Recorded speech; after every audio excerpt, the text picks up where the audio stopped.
green light. Give it all you can.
Good afternoon, ladies and gentlemen, and welcome along to the ERS 6 hours of Kyalami. We did start a little bit late due to some technical difficulties, but we are up and running. We've missed qualifying, unfortunately, and the opening lap of the race, but the races are well underway here at Kyalami. It's 6 hours. The drivers have got ahead with a 60-minute stint timer, and there's already some serious action going on up at the front. As we can see, Jonas Cosfield, Jeffrey Ritchie and Thomas Morant, the three cars breaking away at the moment. They've got Quentin LSL, Christian Stock and Danny Van just behind them. He's got Dan Watts and Luca Filippi bringing him along in 8th place. We've got Gianni Timpano in 9th at the moment, and Marcel Strange rounding out the top 10. Oscar Moten, Marco Campani and Van der Hoven also racing in 13th. We've got Francesco Mendel, JT Walters out in 15th. We've actually got Podrig Jevromovic in the pits already. He's actually swapped drivers, so Volksan Vidonovic is coming out early doors. Pritonvic is out as well. We've got Barney Gowers, Zunovic, and another driver in the pit as well. So a couple of cars coming in the pits. We'll check on what's going on there. Could be first lap damage. Benavoski is in 24th. We've got Arseni in 22nd. And Roman Pekarik bringing up the rear of the grid at the moment in 23rd place. We've got confirmation as well by Van der Hoven has got himself a penalty. There was also a 5-second penalty applied to... Oh, no, we've had a server disconnect, unfortunately. One of the cars is unfortunately disconnected. He did have a 5-second penalty. That's Quentin LSL from 5th place. So that's put Christian Stock up to 4th position. Butler Pal Motorsport represented once again. But we'll keep an eye on this battle up at the front between the two Porsches and the Ferrari. It's Jeffrey Ritchie that finds himself sandwiched between Thomas Morant and Jonas Cosfield for the lead of the race. These three breaking away quite convincingly from the rest of the field with a 3-second gap. Van a further 4 seconds back, so the rainy conditions at Kyalami certainly catching a few of the drivers out early doors, and we're seeing big gaps already with Campani back out, 9/10ths down on Moten in 10th, so it is getting stretched out a bit already. We're only 7 minutes in, but these lead three certainly doing all the running at the moment. Voksan Vidonovic, he's just come out in the Audi. So a quick change there for the GSE racing team. He is trying to catch up to the BMW, a very popular car, the BMW. Normally in ACC racing, not many BMWs represented today, only the 3 of them. Unusual times here in ACC, but it is Prenkovic that is in 15th in that BMW at the moment. He is trying to catch up to the battle ahead. We've got Francesco Mendel in the Ferrari, trying to get an overtake on Jay Walters at the minute, although they're a little bit of a gap there. They did get close just as they were coming down towards the mine shaft. The exit from the Audi clearly a bit better. Up at the front, we've got equilibrious gaps now. We've actually seen some back markers being lapped with the, that's a Sensei. That's just coming around the last corner there, getting himself out of the way of the lead group. Equilibrious gaps of 4/10 separating the top 3. And again, they're coming up to another back marker already with these early pit stops. So it is going to be action-packed all the way through. Oscar Moten right in the middle of this pack as well. Primely poised, Van Umm ahead of him and Van der Hoven behind him. Both got penalties. In fact, it's Campani, that's directly behind him. But back there is penalties being handed out left, right and centre. So it's another 10 and 5 seconds these 2 drivers will have to serve when they do become stationary in the pit stops. Zinoviev as well, actually. He looks like he's trying to get past Gowers. Gowers in that McLaren, the only McLaren that we've got out on the grid, in fact. He's being chased down the mine shaft by Vladimir at the moment. Into Ngawe. That is a big look up the inside. And that is a big stand. Much better on the brakes there, Zinoviev. But Gowers stands his ground.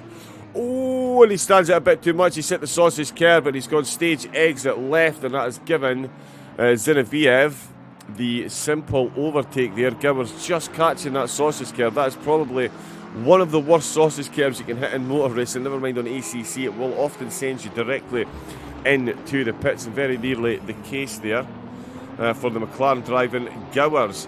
We're up on Marcel Strange at the moment, and he's trying to get past Timpano. They're very close to Watts as well. As we can see, this group down the mine shaft. In fact, it's the BMW that gets a good run there. Very planted, the BMW, hence its popularity. But let's have a look back up at the front. These lead 3 really are putting in a masterclass at the moment. It's Cosfield who is slightly being aided by the battle between Ritchie and Morant. Ritchie looking for an overtake while trying to defend. Morant, one of the quickest drivers out there. His teammate today, Peter Brett, no slouch either. So these guys should do quite well. As we've seen them coming into turn 1, lap number 5. As Cosfield, Ritchie and Morant leading the way with Christian Stock and the Butler Pal Racing team. Currently in 4th. Filippi still in 5th with Watts, 6th. Timpani's in 7th. Stange, Van Umm and Campani rounding out that top 10. So there has been a change of position there. In fact, Stange has got himself past Van Umm. Which means Campani is now surrounded by the penalised drivers. So that should give him a bit of space. Of course, 50 minutes before the mandatory stint timer runs out for most of the drivers. The 60-minute stint timer there is a Butler Pal car. I believe that is Massimius that they've just gone past. Yes, indeed, it is another one of the Butler Pal drivers. Sorry, Masunas. I thought it was an RTO car, but no RTO car. Let's have a look and see. But yeah, up at the front here, it is still very close between these 3. And in fact, Timpano looking to try and make an overtake as well. He's getting himself very close. Let me just adjust the camera slightly. There we go. So yeah, Timpani definitely closing in on Stange. Again, Stange, much like Gowers, the only driver, a solo entry for the Nissan GTR. It's good to see that represented. You'll usually always find one in an ACC race, that is for sure. We've got Thomas Morant then, still within 6/10, and then you can see Cosfield is certainly using that gap to his advantage. Now that these 2 are battling, he's increasing that gap and using their battle to his advantage.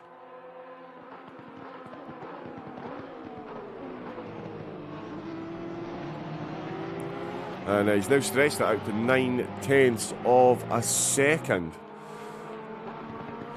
And then let's have a look at Stange as well. Let me just check this broadcast is running.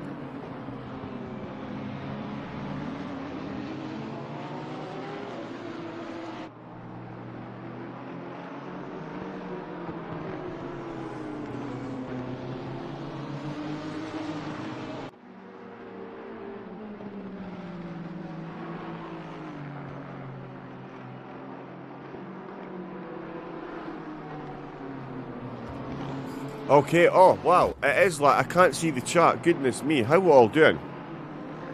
I do apologise, I had the wrong window open. So everyone is talking in the chat and I haven't said a single hello. How are you all doing? Welcome in. My Streamlabs has been very temperamental today.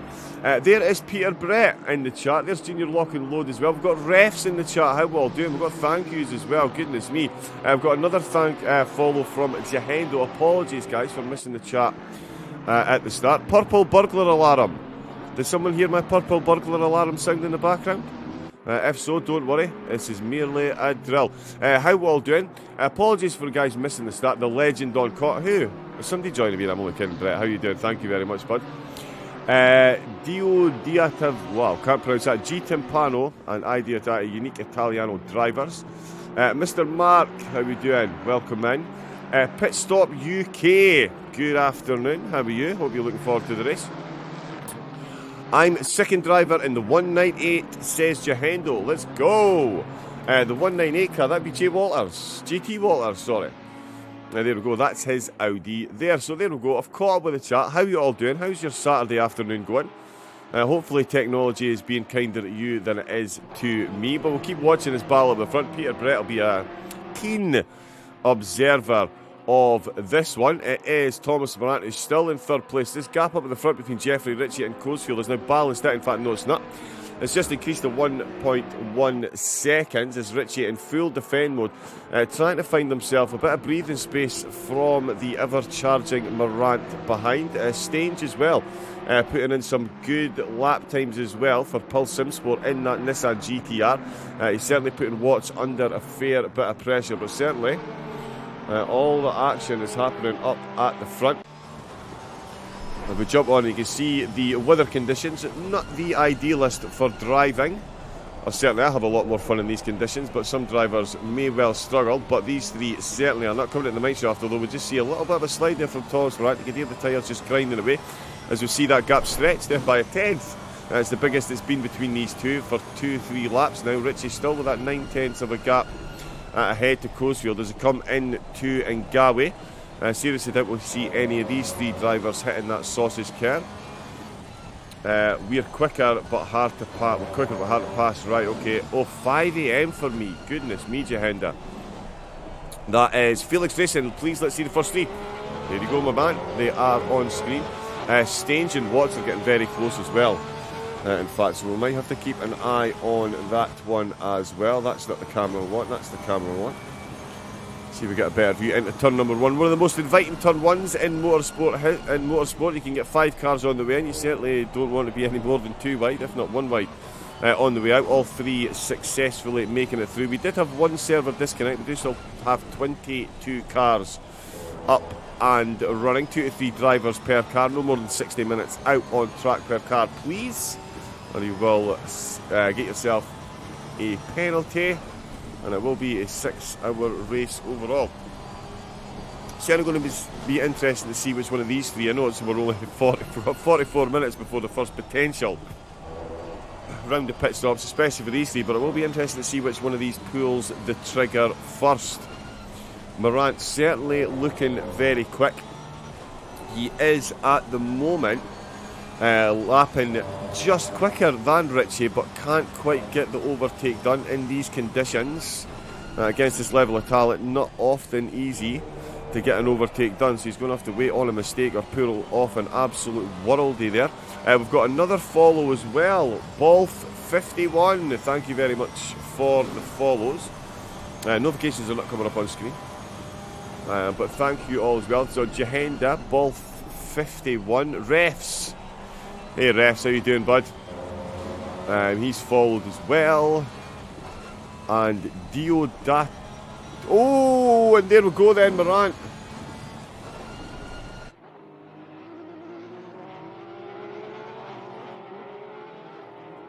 So what's happened there? Let's have another look. So Morant did get the overtake done as I was looking at the chat. Let's just see if I can see what happened. So all fine and well coming down towards Ngawe.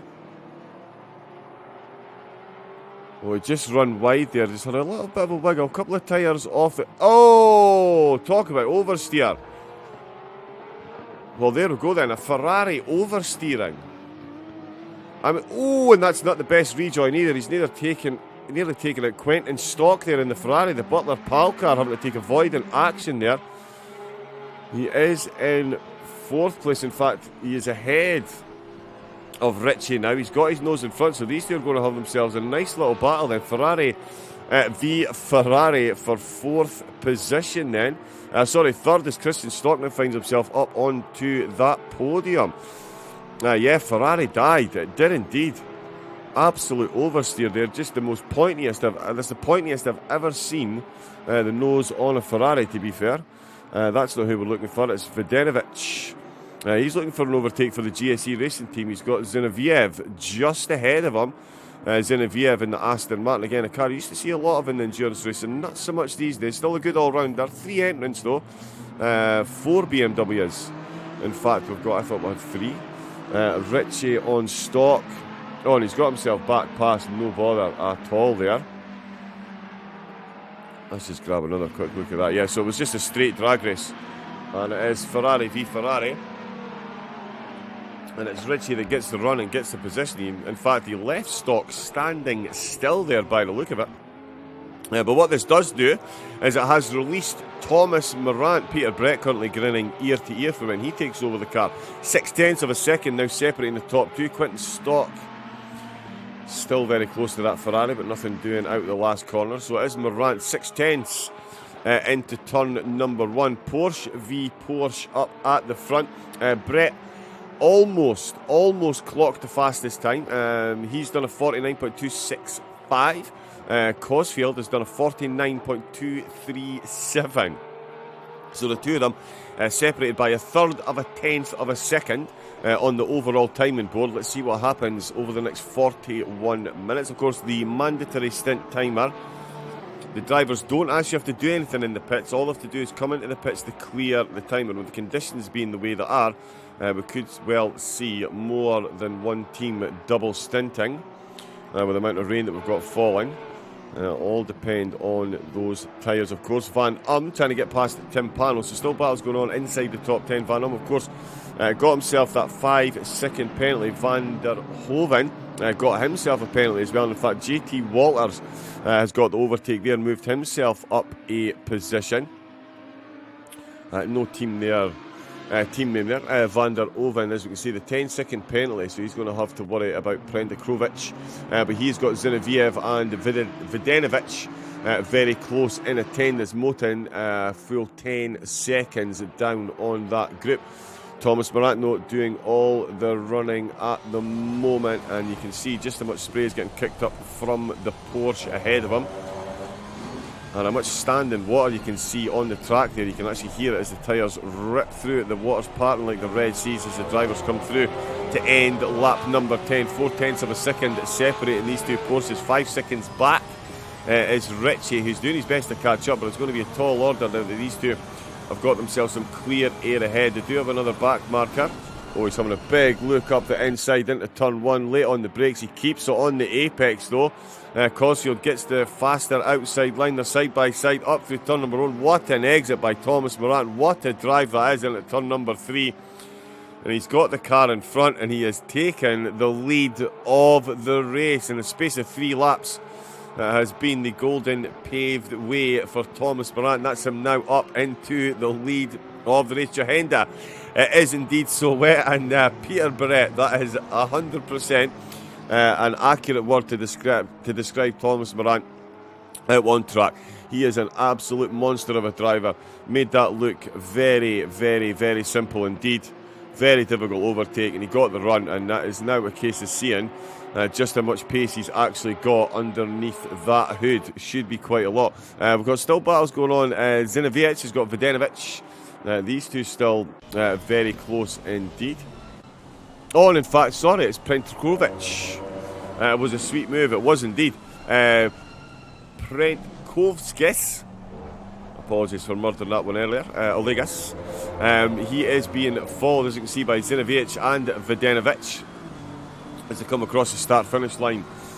Once again, lap number 11. We can see that gap up at the front. It's already 0.7 of a second over the top two, and I would guesstimate that we're about to see the purple number 2 change to a purple number 1 as Thomas Morant flies around the bend. He is slightly down on his time on this one.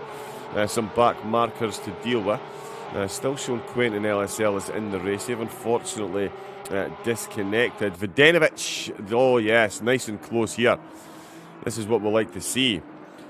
So it is Prentkovskis who is watching this one at the moment.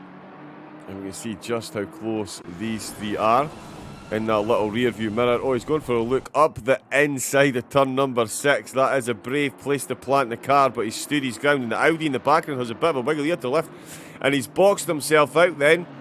That is exactly what can go wrong if you try and make a move when they're steering. Oh, he's run wide. Was there contact there, or did he just run wide? That looked like a bit of a strange one.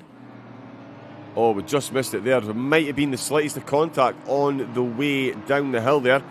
And it's Zinoviev ejected from the battle as Prentkovskis. I really did practice that one. That's a good name. And Van der Hoven coming into the pits there. He's got a 10-second penalty. He's going to be stationary. So these Prentkovskis, Vodanovic and Zinoviev will all find themselves improving a position. Francesco Mendel out on track for the Iron Lynx team. Oh, he's in an Iron Lynx Ferrari. He's 4/10 behind Messinas of the Butler Pal team. It's certainly a Butler Pal livery, but it's the same BMW Sporty, but that's definitely a Butler Pal livery. And as we can see, we've got Francesco Mendel. No relation to Howie, I'm assured. Vodanovic still looking for the overtake on Prentkovskis actually, and that is very close there indeed. Where it isn't close is up at the front. There's already a 1.3 second gap between Morant and Kosfeld. So Morant really was, it would appear, being held up by those two drivers that were ahead of him, and he's now absolutely flying. As we can see the Audi of Vodanovic, he's flying as well, coming into sunset. Not much sunset through these rainy clouds, that for sure. Having a look around the outside, the BMW just keeps the race in line. And the Audi, not sure where to put himself. Oh, he's going to have a look around the outside potentially. He's got himself very close here, coming down into the exit. This is going to be car 198, of course, Jehenda. There we go. Vamos says Kyalami. Apologies, I'm butchering some of these Twitch names here. But I hope you're all having... Oh, look. Oh, and there's what happens in the wet. We get a nice little pirouette and a couple of positions lost. So Vodanovic there losing out to Zinoviev, and Oscar Moten is going to close in. He's just coming to the top of the mine shaft now, so he's going to close down. Mendel still trying to get his way past Miss Eunice in the Ferrari. They two just coming into sunset at the moment, although the BMW just dropping back there. We've got a stop-go 30-second penalty for Van der Hoven, and that is for speeding in the pit lane. So that pit stop he just took did not go according to plan, and that's got a stop-go 30-second penalty. It's still a long race to go, but still, those are the type of penalties you definitely want to avoid. SOP Motorsport, good evening, good afternoon, good night. How are we doing, bud? Sorry, he's just got to cover all the time zones these days. One happy manager, Simon. Thomas Morant putting in another worldie of a performance, finding himself up at the front of the field. Got a very good, he was gifted the position by Richie, who made a slight mistake, and Morant pounced. And then, Kosfeld, he pulled an absolute worldie into turn 1. Much later on the brakes, held the apex beautifully though. Got the exit up this very hill and into turn number 3. We see him rounding now. He completed what was an absolutely stunning overtake. It's given him the lead of the race. We did wonder about his pace. He hasn't quite clocked the fastest lap yet, but he is, as you can see, stretching out. Oh, did that car go slightly sideways there? even if it did, Morant in full control. So we're half an hour into the race then. It's Morant in 1, it's Cosfeld in 2, Ritchie in 3, Felipe in 4th, Christian Stock now in 5th with Dan Watson 6, Marcel Stange in 7th place, Danny Van he's in 8th, he's still got that 5-second penalty with Timpani and Campani rounding out the top 10. Then it's Walters 11th, Brent Kovskis in 12th, Zinoviev in 13th, Videnovic in 14th, Motin in 15th place with Gowers and Mendel 16th and 17th, Misiunas in 18th, Benisovsky, my apologies, he's come out for the E-Racing Endurance amateur team. They're in 19th position in the Ferrari, so they're not amateur, they definitely know what they're doing. There's Asense in the Lamborghini, early pit stop for Asense, but putting a solid stint so far since coming back out. The Lamborghini currently running in 21st. Then Van der Hoeven, he's just come in to serve that stop-go 30-second penalty, and that's it back down into 21st position. Bring up the rear at the moment. It is Roman Pekarik for the E-Racing Endurance Pro team. So they're down at the back, so obviously on a different strategy from the AM team at the moment. And in fact, you know what, I can probably close that. So I'm just making some technical changes, pop out chat. There we go.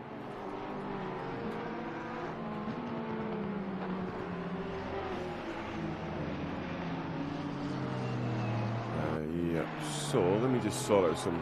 Let's get this on the go.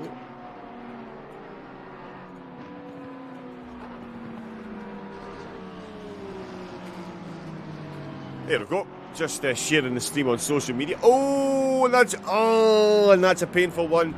That is a painful one for the Ferrari there. We were just watching Roman Pekarik, and you can see just how treacherous the conditions are. Slightest miscalculation. Oh, we're not actually going to see that again. But yeah, that was a painful one then. So another car collects the wall. Simon very happy. Perfect start for Thomas Beard. Yeah, it definitely is. I mean, Morant absolutely flying already. He's already got a 2.1 second gap back to Cosfield, who was leading the way very comfortably. They're going to be making their way through traffic for the entirety of the race. There is Van der Hoeven, who's just served that penalty. He was up inside the top 10 not too long ago. He's now about to be passed by race leader Morant. Beautifully up the inside.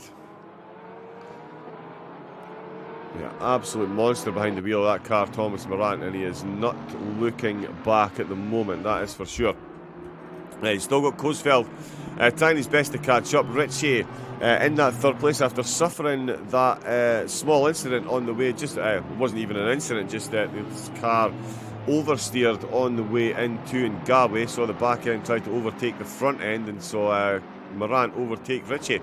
Ritchie now in third place, making his way through some traffic. He does have a comfortable gap back to Felipe in fourth. Christian Stocker for the 3.7 seconds down. For me, that's quite a surprise. I've seen Christian race a few times, and he has definitely got serious raw pace. Let's have a look at Zinoviev then. Still trying to get his way past Brent Kovskis. We did see Videnovic involved in this battle as well, but down the S's. He too took a stage exit left. Second driver was seen in the same place. Drop off the track. But at the moment down, the BMW almost letting go there. Bit of snap oversteer the driver had to deal with.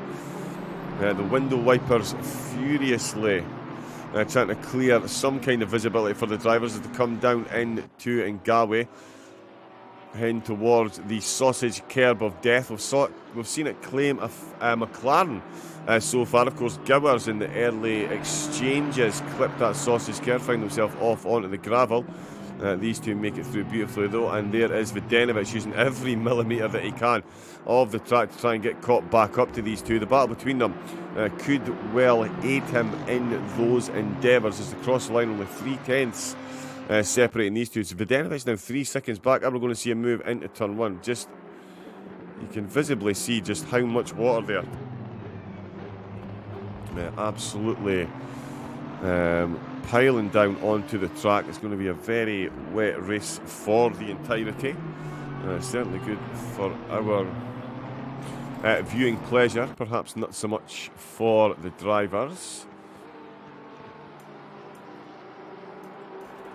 But we'll certainly see how we handle it. We've seen a couple of water-related incidents so far with the cars letting go. Another 5 hours, 28 minutes to go. Van still with a 5-second penalty. He is closing in on Marcel Staines there in 7th position. The lone Nissan driver, Marcel, 1 minute 50.5, his quickest lap so far. So only about a second off the top 3. In fact, most of the top 5, in fact, are all running sub 150 at the moment, although it's just extended to 151, so the track conditions obviously worsening. We've got Kadras Gaming with a follow. How are we doing, Kane? Hope you're enjoying your Saturday evening. Of course it is. I need to say evening for you. I actually said good afternoon and good evening to Simon when he came in. So, yeah, but good afternoon. How are you doing? Cheers for jumping in. Cheers for the follow. Hi to Bobby and Johnny as well. If you guys are busy in the background lurking while cowboy timing it. We've got Vladimir. Oh, he's having a look up the inside of the last turn. Beautiful timing on the camera working. Beautiful timing on that overtake. And I'll tell you, look at Vodenovic in the background. He is watching this one intently. I did say, well, I say he's watching this one intently. He's aware there's cars there because there's large plumes of water being thrown up. But yeah, this battle ahead, I did say it was going to 8 and catch it back up. You can visibly see how much that gap has closed into turn number 1. The BMW says, yep, you've left that to your look, so I'm going to go for the cutback, take the outside line, which will give them the inside line into turn number 3. The Aston Martin looking to fight back, though. Zinoviev trying to go around the outside. He's now going for the cutback into turn 3, and the Audi's going to say thank you to them both. He's going to get a position here as the BMW once again has boxed himself out. 3 cars. Often doesn't work out for the car that goes for the initial overtake, and it is the BMW that's been boxed out. The Ferrari, oh, he's let go in the middle of sunset. The Ferrari's let go, the Aston Martin, sorry, he's let go into turn number 7. Oh, here we go, the 3 of them are going. What a voice for commentary, question mark. Just what a voice. I'm missing something there. Solid commentary. Thank you very much, Jahendo. But yeah, Vodenovic. Oh, down at the mine shaft. Yeah, Kane's always. Yeah, Kane's actually my ex-co-commentator. And when I say ex, I would love to get him back in the co-commentary box. Kane, you know you want to. Greatest co-commentator the world's ever seen, bud. Just saying. But yeah, Vodenovic down into the mine shaft, into Ngawi once again. It is the Audi who's closed right in on this BMW. The battle between these two. Obviously, do it. We could do a bit of Arnold. John doesn't know a compliment when he sees one. No, he doesn't, to be fair.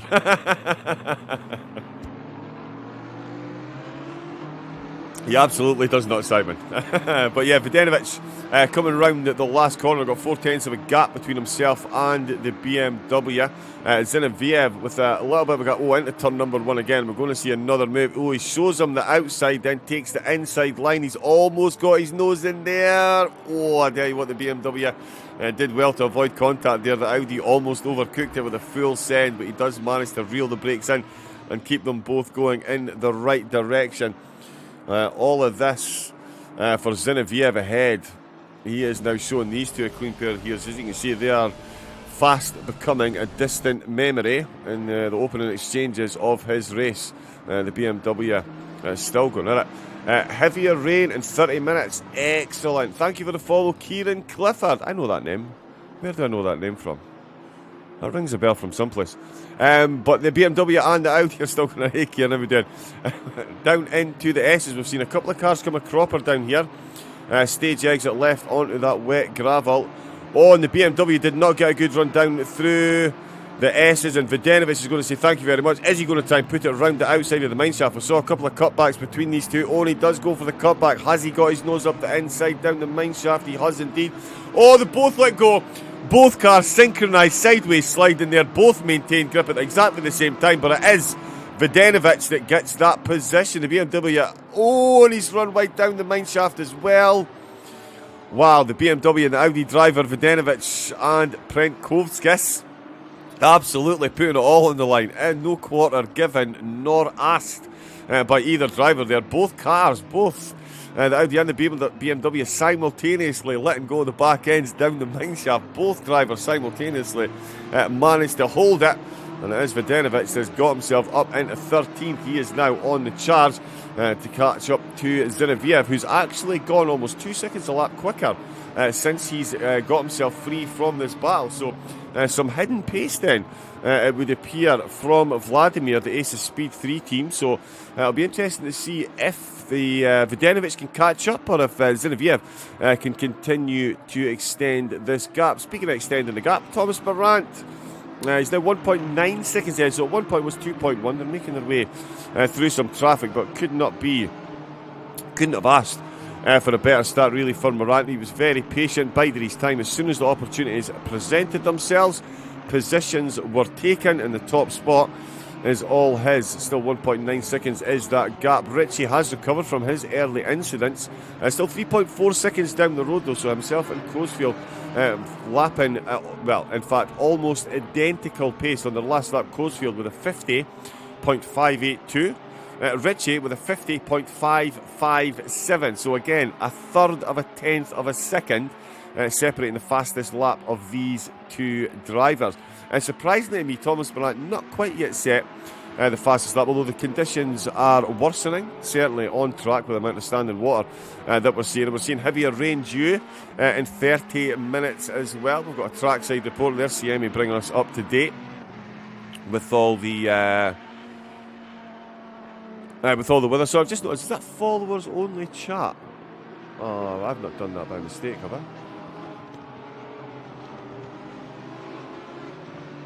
Yeah, apologies guys, I don't think the chat should be on follower only. I will send a message and we'll see if we can get that changed so we'll get everybody involved. But cheers to everybody that is tuned in. It is the ERS 6 hours of Kyalami, and it is wet. There is a Sensei then, he's come back out, so that's a second driver swap, that's his second stint. We can just see him, he's in 20th position. And in fact, wow, just goes to show you the pace. That's Thomas Morant, race leader, about to lap 20th position for the second time. And he's also catching right back up onto this battle that we've been watching for what is an extended 12th position battle with Zinoviev in 12th, Vodanovic in 13th, and Prentkovskis, that one's going to trip me up, in 14th position. So Morant, just unbelievable pace. Although that last lap was 51, so yeah, the track conditions definitely not improving, that is for sure. We'll have a look.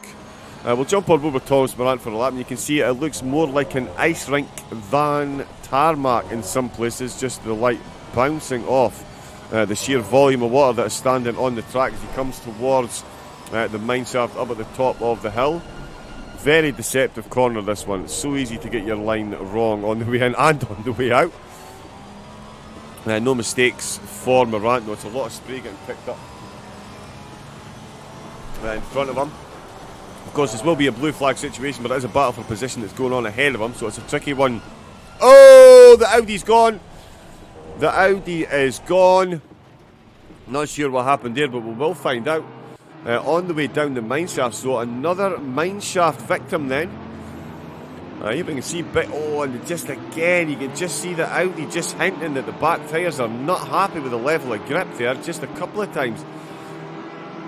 Just coming off, just seemed to get on the power. Oh, and he's touched the siding and he's completely lost grip. He's put his foot on the accelerator when he had his two tyres on that siding, and that is a quick trip into the wall. And that is a position lost then for Vodanovic. So the conditions catching the drivers out right through the field. There he goes back past a Sensei. We've got another driver out on car. There it is. That's another one I'm struggling. Benazovsky for the E-Racing Endurance team. This is the Endurance, the AM team, who are ahead of their sister pro team. So I'm sure they'll be very happy with that. But that is Benazovsky coming out to take a stint in the rain. Will he be singing come the end of his stint. We will certainly find out. I don't imagine many of the drivers will be. There's Christian Stock of the Butler Pal team. That is not an overtake for... Is it? It is actually an overtake for position. I do apologise. It is Felipe then. Who suddenly dropped off the pace. Oh, and he's just run by there as well. I think Felipe has had an issue. Let's jump back and have a look and see. There he is coming around the last corner with Christian Stock in full chase. So Felipe then, yeah, kind of flew under my radar ever so slightly. He has solidly got himself up into that 4th position. But just seems to have all of a sudden dropped off the pace. Stock really able to close in and get that overtake done. Although Felipe looks like he just not long got the move done himself. Christian Stock is back ahead of Felipe again. So there's been an overtake out on track. So we'll jump. Oh, so he just ran wide on that side and couldn't get the momentum. And that really did seal his fate on his way into sunset. Oh, he took the outside line, the back end of the car. You can see just sliding. He's got to lift off the power to make sure he doesn't lose it, and he does indeed. Little tap of the brakes to keep the car going and avoid that contact. So that was how Christian Stock got that move done. So that's him up into 4th position. A couple of drivers in the car. Vodenovic, unsurprisingly, after that contact, you would imagine he wants to get that done. And Beniskovsky, he's only just come out. He's only just done a couple of laps, but he is back into the pits. Roman Pekarek has taken over as well for the E-Racing Endurance Pro team. They're in the pits at the moment. Van Um's still out on track with a 5-second penalty served. Most of the penalties have been served. Back up at the front, though, the gap has dropped by over a second. Based on previous experience dealing with, commentating over Thomas Morant races, I would guess it was through making his way through some of the traffic, because he's not the type of driver that just suddenly drops pace mid-stint, and that's a 1.2 second drop in the gap. In fact, Cosfield now very close indeed as they come down the mineshaft. Not close enough to see. There we go, you can see, you can just make out the back of the Porsche. So that just goes to show you the type of visibility that the drivers are dealing with at the moment. Coming towards Ngawi once again. It's amazing how much care these pro drivers use in these conditions. No way I would be any place near the sidings in these conditions. But it's probably the reason why I commentate and don't actually race into the last corner. That is an Aston Martin I've got just ahead. And the gap now down to 0.6 of a second. And it is incredible when you see just what I'm saying. There's the cockpit view. And having a look, there's where Morant pulled an overtake on Cosfeld in the opening few laps. It's now 19 laps later, and Cosfeld closing in, potentially looking for a similar move. The heavier rain absolutely firing in now. We've got 15 minutes until the first hour is up. Of course, as I keep saying, 60-minute stint timer. The drivers don't actually have to do anything when they come into the pits. As long as they come into the pits and out, that resets their stint timer, and they're good to go for another 60 minutes. Blue flags waving as Morant tries to make his way past one of the, well, we'll call them lap traffic at the moment. They're hardly back markers. We're only 45 minutes into the race, but with all the pit stops that we've already seen, the field have got themselves beautifully spread out. There's barely an inch of tarmac without a car on it. You can't go 100 yards without hitting a car, and there goes Barat up the inside. Beautifully done down the mine shaft. Cosfeld will, of course, try and follow that one through. We are, as I say, 45 minutes in. We've got Morant and Cosfeld still leading the way. Ritchie in 3rd, Stock 4th. Filippi is in 5th place. Dan Watson 6th. Marcel Staines in 7th. Timpani in 8th. We've got Van in 9th position. And Marco Campani rounding out the top 10. JT Walters, his teammate, is in the chat, chomping at the bit to get out there, I'm sure, in these conditions. He's in 11th with Zinoviev now in 12th place. It's 12th place that we just saw being overtaken, and I should have recognised that. Aston Martin, Brent Kovskis in the BMW in 13th, Moten in 14th. Barney Gowers, the McLaren, we saw come a cropper early doors. I told them to lap the whole field or they are sacked. So there we go, the tough taskmaster Simon Mendel. Boys are quick, SOP dang. Yeah, Jahendo. Yeah. It's amazing as well because SOP, it was always just going to be broadcasting, and Simon who's in the chat was like, yeah, no, I don't think we'll ever do an eSport team. And yeah, now that they have started an SOP, an eSports team, they are a rapid bunch of drivers, it is safe to say. Rapid bunch of drivers. So yeah. Morant and Brett, yeah, these two in this Porsche. They're a bit of their Porsche specialists as well, to be fair. Not that that's a slight, not that they would be slow in any other cars. Let me just rephrase that. Both very, very, very, very quick drivers, but they are especially quick in those Porsches. There we go. We've had somebody. So Van der Hoven was disconnected from the server. He's just rejoined, so he's going to have to wait 2 minutes to get back out on track. So yeah, we did lose one car already. Coesfield and the Porsche. Oh yeah, that's what I was going to look at there. We've got another driver for the ERS Endurance team. The AM team making another change. It's Zwarel coming out on track to take his turn in the Ferrari. Jahenda, remember when you're driving in the rain that I don't know, I'm probably teaching you something you already know, but these cars have all got fuel maps designed for the rain. The reason I love driving these cars in the rain is because you can turn your traction up a wee bit, turn your ABS up a wee bit, turn your fuel map down a little bit, and just, yeah, make it to the end. So, yeah, definitely don't be scared. Ooh! See what I mean there? The Porsche just on exit there. Did you just hear me breathe in rather unprofessionally there? Oh, yeah, fuel map up and TC up. Yeah, there we go, Jahenda. You know the score. What car is it you're in? Sorry. Yeah, 198 you're in. So that is the Audi. I'd love to give you some words of comfort at the moment, but that's an Audi. They can be quite a handful. But the Porsches, certainly not proven to be a handful for Coesfeld and Morant. Still 8 tenths of a up. Look how much kerb he uses on the exit again. No way I would be out there that far. 26 laps in, 5 hours, 11 minutes left to go. Van der Hoven still serving that 2-minute rejoin penalty, which is a real pity. It's actually Peter Fedorczak that is out for the ERS Endurance Pro team in the Porsche. They've not had the start of the race that they would have hoped for, that is for sure. Now find themselves down to 21st, but a lot of pit stops still to take, so we'll see what goes in. Obviously, in these conditions, I'm not sure how much tyre changing is going to be going on during the pit, so we're definitely going to see a lot of double stinting. On a big gap opening up once again. All good. First ever event on ACC for me. First time driving in the rain. First endurance event. Jahendo, sorry. That is, listen, throw yourself into the deep end. My first ever endurance race was at Kyalami as well. I was broadcasting and commentating on as well. But it wasn't raining, I will say that. So, yeah, listen, sink or swim, throw yourself in the deep end, have yourself some fun out there. And, yeah, just enjoy it. Make sure you enjoy the experience, take it all in, because it's one of those, like your first endurance race, it'll be over before you know it. You're sitting there nervously now waiting to get behind the wheel of the car.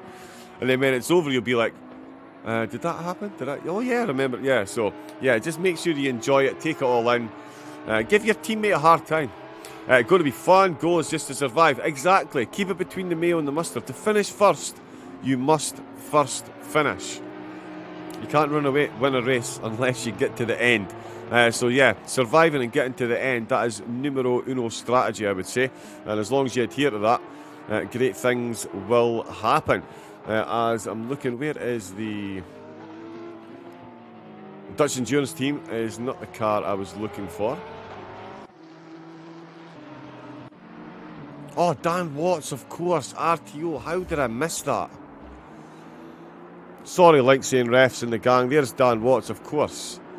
I should have recognised that name. Another seriously rapid driver. He is racing for RTO, and their BMW is out on track. I can't believe I missed that earlier. My apologies, gang. But where is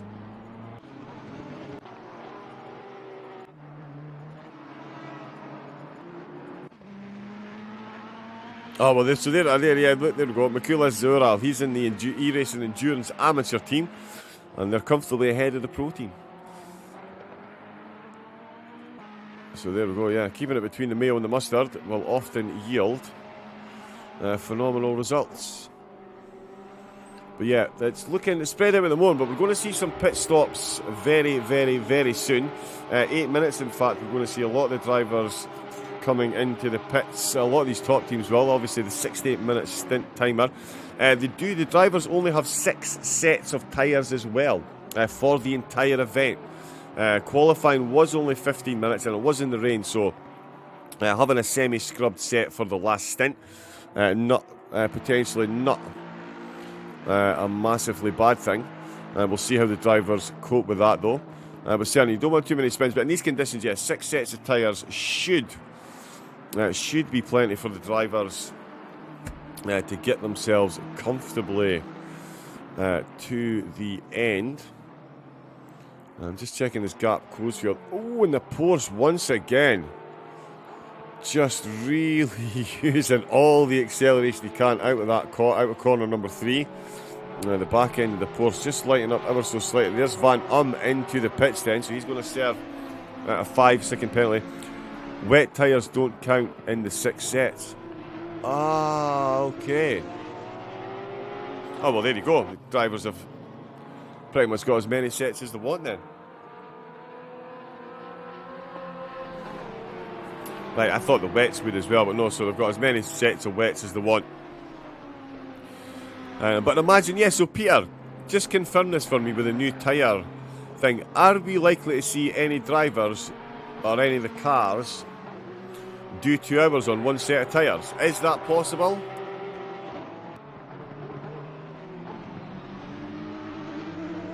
Or would answering that be giving too much information away to competitors?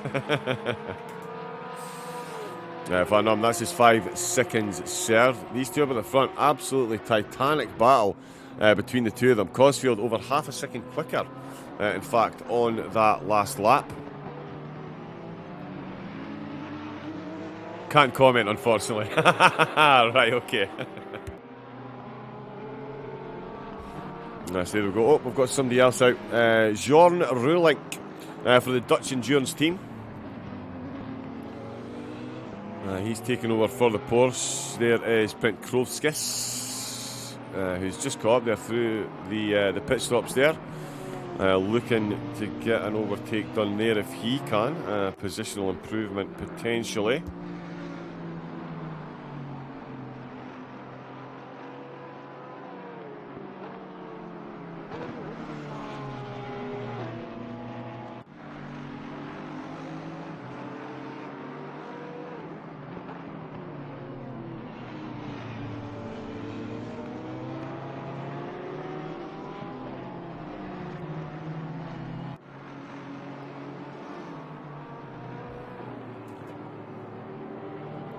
So Coesfield has caught right back up. So I was just looking down the timing deltas there, and Coesfield has caught right back up then, coming through this traffic.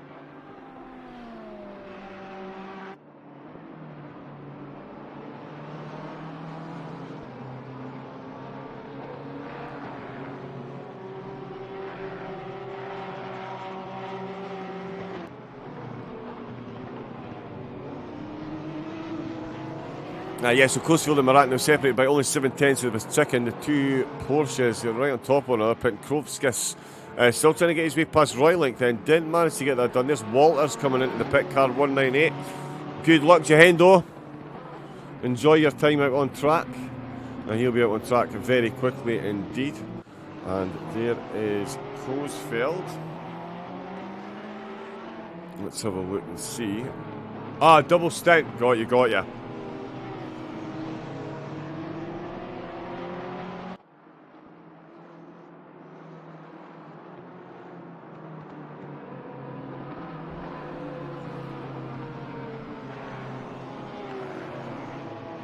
So Coesfield with that 1 second gap. Print Kovitz and Roylink. Oh, and he's gone round the outside of turn number 3.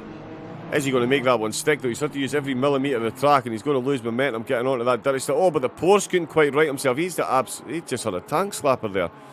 The back of the car would not settle under acceleration. It's not going to settle into sunset if you do that. How has he managed to hold that? That's a whole lot of stepping out on the back of that Porsche, but he did manage to maintain the momentum and keep it going in the right direction there. How long he's going to be able to maintain this position for, though, I do not know, because Prentkovskis is certainly looking the quicker of the two and the more planted in that BMW. Down into the S's, less than half a second separating the top two as well. Really is coming to life at the end of the stint. Oh, Prentkovskis, what's happened there? He's just jammed on the brakes. He was going a bit quicker than he anticipated. Oh, and yep, he just had to get out of the way to avoid the contact there. So he was able to get much later on the brakes than the Porsche was. But it's not done him any good whatsoever as he finds himself dropping down the order. Back up in the front, though, look at these two Porsches once again.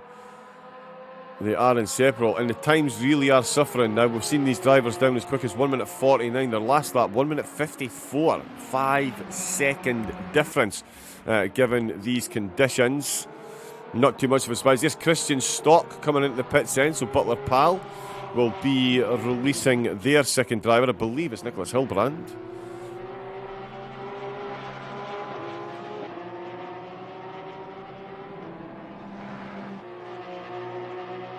Who will be coming out.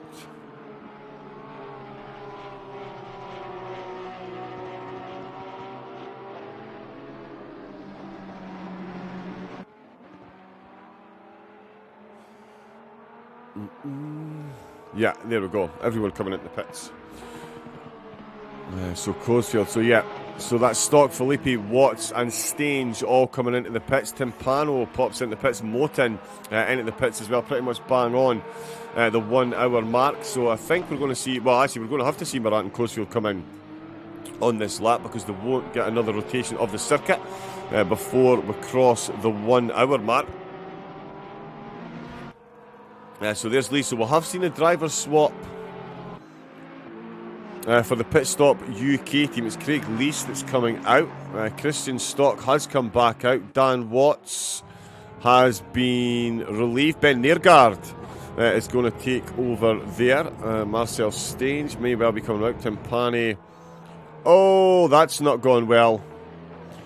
He spun it in the pit lane. Worst possible outcome there. And there is the two race leaders coming in as well. Morant and Coesfeld. Both coming in. Let's see if the first pit strat works out. I know what's happening now today, John. So when you're not in the commentary box, Simon, you've got all the info. That's great. Thanks for that. I'm kidding. There's Ritchie coming into pits as well. Stock will be the car that we'll keep an eye on. He is in 4th position. So there is Morant, still stationary. Coesfield and Ritchie, so yeah, so they're all getting something done.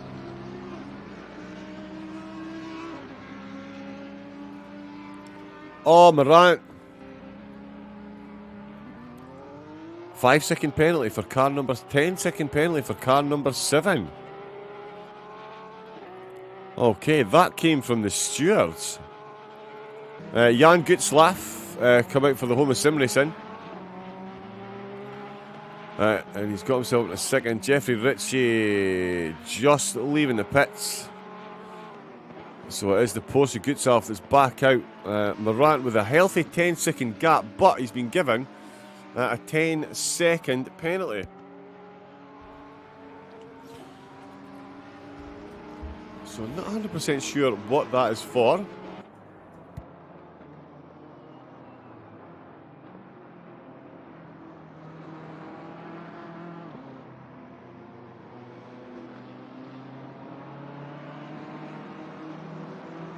But yeah, that 10-second penalty, certainly Gutzlaff is going to need that 10-second penalty to take effect so he can catch back up, because it's a 10.4 second gap they've got at the moment. Jevremovic is out, still for GSE Racing Team. He's closing in on Falk up ahead, who's just out of the pits. In fact, he's just got the overtake done there. Asensi is in Jevramovic is out. He's quick as well.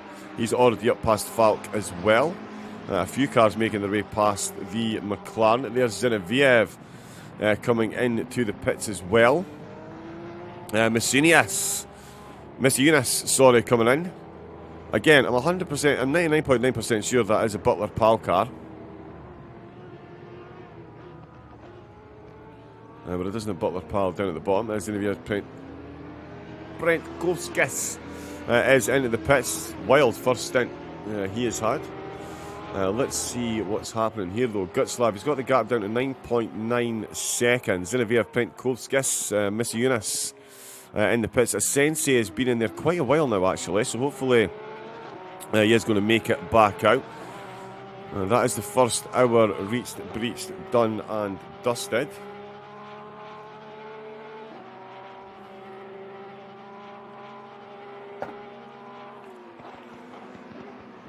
And it's left us with Thomas Morant well and truly in the lead. Gutslav in second. Christian Stock in fourth. Jeffrey Ritchie still holding on to that third place for Visceral Esports. Mendel looks like he's about to come past the pits and get one over on Prentkovskis. Or in fact, is he? Prentkovskis just being dropped there. Mendel coming round the last corner. This one's going to be quite close. He's going to be released now. Mendel is already running. Prentkovskis is just in the exit lane. Needs to stay on the left-hand side of the white line. Obviously, Mendel closing in into the first corner. Is he going to get close? He is going to get close. So the Ferrari catching right back up onto the BMW. Oh, and the BMW has run wide, and the Ferrari just out the pit says thank you very much. I will take a position there. So Prentkovskis making a little mistake on the exit of turn number 1 there and dropping a position instantly. Mendel says thank you very much. A Sensei still in the pits, unfortunately. So I'm not sure what's going on there. Hopefully they do make it back out. It'd be a lot of damage if that's what's getting repaired. Up at the front, Gutslav is making inroads into the lead that Morant has. He's found another half a second over that lap. So if he keeps this pace up, he will close in and under the 10-second penalty that Morant is serving in his next pit stop.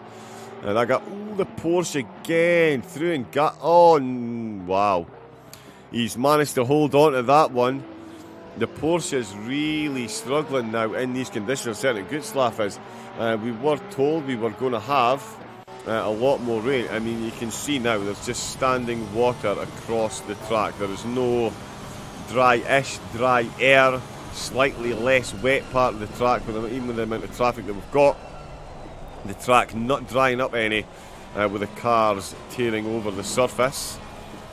Almost a couple of little dry air patches, but certainly standing water on the entirety of the track. You can see that car only 100 yards, maybe even 100 yards ahead, completely out of sight from the amount of spray that's being kicked up. Although we can see that he's just run wide, he's going to struggle to hold on to that. McLaren does manage to maintain it. Just let's go. Speeding in the pits is not part of the plan. Okay, so it was a speed in the pit lane violation. That's seen. Morant given that 10 seconds. Although in saying that, he's got a 9.7 second gap. So that is that through the door. Oh.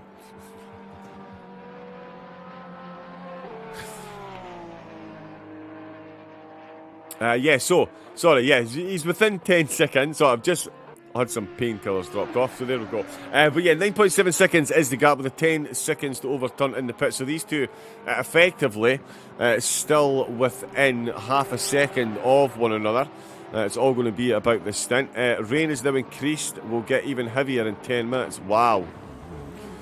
So the rain has increased and it is going to get even heavier, we're told.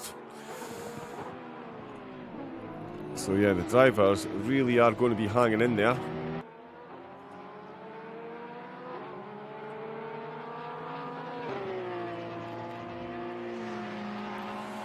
So for the 22 drivers out on track, it's about to get a lot more interesting. 10.1 seconds now, that gap then. So Morant managing to increase that gap for the first time since he made it out of the pits. Zwaral for the E-Racing Endurance team, the ARM team. He is back into the pits. And Lazaro is back out for the EHRT 2023 team in the Lamborghini. So great to see those guys back out. Sorry, not a drive-through, a 10-second penalty.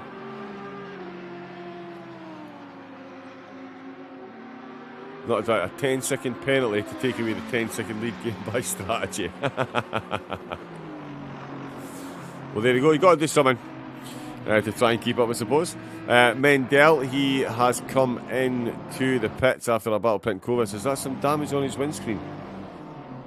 That did look like a bit of a dented windscreen there, so I wonder if he's taken a collision on the way around. Certainly Penkovic will take that position once again. 10 seconds now, the gap. Just over 10 seconds in for Morant. So he's certainly putting in the laps now. Mendel still in that pitch. Ramshield has just gotten past there. That's ball for Ramshield for the Hexagon Nation. He's in the Aston Martin. Don't know why that's jet black. Hopefully the Pictory car will win. But yeah, so he has Ramshield. That's him making his way through. He's trying to catch up to Prentkovskis. And we have Nicholas Clement as well for the drive-through racing team, DT racing team. In fact, has he just got past Roylink? He has got past Roylink, in fact. So we've missed that overtake. So he did get it done down the mine shaft. So those positions will change on screen. Olsen Forsberg out in for Pulse Simsport in the Nissan. Diodate is out in the Porsche as well. There, as we mentioned, Ben Nergar's taking over for RTO. Another one of their very quick drivers, so it'll be interesting to see if he can make any inroads on the lead pack. It's Craig Leese for Pitstop UK, who's currently in 5th, the Stock in 4th still. And the top 3 still unchanged since lap number 5. Oh, the Ferrari's gone. The Ferrari's gone into sunset. The only saving grace for the drivers here really is in these conditions, you're not going to flat spot your tyres too much. Going off track and jamming on the brakes. Certainly don't want to do it. But it could certainly be worse if it was the usual toasty South African conditions. Thank you for the follow, Dalbo92. Welcome to ERS. It's the 6 hour of Kyalami. We're an hour and 10 minutes in. And we've seen some epic battles up at the front. Richie at one point in second and finds himself down in third. Morant at one point in third and finds himself comfortably in the lead. 10.3 seconds. He's found another 3/10 over Gutzlaff in the last couple of laps. He's going to need to find as much time as he can. That 10-second penalty will certainly be a huge decider when these two come into the pits, especially given that the rain is going to get a lot worse. So yeah, and we're likely to see a dry track before the end of the race. It's looking less and less likely as time goes. But certainly at the minute, the rain not showing any signs of abating. Neither is Thomas Morant up at the front. Gutzlaff still in second. Richie third. Stock fourth. Lease fifth. Nergard in sixth position. And it's also Forsberg in seventh. Diodate in eighth. Clement in ninth. And it's Molodkin who's out for the Aces Speed team. Phenomenal livery they've got as well, has to be said. They're in 10th place at the moment. JT Walters back out doing a double stint in the Audi. He's in 11th. And it's Jorn Rulink in 12th. Olegas Prentkovskis in 13th, and Boff Ramshield in 15th. It's Podrick Jevremovic in 15th. Matthias Stefan out for the Iron Lynx Ferrari. Then it is Erland Falk. He's out for the 2TL Racing team. We've got Sapoka out for the Butler PAL team. Again, I'm not 100% sure that is a Butler PAL racing car. Zawarel out for the E-Racing AM team. And then the E-Racing Pro team is Peter Fedosak. That's in 20th. Lazaro in the Lamborghini in 21st. And of course, Van der Hoeven was also serve a stop goal 32nd penalty. Oh, and now he's got damage on that BMW as well. So they've already had an extra enforced trip into the pits. to remain stationary for 30 seconds, and it looks like they're going to be stationary the next time they come into the pits to get some of that damage repaired. Not a good idea to have damaged aerodynamics on a GT3 at the best of time, but in these conditions, probably could not be worse. As you can see, second place just coming up behind them. So Van der Hoeven at one point fighting for top 10 positions, now bringing up the rear in 22nd place. Still got the 10-second gap hanging over Morant's head. We're likely to see that there for the next 48 minutes. 60-minute stint timer for the drivers, as long as they come into the pits and out again. That clears the timer. Anything to do in the pits, entirely carte blanche up to the teams. Full open strategy today, which is probably just as well given the conditions. Again, the standing water around this track for the drivers to deal with. As we can see, the blue flags letting Gutzlaff past Van der Hoeven there. But again, you see the rain going to get heavier and heavier, and you can see just how much is already on the track for the drivers to deal with. Oh, you can actually hear the water being kicked up as well underneath the car into the curb. The brakes squealing loudly down into the S's again. A little tickle on that curb. Amazing how much of the curb these drivers up at the front of the pack use. Avoids the one on the left there though. Little lift back down on the accelerator. Full tilt up the hill towards the mine shaft. Again, this one, as I said, the brake in a straight line. The corner peels away from you, then throw it round to the left, try and catch that apex. It's run a bit wide there. Good early gear shift there though to try and maintain traction. Another handy little trick in the wet. If you start to lose it, bang it up a gear and it should settle itself out. Good slack down at the bottom of the mine shaft into Ngawi. Just how wet the track is. Very easy to see the reflection of the trees in the background. That's how much water standing on the track. Completely avoids the sausage on the right hand side, understandably. And that could be an absolute race ender in these conditions. Even in good conditions, that sausage on the penultimate corner can easily send you barreling into the pit lane, whether you like it or not. Certainly in these conditions, that would probably be a decent outcome ending up in the pits. You could end up spinning into the wall several times. Walters and Molodkin have themselves a little battle for top 10 honours. The Audi and the Aston Martin once again chasing one another around, although this time it is the Audi doing the chasing. Molodkin has got himself out in front, and I believe that's Clement who's, not too far ahead actually. So this battle is going to close in. You can see Molodkin in the background just trying to get out with the spray so you can actually see where he's going into turn one. Not going to be much slipstream effect in these conditions with the amount of water that's spraying about. It certainly will help a bit, but much better to have the visibility rather than the slipstream at the moment, I would say. As you can see, the water tearing off the back of the Ferrari, almost completely obscuring Molodkin and Walters in the background. But they are definitely still visible, and they will be from Clement's rear view mirror, which of course is on the Ferrari dashboard. Although there again, in the Ferrari dashboard cam, it is literally just a cloud of spray back and front. The cars trying to make their way through to the end of this race. Not much visibility, but certainly a great view. And as you can see, Walters and Molodkin then very close. In fact, Molodkin, is he? Oh, there is a bit of a gap there. That is... Oh, that's the Iron Lynx Ferrari just ahead of him. So that's Warral. So he'll just be popping himself out the way very shortly, I believe. Yeah, because that is Clement.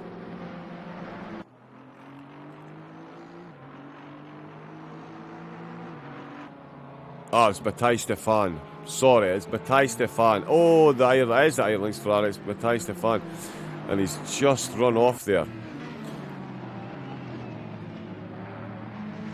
So yeah, down through the mine shaft. He is 16th position at the moment, just being overtaken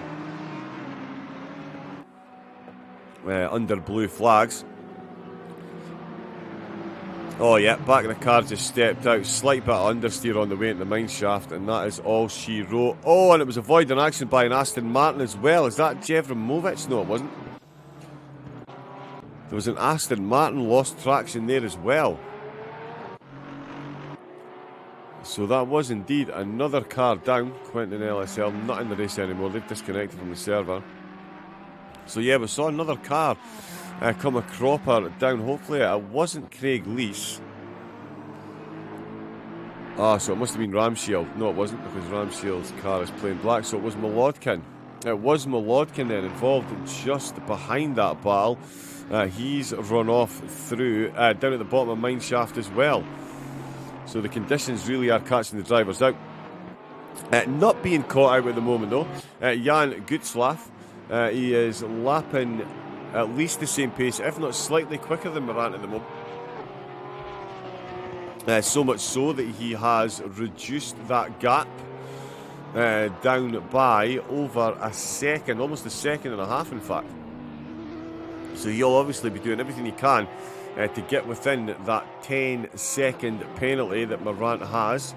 See if he can make that work in his favour in the next round of pit stops. Petrokovic.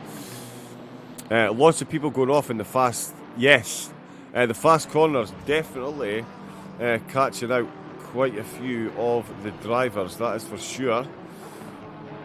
Yeah, in these ever-changing conditions, you really do have to be on the ball.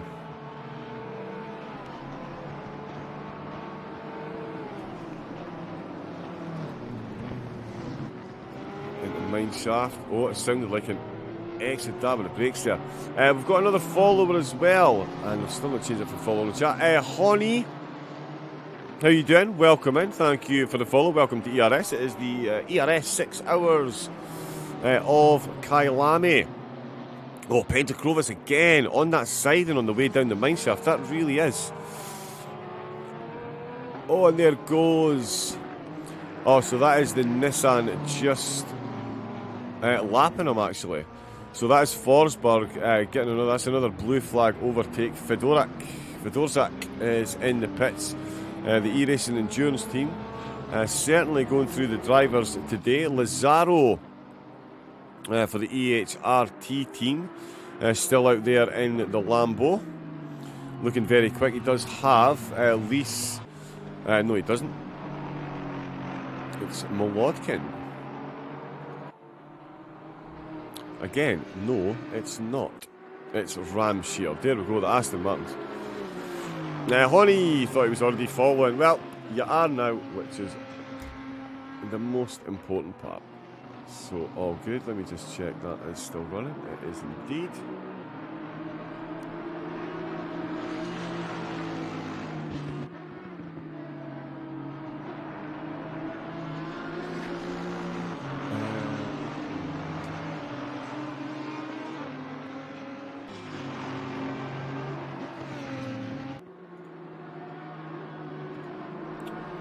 Yeah, that's also working perfectly. With Lambo, I think, yeah, he needs to get himself out of the way, and he does so beautifully. Up at the front, I've just seen the time in delta's changed there. It was just under 9 seconds of a difference. Again, Gustav making his way through some traffic. It's now back to 9.6 seconds. It's the Butler, one of the Butler PAL cars, the 404 Sapoka, who is now out.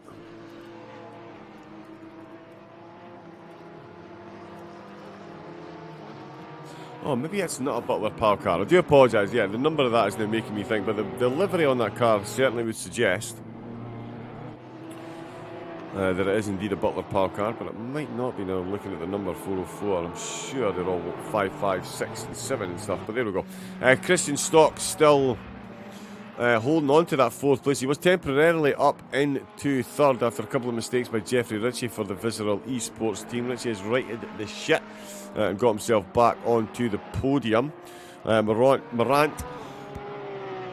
has got himself back on the move. He's now stretched that gap back out to 9.9 seconds. Of course, he wants it over the 10-second mark. Gutzlaff will be doing everything he can to keep it within 10 seconds to try and use that 10-second penalty to his advantage. Jevramovic He's closing right in on Ramsfield then. We saw Ramsfield have a little bit of a wiggle a couple of laps ago, and he's lost momentum in the Audi of Jevremovic. Not giving him any breathing space at all. He does have a bit of damage on that car as well. We've seen several cars go off. You can see the front of that Audi. It certainly looks like it's been through the wars. 4.5 hours still to go. And more than likely going to get some of that damage repaired. You definitely don't want to be running a damaged car for 4.5 hours. You're going to lose more time that way than you are spending a bit of time getting it repaired. But Jevremovic is looking every which way he can to try and get his way past Ramsfield. Ramsfield keeping the car firmly on the driving line. Of course, it is the overtaking car's responsibility to make the move cleanly and safely. So it is all on Jevremovic's shoulders to try and get that overtake done. Ramsfield just needs to keep it on the driving line. No erratic movements, but up towards the mineshaft. Is it going to be a look up the inside? It is he managed to go into brake in time? We've seen a car outbrake themselves here already, but the Audi manages to hold that one, and Aston says, yep, nicely done. And the Audi down at the mineshaft. That's Jevremovic up into 14th position. Not fully done and dusted yet, though. They do have to get through the final third of the course. We've seen several cars come a cropper here. No mistakes for either of these drivers, though. Ramsfield still within range. Can he get a counter move done before the end of the lap? It doesn't look like it. In fact, Jevremovic is not wasting any time at all, getting a nice little gap between himself and the Audi, despite having the damage. The Audi doing some great running into the last corner. The Aston Martin completely outgunned on that one. And Ramsfield, and now 15th, Jevremovic safely up to 14th position. And of course, that will easily change. Could easily change. 4.5 hours and a lot of pit stops still to take. Can Jevremovic get himself comfortably back inside the top 10? Certainly got the pace to do so. He's lapping not too far off the pace of the drivers up at the front. So it's certainly on the cards for him to make more moves through the field. Goodslav still trying to close that gap, now down to 9.2 seconds. So himself and Morant pretty much just trading lap times at the moment. Morant is 2 seconds slower on the previous lap, but a lap before that he was half a second quicker. So the two of them jumping back and forward, but at the moment, of course, track position and the lead in the hands of Morant. 36 minutes before either of these cars must mandatorily come back into the pit stop. Come back into the pits. He really does like to throw that Porsche into sunset, doesn't he? Really does like to throw it into sunset. But he's managed to hold it on. In fact, Christian Stock.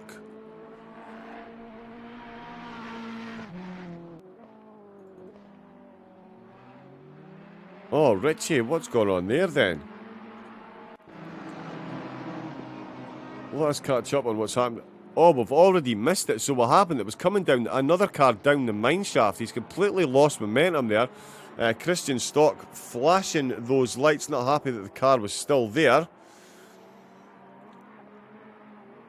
Oh, and again, the Ferrari just letting go. So Richie, just as I was saying, he settled the ship and got his stint back in order. He really hasn't. He's made a bit of a mistake there down the mine shaft, and Christian Stock is going to say thank you very much in the Butler Pal car up the inside of turn number 1. This is where we saw Morant make that beautiful move early doors to take the lead. Oh, and that's clumsy. That is a bit clumsy there. At first view, hard to say who was at fault, but somebody is going to get a penalty for that one, I would imagine. So that is Stock is now up into 3rd place. Richie now in 4th position. So there's been changes up there. Prentkovskis still closing in on Roylink. These two having themselves a ding-dong battle there for 12th place. They've traded positions a couple of times now. The two German manufactured cars making their way through the South African rain. Oh, and right up the inside, that's an easy move there for the BMW. The Porsche left all the room in the world there. He was a bit late on his brake. And I tell you, in the background, for those eagle-eyed viewers, that was indeed Podrig Jevremovic, who is, again, closing in on a battle between two cars. And what a battle is they head up towards the mineshaft. The Porsche just leaving enough room for the BMW around outside. They're going to make contact into the braking zone. They did manage to right themselves, and Jevremovic pops in. Oh, now he's made contact up the inside. So Jevramovic catches Prentkovskis on the way into the mineshaft, and Roylink says goodbye to both drivers. You can see them in the background. Oh, and he's got 2 wheels on the grass. Definitely don't want to do that. Round the outside potentially for the Audi. The BMW closing right and almost makes contact. Goes up the inside. I think I was avoiding an accident by the Porsche here, but 2 positions lost. As we can see, yeah, the BMW and Audi have made it through. Prentkovskis and Jevramovic. I did say Jevramovic, keep an eye on him for a comfortable top 10 position. And he's already made more improvements. Again, the battle's ahead. Certainly helping him. But it's all down to the driver as well. And in that Audi, Jevramovic getting the overtake done. And I don't think it's going to be long before he gets one done on Prentkovskis either. In fact, not much of a battle from Prentkovskis there. The Audi sails his way through. And it is the BMW now finds himself down in 13th position. Jevramovic up to 12th. Phenomenal driving there by the Audi driver. He's got a fair gap up to Clement, but as I say, I've presided over a couple of races with Jevramovic in them before.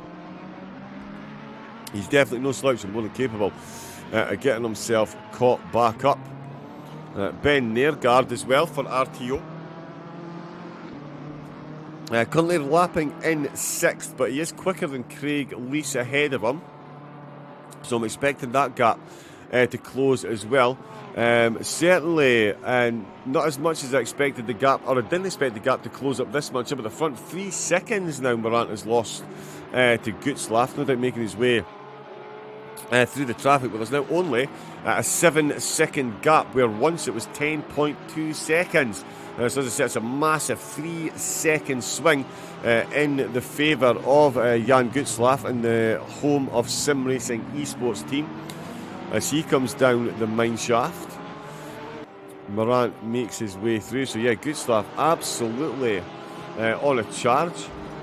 We've got Falloy in the chat. Go, go, go, El Huerta, he says. Number 41 and stock NFA because moving under braking.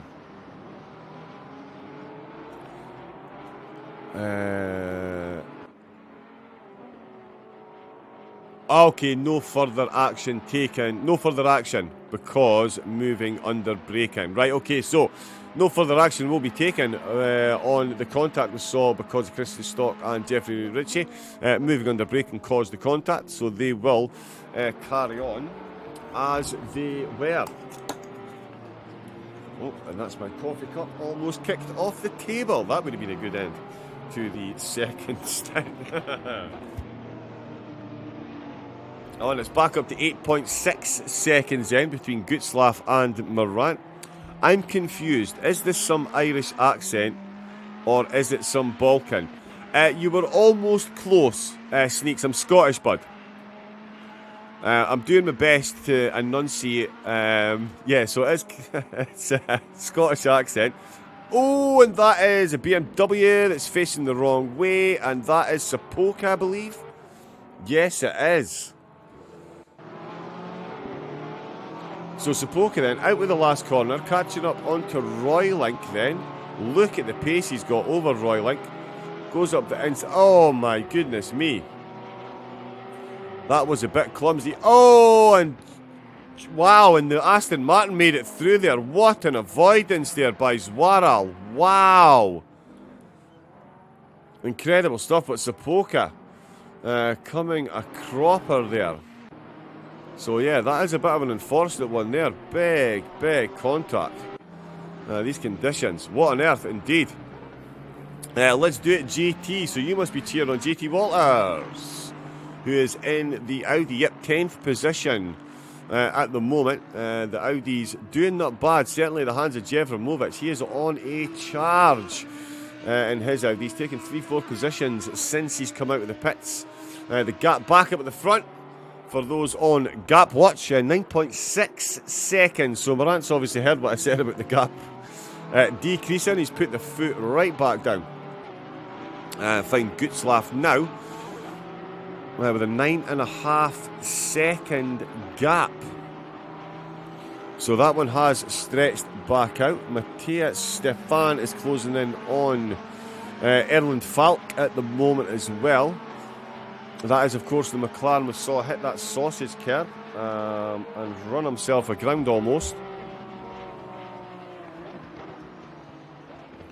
Did manage to get back out the pits and moving again. But finds himself currently being closed in on at a fairly comfortable pace, you would say, by the Iron Lynx Ferrari, guided by Mattei Stefan at the moment.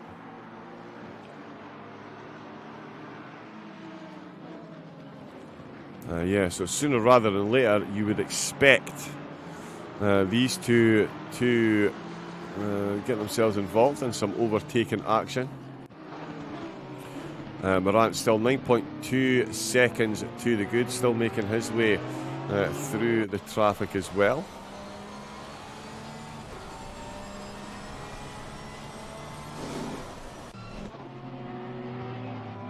Let's just have a quick run down and look through the field. There is Bob Ramshield. He's just making his way past. Oh, and that's a bit of contact there. Erland Falk then. And that is Matthias Stefan, already got that overtake done. So Falk really was down on pace there. Really down on pace. There's a blue flag as well, so that might have aided Stefan make his way through. But certainly the Porsche Clement making his way through as well. But Stefan getting that overtake done a lot sooner than I thought he was going to get it done. But he's going to have a blue flag waving at him as well. Jevramovic has come into the pits. Jevramovic is no longer in the race. Jorn Roylink has returned to the pits as well, and he's got a bit of damage. But yeah, Jevramovic is disconnected from the server, unfortunately, straight from the pits. Falk is now within a second, of Stefan. Now that Stefan has got the Porsche being blue flag passed, but that Ferrari certainly on a charge. Gutzlaff on his last lap, 150.0 compared to Morant's 55.0 compared to 55.3. DT Racing Team, thank you very much for the follow. Welcome to ERS. And the rain is decreasing in 30 minutes. Our trackside reporter informs us. So the conditions going to get slightly easier just after the next mandatory round of pit stops. Maybe we'll get some dry running. Jamie cracking the jokes in chat. Good stuff, I like it. The BMW. That is Brent Kovskis, and he nearly came a cropper. Another car down into the S's. In fact, he'd already had the incident there, so the replay did miss it. Excellent stuff. In fact, it was up into turn 4. He was already having problems. So by the time he got down into the S's, he'd lost momentum. He was trying to let second place past. And let's see what ailed him here. All right. Oh, he's trying to get out of the way. Oh, and there is another BMW. That is the one we were just watching. That is Mattei. No, it's not Mattei Stefan, sorry. It's Van der Hoven. So that is going to be another trip into the pits for Van der Hoven. Oh, he really has no grip on the front end of the car. For one of the pointiest turners in the game, that BMW is certainly not looking to turn at the moment. A lot of damage there to get fixed. Roylink in the pits with a 15-second penalty. Gutzlaff still trying to make his way through the traffic. And he's got a lot of... he's got a lot of time still to make up and a lot of traffic to get through. How much has that slowed him down, though? We shall impatiently await on the Delta to update. 50 laps in, 4 hours 24 left on the clock. 9.9 seconds, so the gap almost back to where it was when they exited the pits. So it is full charge once again for Gutzlaff for 24 minutes left of what I'm going to call stint number 2, as there is a 60-minute stint timer. We've seen quite a few cars. The E-Racing Endurance Am and Pro team have been in a couple of times to the pits. They have been changing drivers. But certainly the ones up at the front. Gutzlaff did come out and take over. Morant is on a double minute.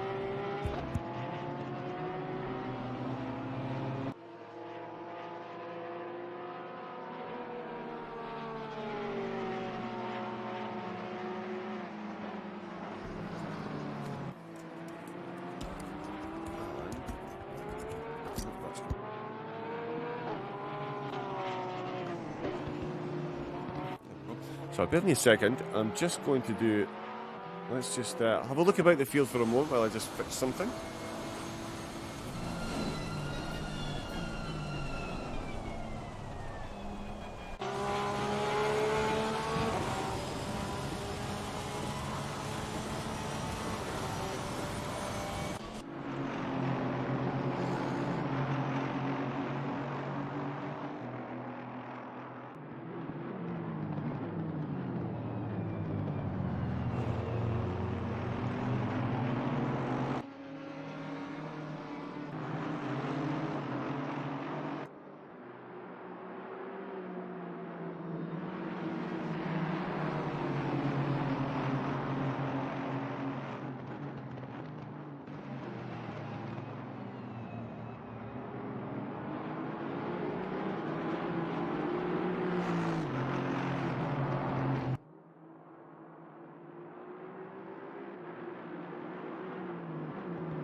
Yeah, there we go. Right, I think that's working again. Yeah, there we go. Yeah, keep it this wet all race, says Simon for Team SOP. I've got to agree with you there, Simon. More than happy, excuse me, with the race being wet. Gutzlaff certainly making the most of it at the moment then, since that little technical hiccup with the camera. We find him 8 seconds now off the lead, so he's effectively 2 seconds in the lead of the race.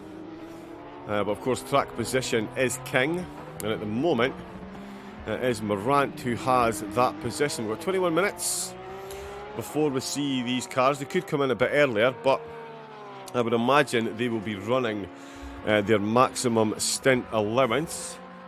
Jehendo, not agreeing. You're not agreeing with the keep it wet all race? I would say keeping it wet all race is absolutely the way to go. But I'm the one sitting in a nice, comfy commentary chair with a microphone and a cup of coffee. That's a red flag in F1, even at half amount of this rain. Indeed. I'm going to give it a go for sure. Indeed. F1 ain't a motorsport anymore. I'll agree with that. I'll agree with that. The way they keep changing the corners, look what they did to Zandvoort, look what they did to... How could they possibly justify taking away the corner they did at Barcelona? I can't even remember the name of it now. I'm that outraged, I've forgotten the name of it.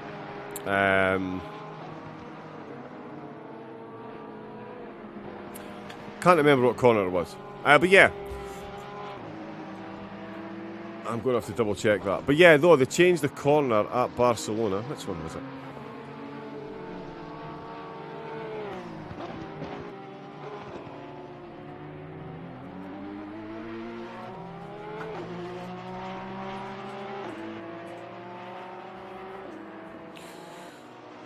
Let's have a wee check.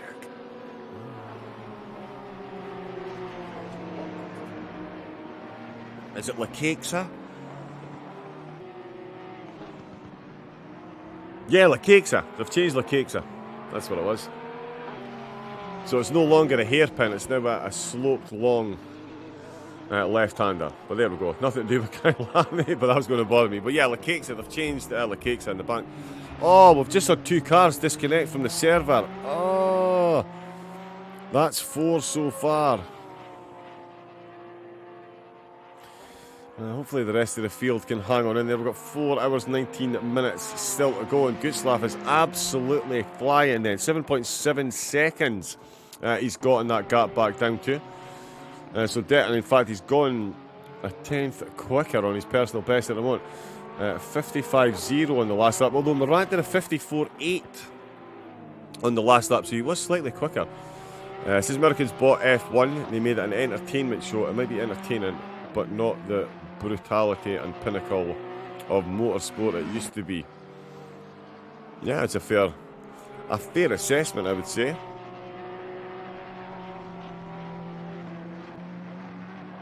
There's certainly been a lot more overtaken in F1 recently, which has been nice. So I'm just watching this timing gap. 7.8 seconds still with 18 minutes left to go. There is Ramshield. He's now caught up onto Prentkovskis. Prentkovskis has had an interesting opening couple of stints, to say the least. In fact, we could probably watch his opening couple of hours and fill the whole 6 hours of the race. Such is the amount of action that he has been involved in. But he is potentially about to be overtaken here by Ramshield. Aston looking very quick on the way into the braking zone for the mine shaft. Down the hill they come once again. The rain slightly easing off. Nope. And still 7 seconds separating Jan Gutzlaff. Oh, the course, that didn't look steady at all through the penultimate corner. It does steady the ship out the last corner, though, really on those curves again. Zwaral comes in to the pits for the E-Racing Pro team. Sorry, the AM team, I do apologise. It's the AM team that he's coming in from, the Ferrari. So another pit stop for that team. Ramshield now very, very close indeed. Potential turn 1 overtake again. Is he going to be close enough? He certainly appears to be on the time. Oh, that's going to be a bit of a send. And the BMW ahead of him just has a little bit of a lock-up and brake in there. He's going to run wide. The Aston Martin desperately trying to maintain grip and trying to get that position. Chases him up the hill to turn at number 3. The Aston doing all the running here. The BMW, another little wiggle on the way into turn number 3. The Aston surely only a matter of time before he's able to pounce and get this position done. Into sunset, they are nose to tail. And it's the BMW that's leading the way ever so slightly. Into sunset, you can just see a slight and almost dry air line. I'm sure the drivers would disagree, but it certainly looks that way there at the moment. And up at the front then, while we're watching this battle, the gap between Gutzlaff and Morant now down to 6.4 seconds. So Gutzlaff really is putting in the laps almost 2 seconds quicker. Oh, sorry, 1.4 seconds quicker. Slight exaggeration at 1.4 seconds quicker on the last lap. 56.1 for Morant, 54.7 for Gutzlaff. Into the mine shaft, though, we're on board with Ramshield and Prentkovskis. Ramshield down the mine shaft doing everything he can. Trying to force a mistake, trying to force that overtake. Are they going to go side by side at the bottom of the mine shaft? Not the brightest idea in these conditions. They managed to avoid that. They avoid contact. And into Galway, it's the BMW still hanging on to 12th position. Ramsfield doing his best though to close in. Oh, and the BMW has made an absolute meal of his entrance into the corner there, and that is good night Vienna for that battle. So again, the mine shaft, as someone pointed out in the chats, a lot of these fast corners seem to be the ones catching drivers out. Although I tell you, I wouldn't be. Well, so he just kind of lost the back of the car ever so slightly, put his foot on the brake, and the back end of the car just decided it was going to do its own thing there. Prentkovskis simply a passenger in that one. And he now finds himself overtaken then by Ramshield. Jevrimovic's car. Can't believe they're out of the server as well, unfortunately. Don't look at me, I never really watch F1. That's the problem, Americans never really care about F1.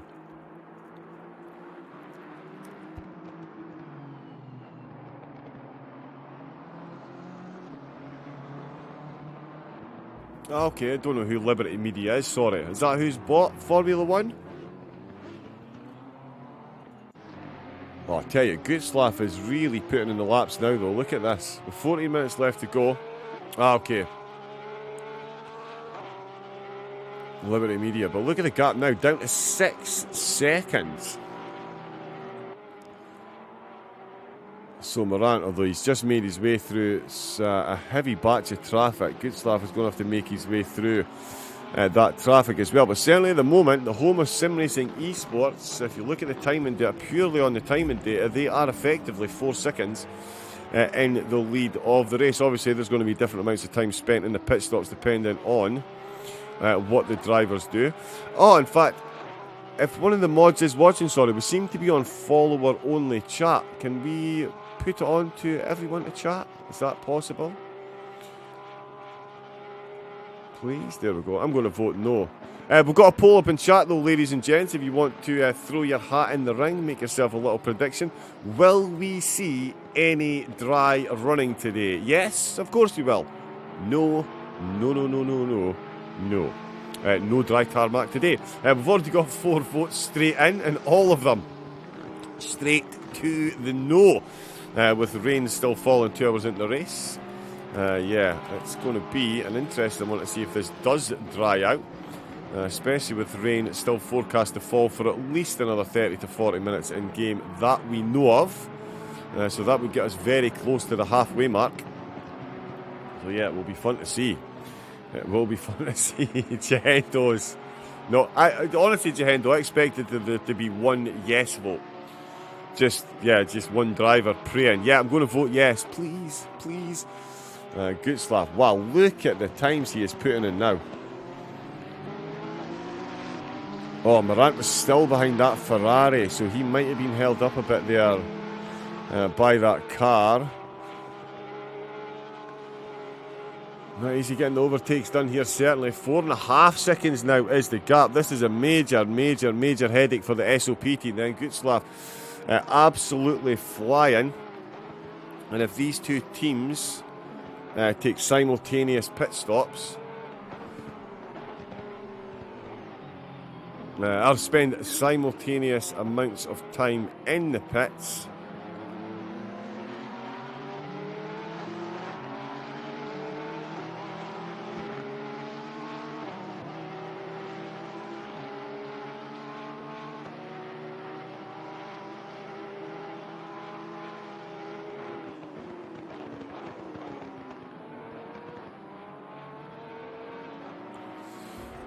Joko, what does car number 116?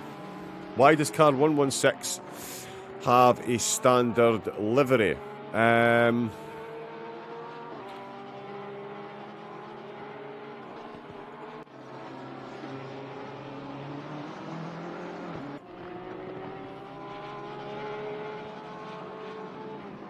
I've no idea, to be honest. That doesn't look... yeah, that is a standard livery, is it?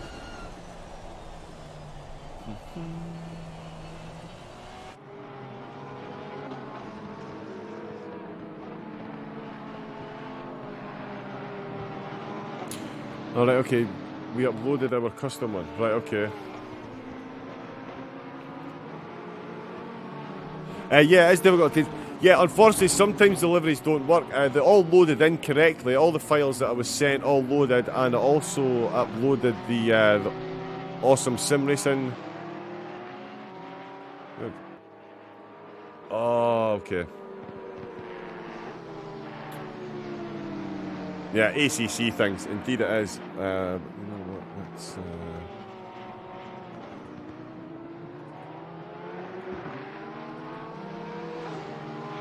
Yeah, liveries definitely can be more than just a bit temperamental. Let's see if that helps anyway.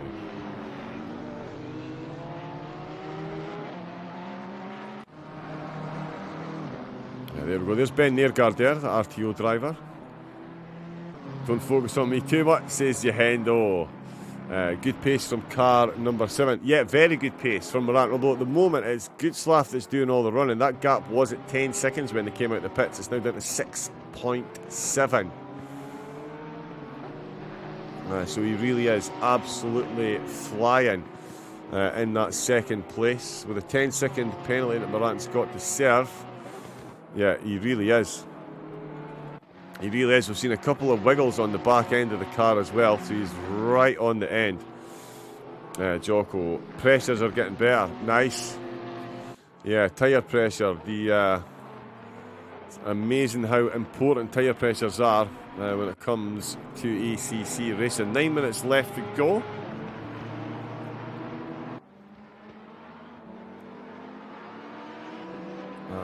That is Morant just making his way past Sapoka then.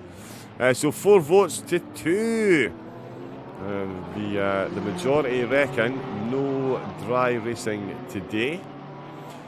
We gambled a bit with the flooded track and hired the pressure a bit. Okay.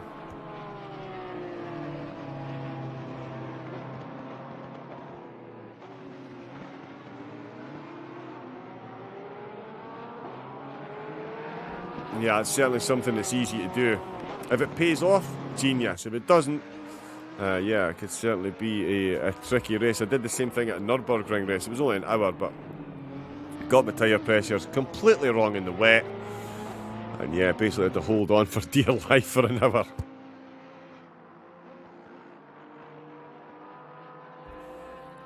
So yeah, we'll see what the drivers are able to do then. Let's see what this gap is sitting at now.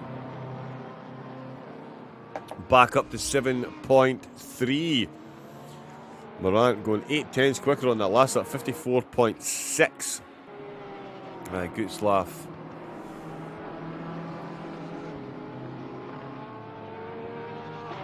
Oh yeah, no, his car's fine. That was just a bit of netcode on my screen, never mind. Van der Hoeven's back out on track, so is Lazaro in the Lambo. Roylink, unfortunately, is disconnected from the server, so it's Thomas Cesar for the E-Racing Endurance Pro team that find themselves in 18th. Then is Benizovsky, who's back out for the E-Racing AM team. They are ahead of the Pro team. As you can see, another Audi mate is with this. Sopoka out again. I think that's a Butler Pal car in 16th. Stefan and Falk have just traded positions then. Falk now in 14th, Stefan in 15th. Brent Kovskis, as I mentioned, their 13th position. Then it's Ramshield in 12th. Clement, ooh, wow, that was a lot of curb to be riding there for Clement. Down into the S's. We've seen a few cars come a cropper down there. You definitely don't want to be taking any liberties with the track limits. Not only will the in-game stewards give you a penalty, the off-track grip will definitely give you some headaches. Clement in 11th, then GT Walters, the Audi we've just seen, in 10th place. Molodkin is in 9th, Diodati in 8th. Forsberg then still doing some great running in 7th position. Oh, Nergard has picked up a 10-second penalty then. So Nergard's been given a 10-second penalty in 6th place. He's 29 seconds ahead of Forsberg though. So that should be okay through the next pit stop for them. Lease in 5th. It's Ritchie then in 4th place. And a Christian Stock for Butler Pal Racing. Hanging on to a podium position at the moment. 3rd place for him. Gutzlaff in 2nd position. And it is still Thomas Morant doing all the running up at the front. Erland Falk comes in to the pits, and it's Barney Gowers that exits for the 2TL Racing team in the McLaren. So that's him back out on track, 16th position. Is that Benizovsky just behind him? No, it's not. Benizovsky well down the road. So Nergard and Morant, the two drivers with those penalties to serve. Christian Stock putting in some very quick lap times as well at the moment. Not that that's a massive surprise, obviously. He's a quick driver, but his pace in the opening stints didn't seem to be quite on point. He's definitely picking that pace up now. In fact, setting some very quick sectors versus his own personal bests. So he's finding the conditions slightly better now. It would seem, but another big swing in the timing difference then. So Morant making his way through more traffic. It was another overtaken pair, and there is Gutzlaff now, 5.4 seconds. So again, another massive swing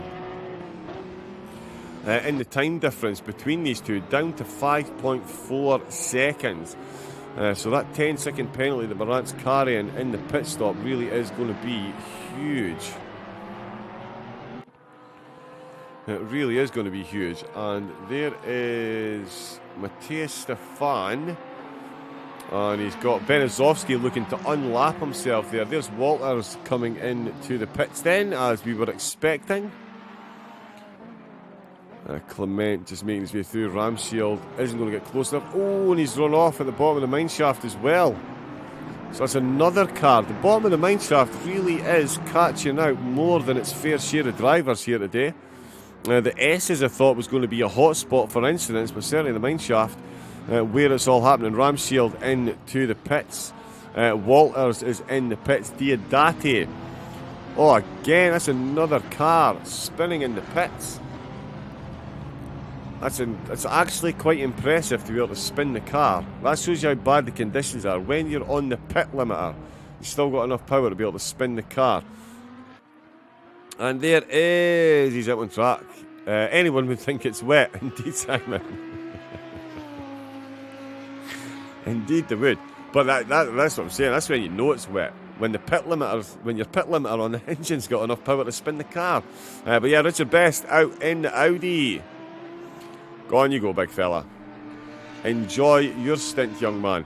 Diodati, he is into the pit. So is Nergard, in fact. He's going to have 10 seconds to spend there. Craig Lees ahead of him in the pits as well. That's Diodati, who is stationary, and Molodkin, who is on his way out. Sorry, Motin, not Molodkin. It's Oscar Motin who's taking over for the Hexagon Nation team. He's taking over for Ramshield. So he's back out. Drive-through for speeding in the pit lane. Second pit lane violation that we've seen so far today, and it's Gianni Timpano who's come a cropper. It's only a drive-through. The last team we saw get a stop go 32nd. Oh, and he's just run off at turn 1 as well. Oh, and he's spun it. Timpani really struggling. Don't light up the back tyres too much. Christian Stock comes into the pits, 2 minutes. Oh, and they're clipping the wall. So the cars are clipping the wall on the way into the pits and spinning the car. So there you go, Christian Stock in the Ferrari. Another car struggling on the way into the pits. The conditions, treacherous. Just a touch. Jan Gutzlaff then in second place, 6.5 seconds. So the gap has now increased again by 1.2 seconds. Stock go 32nd for speeding in the pit lane. Sigurd Revsig. And he almost crosses the white line there. So he received a little penalty treat from his teammate Ben Nergard then. Revsig, easily one of the fastest drivers on the planet. In fact, the whole RTO team, absolutely no slouches. But Revsig then would certainly been looking to make his way through the field when he took over, but himself and Timpano are going to be back into the pits for another stop, and it's going to be a 30-second stationary one for Sigurd Revsig, unfortunately. Let's see what's happening up the front. 6.9. Johannes Weiss taking over for the Butler Pal team, not as I thought. Nicholas Hilbrand. Johannes Weiss speeding in the pit lane. So that is another team speeding on the way into the pits. So 3 teams would drive-throughs, and one of those being the stop-go. Morant and Gutzlaff both into the pits, pretty much bang on the hour mark. 4 hours 20 seconds left. So these two are going to come in. Let's see who is quickest out of the pits. Of course, Morant has got that 10-second penalty, must remain stationary before anything is done to the car. They're only saving grace. Johannes has got a drive-through, so would have struggled to catch up that 10 seconds anyway, but certainly would have made inroads into that. And Revsig as well. Callum Morgan is out for the Pit Stop UK team. We've got Nicholas Hirt out for the Visceral Esports team. So a lot of drivers making an appearance. Miles Dixon is out for the Pulse Sim Sport team in the Nissan GTR. And we have Nicholas Clement closing in on Richard Best. That gap just getting ever so slightly smaller there. So it is Wrestlinger who's come out of the pits a whole 5 seconds ahead of Peter Brett. Well, it says 5.2. We will confirm that. They were 5 seconds behind, and Brett had that 10-second penalty to serve. Wrestlinger certainly will be happy he's got out ahead of the McLaren in 15th position. It does look a bit moist out there, ever so slightly. There is, as you can see, just Just a touch of precipitation falling from the sky. A little bit of water here and there on the track. In fact, I'm sure there's a little bit of tarmac someplace. I can't actually see it for the water at the minute. Let me see. Genuinely, if you took a picture of that and superimposed somebody on ice skates, I wouldn't think anything of it. It does look like it is legitimately a frozen road. Molodkin into the pits, Prentkovskis into the pits, and Lazaro back in the pits for another driver swap. Jalvo out now in the Lamborghini. Prentkovskis has stayed in the car. Triple stint. Matthias Stefan comes into the pits as well. Molodkin still in there. Wrestlinger Brett Weiss still on the podium, as we are on board with Wrestlinger, just admiring the talent it takes to drive through these treacherous conditions. Avoids that killer sausage on the right hand side, of course, but you can see even on the hilly, the sloped parts of the track, there is still standing water everywhere. Wrestlinger not being slowed down by that at all, and the gap in fact now 13 seconds. So Wrestlinger and the gang have absolutely done everything that they needed to do, and they've got themselves back out. Oh, and the Porsche again, you can just see the back slightly starting to go there. Johannes Weiss has been in to serve his penalty, so to Sigurd Refsik, he's been in to serve his penalty as well. Now finds himself behind car 404, that's Miss Eunice. So that will be blue flag, so he'll get past there very quickly indeed. He's going to have to catch up to Miles Dixon and Callum Morgan. And he's going to make a move on the top of the pack. Nicholas Hirt out for the Visceral Esports team. Fourth place, Johannes Weiss ahead of them. He served that penalty. Big gap to catch back up, but Johannes is a fierce competitor. Very quick driver as well. So certainly not over for their chances of potentially getting second, even a race win. Another two guys ahead are quick, but Johannes and the gang are absolutely no slouches. Although Wrestlinger, he has hit the ground running since he's taken over. He's got that gap up to 13 seconds, and in fact we're going to get a quick update on that.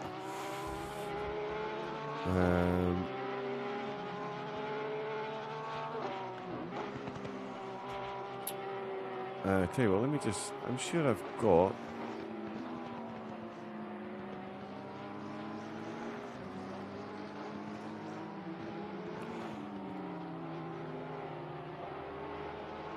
Okay, so apparently I wasn't following either. Oh well, thank you for the follow me. Welcome to ERS. That's amazing. How am I able to broadcast and I wasn't following? But there we go. So I'm following as well. Mega Moist Emotes in the chat, courtesy of Mr. Chad Rice. Wrestlinger, he's lost 2 seconds on that last lap, now down to 11 ahead of Brett and Weiss in third place. The rest of the field all fairly well spread out at the moment, as we've come to the end of what is effectively the second stint. I know, Holly, I'm in your gang, like, what? How on earth am I not following here? I'm only broadcasting on the channel, never mind. Excuse me. There's Refsik just ahead. So that shows you how detrimental that's been. This Johannes Weiss in third, and this is a good Refsik just ahead of him in seventh. If anything, you'd expect Refsik to be that close to Weiss on the same lap at least. But such is the way the pit stops have worked out. So detrimental is that stop-go 30-second penalty round here. That's really thrown them down the order at the minute. But Refsik is still running well in seventh. Peter Brett. Oh, and again the Porsche. Did you see just the sideways motion on that Porsche there as he come down towards the bottom of the S's? This is the mine shaft he's coming into now. He's found 3 seconds on Wrestlinger ahead of him, and he is stretching that gap back to Weiss. That stop-go 30-second penalty has been massively beneficial to the two race leaders, it has to be said. 40-second gap. Brett now within 11 seconds of Wrestling. Oh, and again, look, the car, even in a straight line under acceleration, changing gear, having a little bit of a wiggle at the back end there.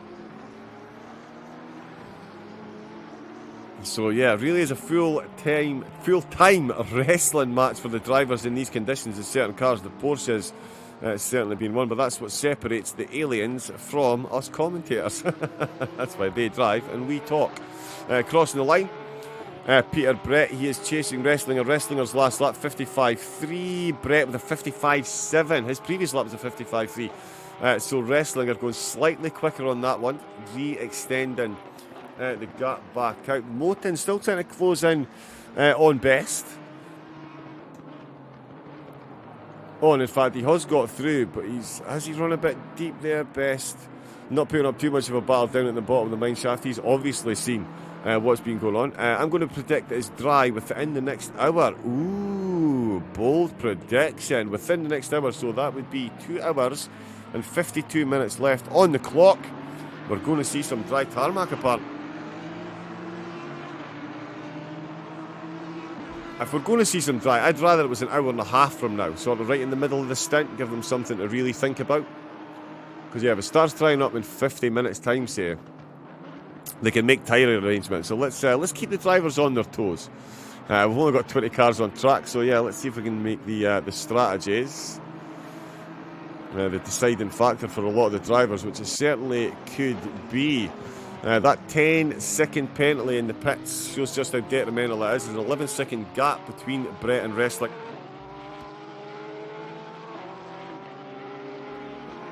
Now a 10.9-second gap, so there we go. So yeah, on the previous stint, it did look like the Porsche was the quicker. The lead Porsche, the 116 car, was the quicker of the two. Just making his way past the ERS car, and there is, yeah, Peter Brett in the Porsche. It's pretty quick, because I almost sang that there, Simon. I'm not sure the world's ready for me singing. George Michael. There we go. Yeah, don't think the world's quite ready for me singing George Michael, but so I won't do that. Right, but tell me, slow Simon. When you're saying because you've got to have faith in what? Faith that it will continue to rain, or faith that it will dry up? What side of the fence is your faith on at the moment, Simon? Are you hoping for continuous rain, or are you hoping for it to dry out? Faith in Peter to close the 10-second gap. Fair enough.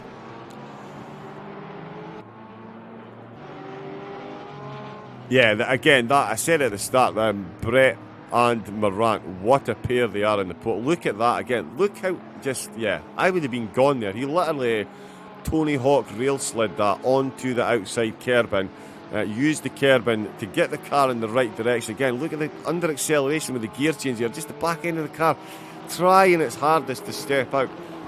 I do know a lot of these quick drivers, the way they tune the car, they really do tune them on the edge. Which means it's very easy to fall off, but that's why they're the pros. Well, if it stays like this, they should close the gap in the next stop, says Simon. Full confidence in his team members. And yeah, rightfully so. They are very, very, very quick. I've obviously got first-hand knowledge of a lot of their recent exploits. As I'm fortunate enough to preside over quite a lot of them. Johannes Weiss there, another team have presided over races a few times for Butler Pal Motorsport. We know they're very, very quick as well. A few new teams as well. Visceral, they're very quick. Come on, Jalvo! Says Adrilazaro. I hope I'm pronouncing that one somewhat remotely correct. Yeah, but there is Oscar there. In the Lamborghini. We've seen a few driver changes in the Lambo so far. But certainly it is Oscar Jalvo out at the moment.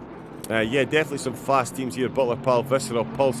Yeah, RTO, exactly. I can't believe I didn't notice their first driver, Dan Watts. It didn't like, he's only just raced with SOP, and it never twigged with me that Dan Watts was. I thought RTO were missing from this race, but yeah.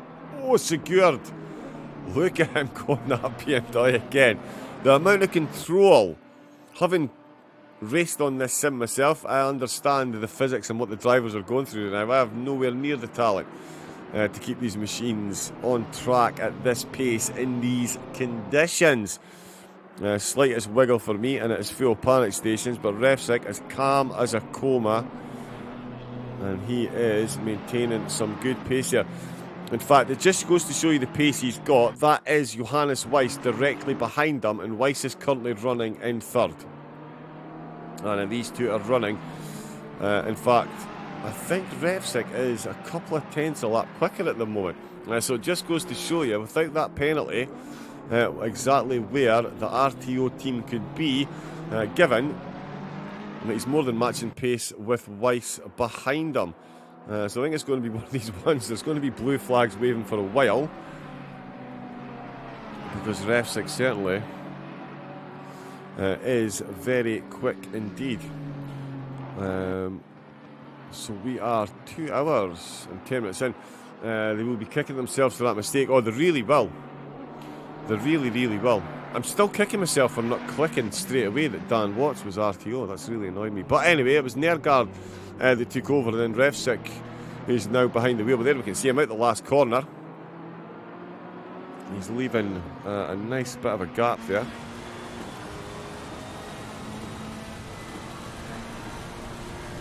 There we go. We're just over 2 hours in. I am doing the commentary on my own today, so I'm going to quickly put on autopilot. I'm going to have a quick comfort break, pour myself a quick drink before we get into the next pit stops. And yeah, we'll have a run over the 20 runners and riders that are still... Oh, that's the McLaren. Just as a go, that's Gowers who's lost it down at the bottom of the S's as well. An absolute hotspot for mistakes there. Or not even so much mistakes, just the cars not having as much grip as the drivers expect.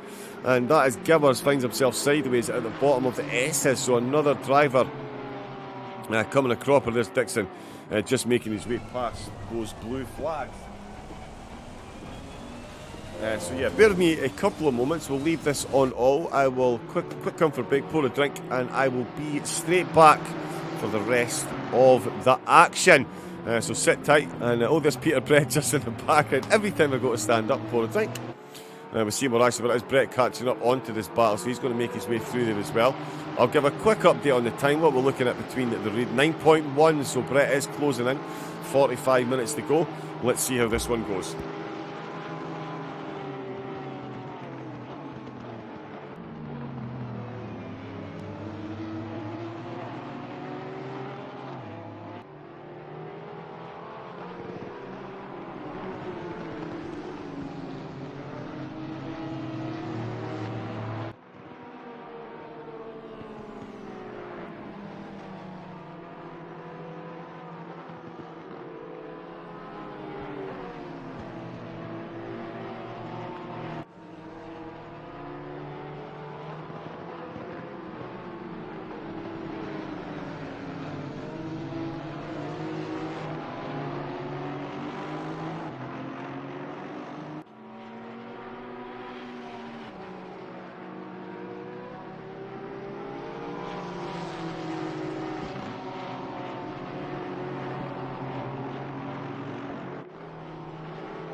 Okay, and we're back again.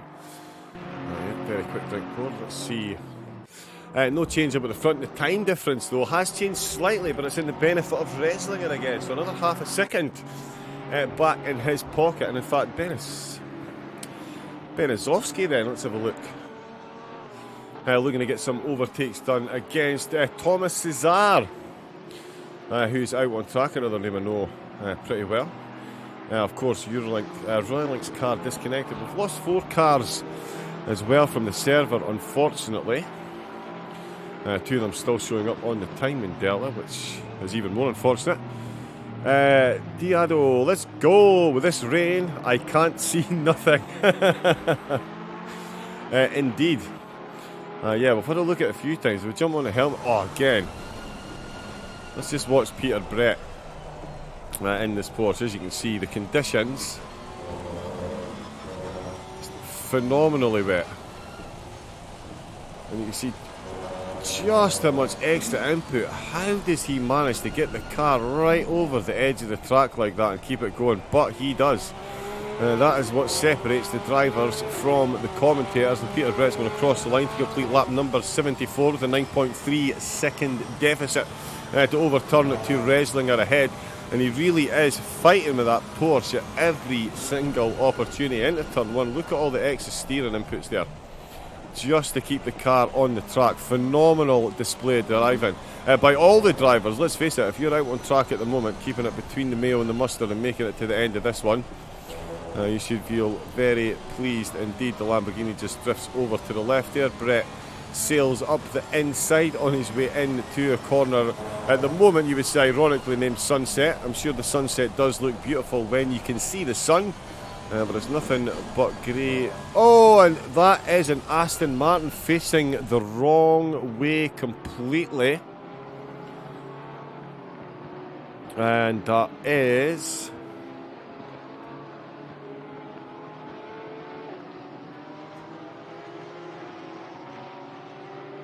Oh, it's Callum Morgan. It is Callum Morgan.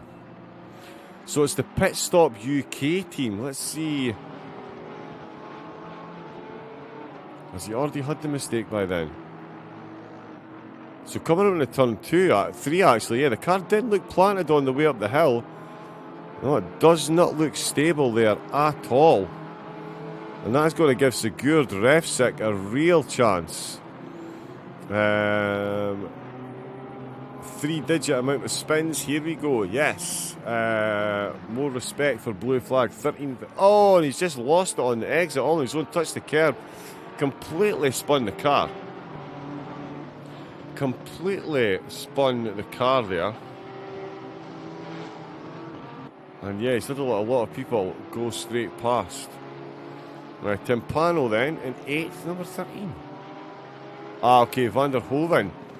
So they have come back out on track. And remember as well, guys, if you do have any incidents, I'm sure there is live stewarding and there's a channel in the Discord. So if you do have any incidents, jump on board there. Callum Morgan has come into pits after that big spin then. So carrying a bit of damage, and Sigurd Refsik's coming round the last corner. He's still got Johannes Weiss behind him. 53.6, Weiss 53.8. So yeah, the two of them within 2/10 of one another. Refsik and Weiss. So it's going to need a big pit stop strategy here from Refsik and the gang to get caught back up. When will the rain finish, says Dioda. Hopefully never. Apparently it was going to slow down, and we have had predictions in the chat that it will be dry in 48 minutes time. In fact, no, 45 minutes time. 45 minutes time, we should be seeing a dry track. It has been predicted in some hushed corners of the chat. We shall see if that plays out. What is playing out, though, is an unbelievable battle between the top two. They were separated coming out the pits by 10 seconds after stop number 1. But the car we're watching now, the SOP Esports car, found themselves with a 10-second penalty to serve at their next pit stop. This has then Put Wrestlinger in the gang. In the lead, there was a 5-second gap. 10-second gap when they came out of the pits. It's now sitting at 8 seconds. So we've seen that as high as 10. It's now down to 8. So Brett doing exactly what he needs to do. Although on that last lap, he was slower by 0.3 than Wrestlinger. So yeah, it is trading lap times at the moment. It's all going to be down to the pit stops over the next 3.5 hours. Aronov is out in the car. Pavel taking over for the Aces Speed team in their Aston Martin. I'm sure he's enjoying the conditions. And we have Richard Best, who is out. He was in the chat as well. He's finding himself in 10th place. Looking very good in that Audi. Some very consistent lap times he's putting in there at the moment. Jeff Ramovich no longer in the race, unfortunately. He was having a great run as well. A couple of server disconnects, unfortunately. Van der Hoeven did disconnect from the got disconnected from the server, but they have rejoined to finish the race. A couple of other cars not quite so lucky, unfortunately. Leaving us with this 20-car grid. But still got some of the fastest drivers out there plying their trade. Where has...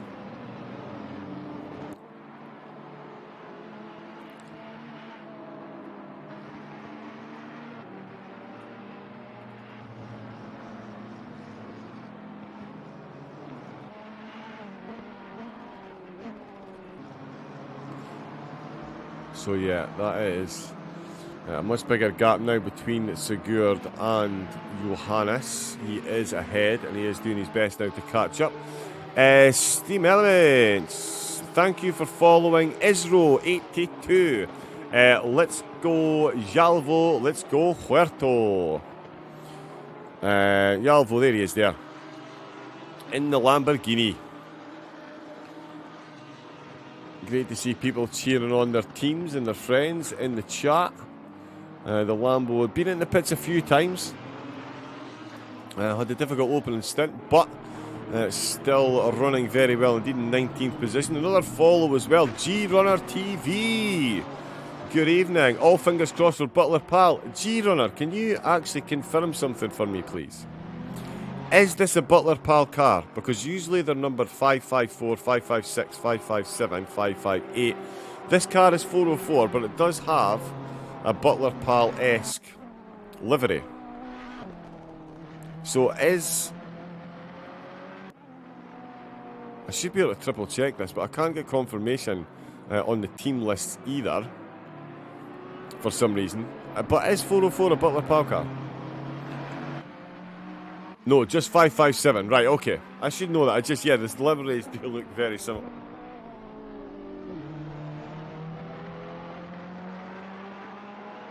I do indeed. Jalvo has, yeah, the livery on that is very nice. It's kind of like the split down the middle, like the Simulation Esports. And is it them who've got the Brazil? Oh no, it's the. Have they got the Brazil flag on the roof? Yes, they do have the Brazil flag on the roof.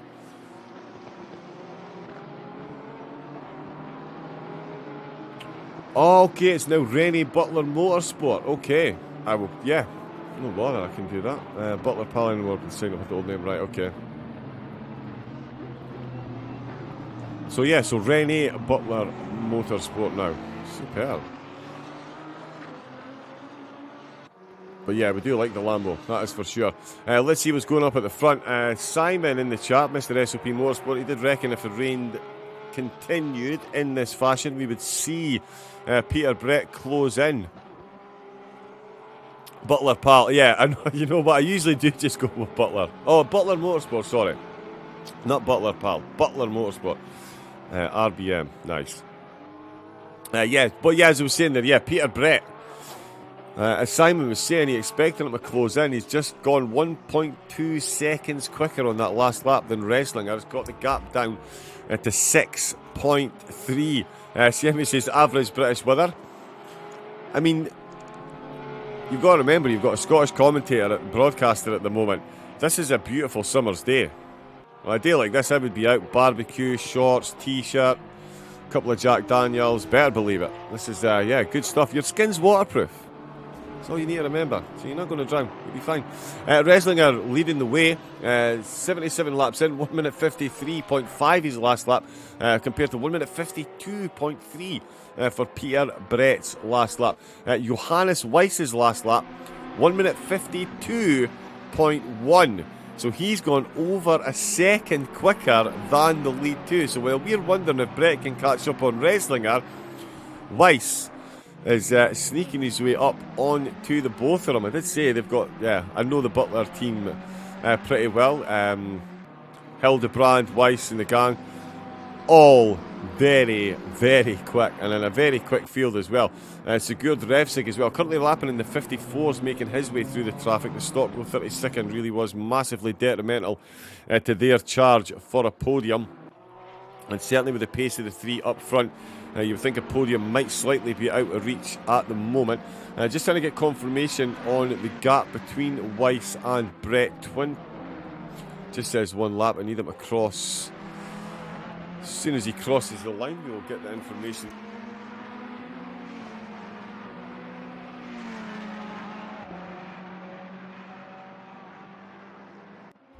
Okay, oh wow, and the three of them, in fact, on that last lap, the three of them did almost identical lap times. 52.2 for Weiss, 52.2 for Brett, and 52.5 for Reslinger. So yeah, the top three really are just matching one another for pace and trading lap times. Jalvo is a good pilot and a better engineer. Okay. Yeah, let's face it, an ACC setup is definitely key. Now, if you can get a decent setup, get yourself to the end of the race, that will make all the difference.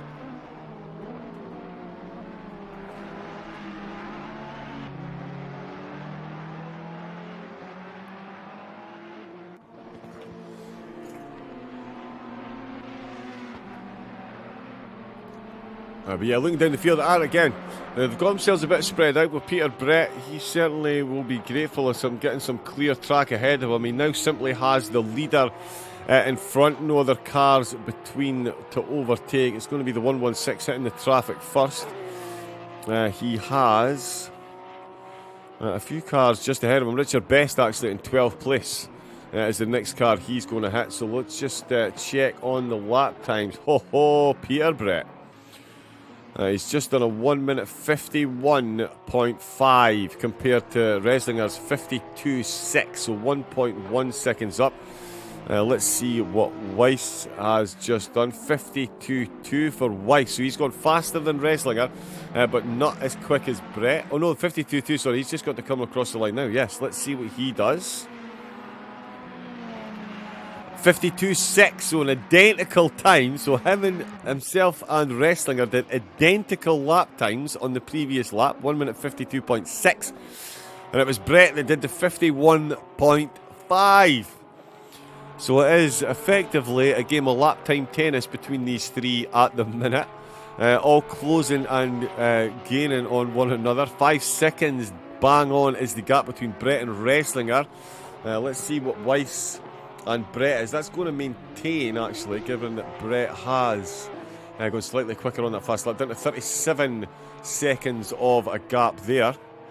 The other 17 cars doing their best just to get to the end. Motin is closing in on... No, he's not closing in Clement, sorry. Clement is just about to be overtaken. That's why that delta was flashing there. He's about to be overtaken by one of the other cars, so it's just a blue flag overtake there. Brett, look at how does he get away with that? I suppose I drive the Ferrari, so there's no way I'm going near any curbs. With the Porsche driver once again on the absolute ragged edge, and it almost looks like we're seeing a bit of a dry line forming on the track, perhaps. Or am I just being overly ambitious? No, that definitely looks like some drying tarmac-ish. I mean, the rain is still falling. We've got plenty of cars driving over it. And they are pretty spread out, so the track is in constant use at every part almost. Start-finish straight. Pretty quiet at the moment, and then another burst of 3 cars coming along. So certainly could we see it drying out? The rain is certainly lessened since it was at its height about an hour ago. 26 minutes until we hit the third hour. There's Cesar into the pits.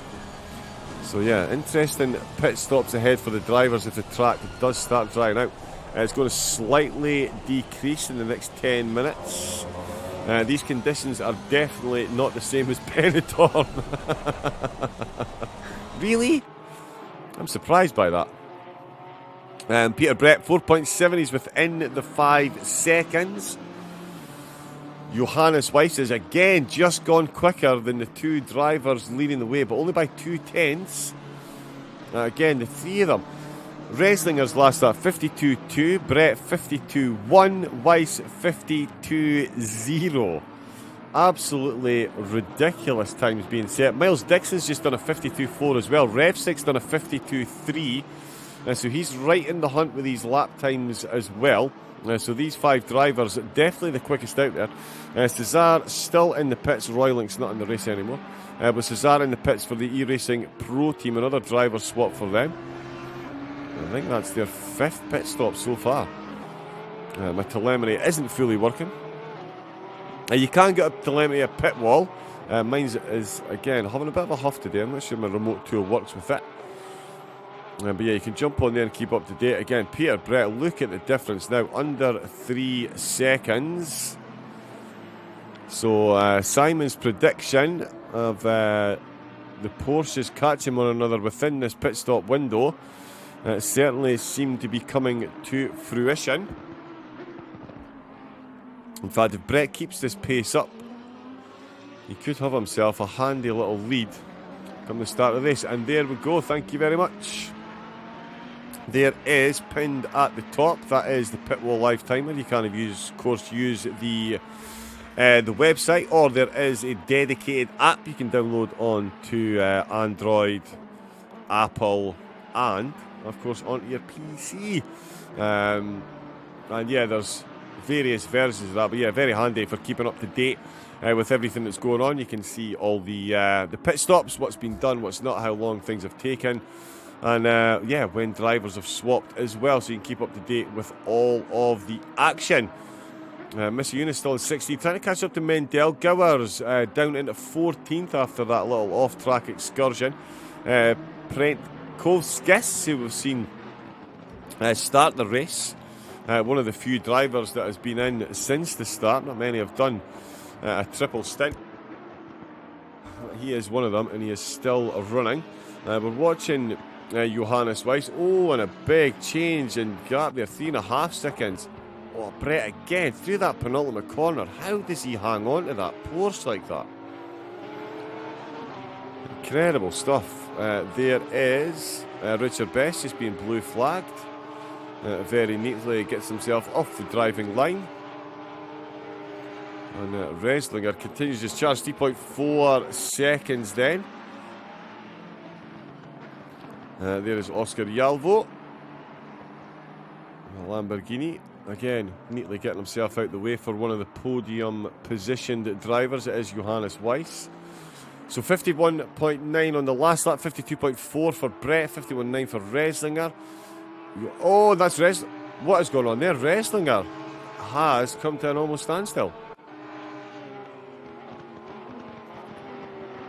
Or was he just slightly... Did we just come on? Did we just jump on board with him? Oh, the back end. Again, these Porsche drivers really do hang it on the edge. Oh, and he was. Oh, complete unforced error there. And it could not have been worse. He's literally done a 180 facing the wrong way. And that was Peter Brett that has absolutely sailed through. And it's Johannes Weiss that's not far down the road then. So Reslinger... We thought this was going to be right down. I thought he would maybe be about 2 seconds behind given the pace that Brett was showing. They were kind of matching, 22 minutes left to go. But that mistake by Reslinger. And that now finds Peter Brett absolutely gifted the lead of the race. But again, this Porsche there, just as it's changing gear, that back end really does light up. But he's safely into Sector 3. Oh no, I thought we had a new message point. Oh yeah, it is, yeah, slightly going to decrease in 10 minutes. So if it does decrease in 10 minutes, it's going to give the drivers They're coming in to take the pit stop in 20 minutes. A much clearer understanding of what they're going to be facing. Benazovsky has taken over for the ERS ACC team, but not left the pits as yet. Johannes Weiss, he will be massively encouraged by that. Just to put it in context, the Wrestlinger spin there, it brought his lap time down to 1 minute 59.3, 7 seconds slower. So that is a massive drop, hence you can see why Peter Brett's gone from 3 seconds behind to almost 4 seconds ahead. Johannes Weiss in the Ferrari. What can he do in the closing 20 minutes of this stint? He's going to cross the line, and we're not going to get an update of the time difference between Weiss and Wrestlinger, which is unfortunate because that is something I would be very keen to have at my fingertips at the moment. Yeah, it's a fair chunk of time. It's nowhere near the 37 seconds it was, obviously. Gap should be 30 seconds. Yeah, that's what I'm thinking. It's definitely not with the 37. But yeah, it should be somewhere about that. In fact, I think it might even be slightly less than that. Oh, 34. Oh, well, there we go, 34. Still a big gain, though. Still a big gain. It's been a big gain. Brett already has gained more time. That's already up to 4.5 seconds. He has got 20 minutes. And he's got a nice bit of track ahead of him. 3 cars a bit up the road. He might catch them before the end of this stint. He'll be double stint, you would imagine. We saw Thomas Morant do 2. So I'd imagine we'll see Brett in for at least 2, if not potentially 3. And then Morant out to finish, or Brett 2, Morant 1, Brett to finish. But either way, unbelievably strong lineup, unbelievably strong race. And Brett's just done a 1 minute 51.0, Reslinger 52.0. So still a second down. Johannes Weiss, that's in Galway, so he's got a couple of corners to navigate before he gets to the end of the lap. We'll get an update on his lap time. 4.8 seconds the gap up front. Weiss still in third, Hurt in fourth, Dixon fifth, Revsick in sixth, Lease in seventh, Timpano in eighth, it's Aronov in ninth, and Clement still rounding out the top 10. Across the start-finish line, Johannes Weiss 52.0. So identical type of wrestling, and a second down on Brett. So Brett really is taking the bull by the horn. Bullis says, what a drive, Yalvo. Another one of Yalvo's fans in. Great to see Oscar Yalvo. There he is there indeed. In the beautiful Lamborghini for the EHRT team. Just getting out of the way very quickly and concisely for the blue flag. Beautifully done. And he will continue on. Predkovskis has picked himself up a 10-second penalty. Now, he has certainly had a phenomenal race, and he is still out. 3 hours, 18 minutes left to go. Weiss has found another half a second on Reslinger, so I don't think he's going to get anything done before the pit stops. It would be an absolutely Herculean effort if he did at this stage. That is a very big gap. But Peter Brett, again, not wasting any time. 5.2 seconds. Oh, it really does mount that exit curve at the penultimate corner. I do catch my breath every time he comes over there. 5.2 seconds is now the gap. So the SOP Porsche is not being slowed by anything. 51.252 on that last lap. If I'm not mistaken, that is going to increase the gap over Reslinger once again. Reslinger with a 51.6. What can Weiss do in reply to these two? Again, he's looking pretty comfy. No, not too much traffic to deal with ahead. Well, there is a bit of traffic ahead to deal with, but he shouldn't catch that too soon. It's Pavel Aronov that's ahead of him in 9th place. Crosses the line to do a 51.3. So half a tenth slower than Peter Brett, but 3/10 quicker than Reslinger. So it does look at the moment, Reslinger is going to maintain second position when he comes into the pits, providing he doesn't have any more spins. If Weiss stays in the car though against Reslinger, certainly Butler Motorsport, Rennie Butler Rennie Butler Motorsport, as they're now known, if I don't trip over my words, will certainly be quietly confident of potentially overturning the Porsche dominance ahead. 5.5 seconds now is the gap for Brett. He is very consistent through those middle sectors. Nicholas Hurt putting in some quick times as well for the Visceral Esport team. Of course, we saw them up in the podium positions. Van der Hoeven just being blue flagged. This seemed to be planted in the middle of the track there. If he just sticks to the driving line, we'll get Hurt. We'll make his way around. Miles Dixon still running for the Pulse Sim Sport team. Solo Nissan in the race. And they are currently in 5th position.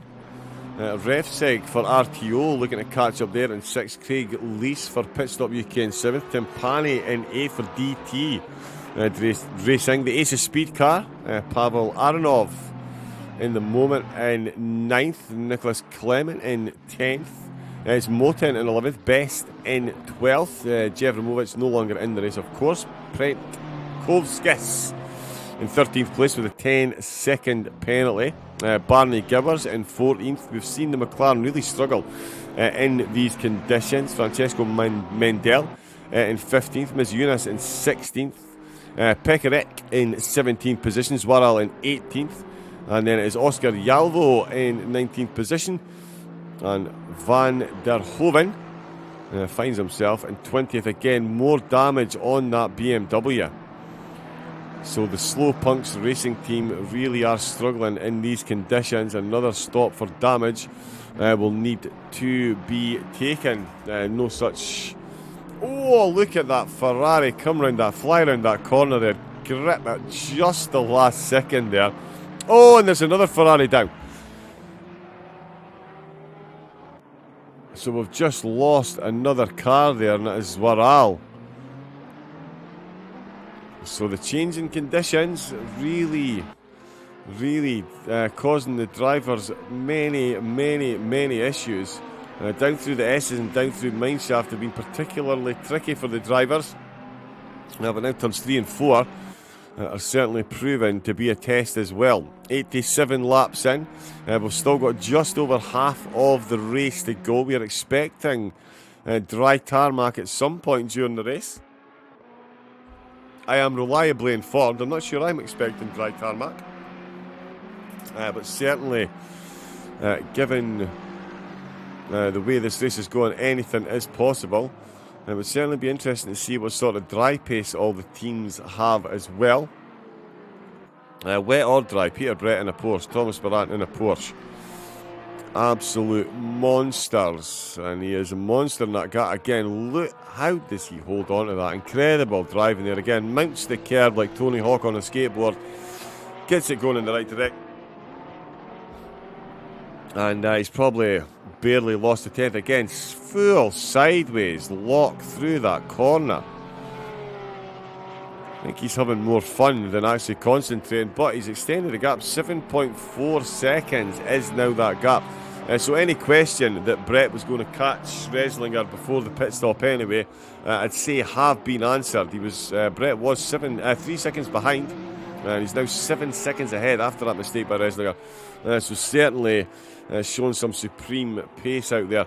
Johannes Weiss very quick as well, as he is closing in that gap now down to 31 seconds. So certainly not before this pit stop. He's going to get close, but if the Butler machine does keep this kind of pace up, it won't be long before Reslinger's rear view mirror is full of bright white Ferrari.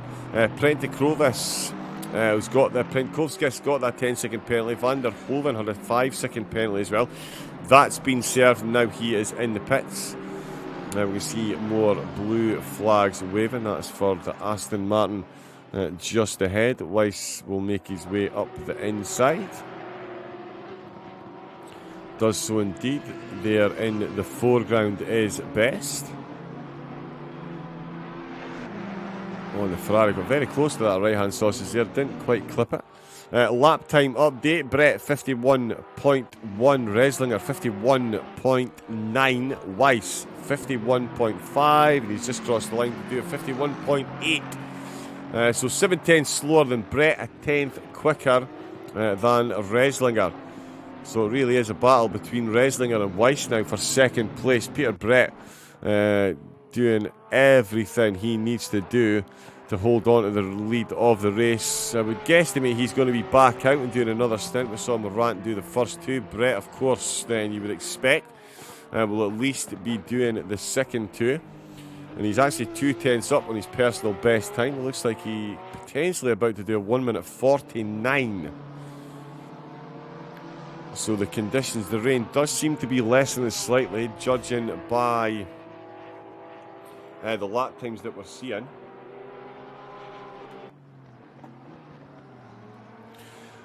Yeah, so it'll be interesting to see. Basically, can Brett maintain this pace? Can he keep pushing? Again, over that right-hand sausage. Just insane amounts of bravery in these conditions. But of course, he does make it stick. And that is going to be a very quick lap time he's putting in again.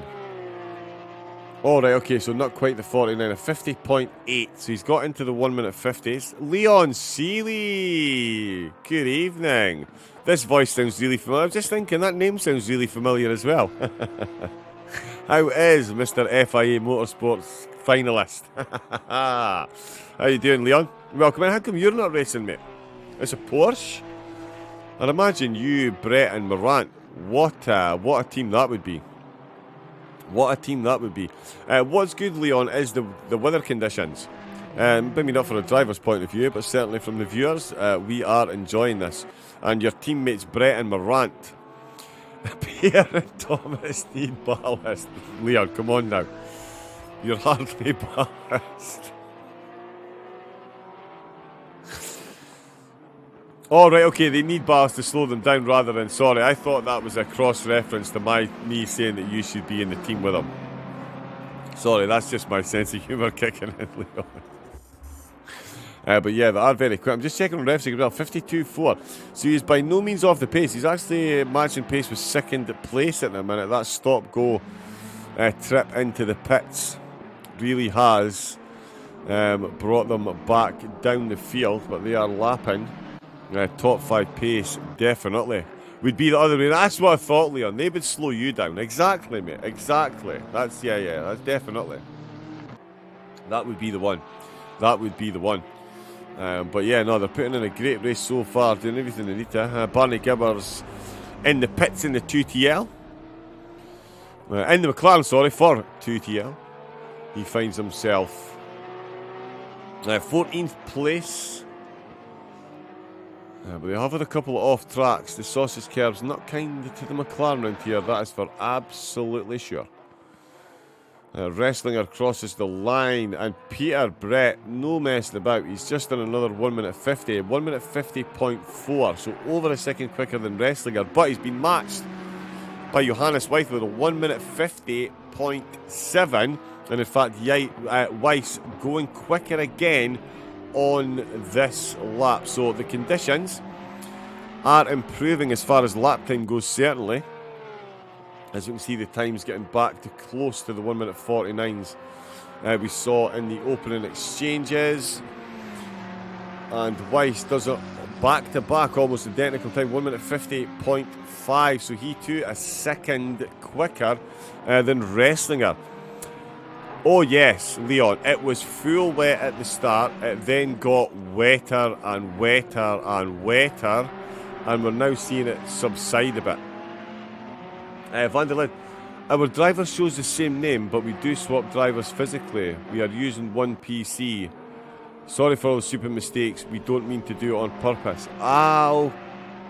Okay. So driver swap, right. Well, so here's the thing then, Van der Linde. I think you might be subject to a massive time penalty at the end of the race then, bud.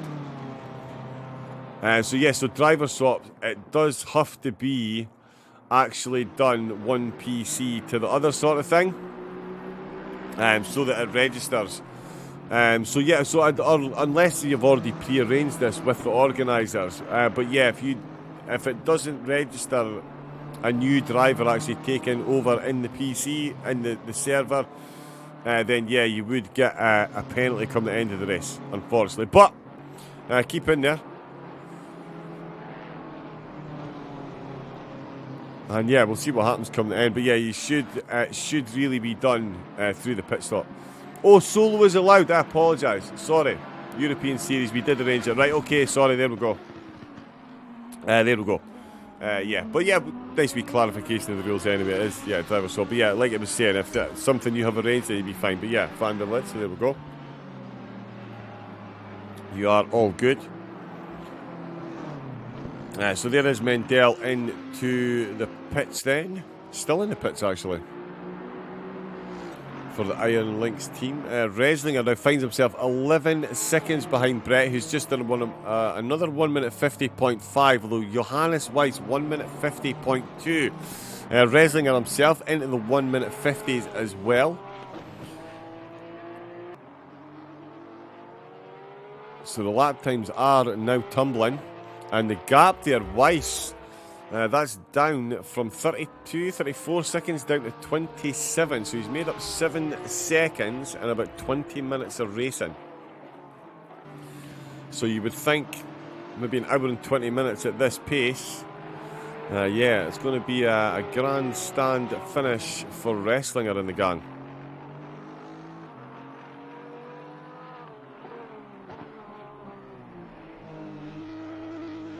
Just wait on Brett to cross line, see what type of lap time he is. To be fair, Van der Lid, I did actually half register that, because when I was looking at the entry list on the SimGrid website, I did see a team that had one driver name, and I just assumed they were waiting on a confirmation of who the second was.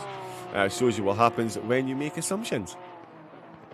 Peter Brett, another 1 minute 50, that's a 50.8. Reslinger 51.5. Dixon into the pits. First of the top 5 to take their third. That's Pulse Sim Sport. Miles Dixon in. The Nissan GTR. Revsig down the mine shaft, so he may take track position if he stays out. Timpano's in the pits as well. And Johannes Weiss, he's done a 1 minute 50.2 on that previous lap. Oh, and he's a big down. 52.2, so he's been slowed down by some traffic there. And that's certainly been a saving grace for Reslinger, because he was closing in there. His best coming into the pits. His first ever stint in an ACC endurance race. And his first ever time driving in the rain as well. So phenomenally done by Richard. I'm not sure if he's going to do a double stint, but congratulations on that one. So that is best into the pits. Clement is coming into the pits as well. Timpano, as I mentioned, he's in there. Stange and Revsig's coming as well.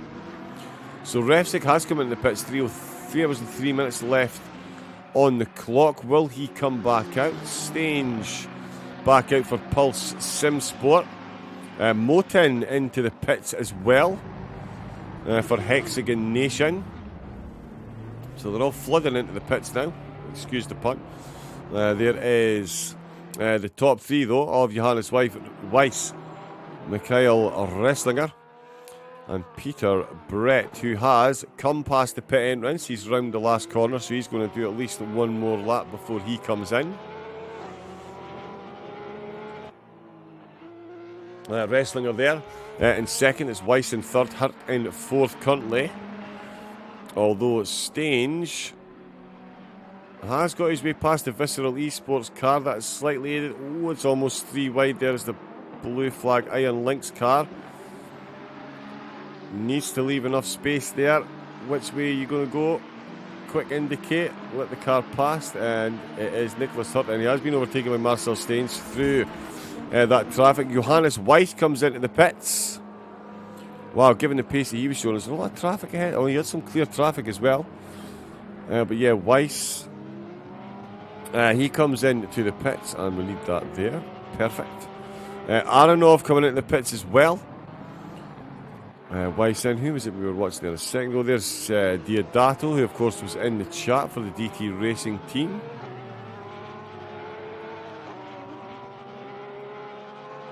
And Miss into the pits as well for the 404 car. They're up in the 14th place.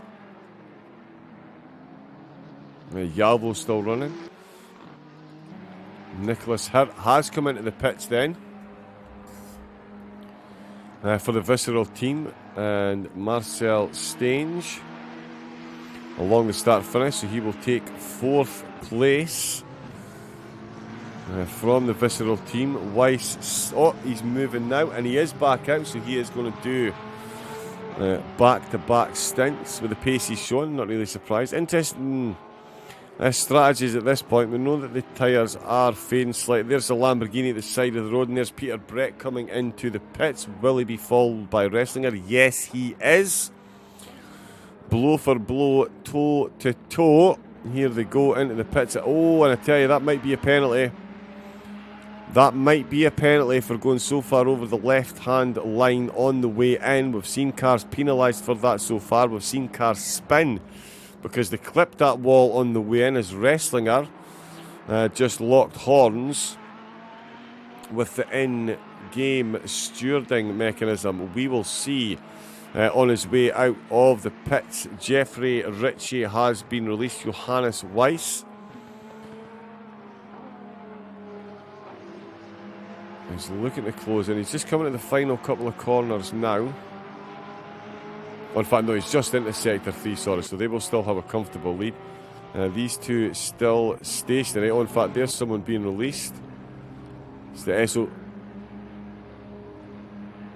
And Peter Brett's been beaten out of the box then, so a quicker pit stop for Wrestlinger. Much quicker stop for Wrestlinger. That's a 7-second gap being overturned in the pit stops there. Both need to make sure they observe that white line. So Weiss is still down the road. Just coming in.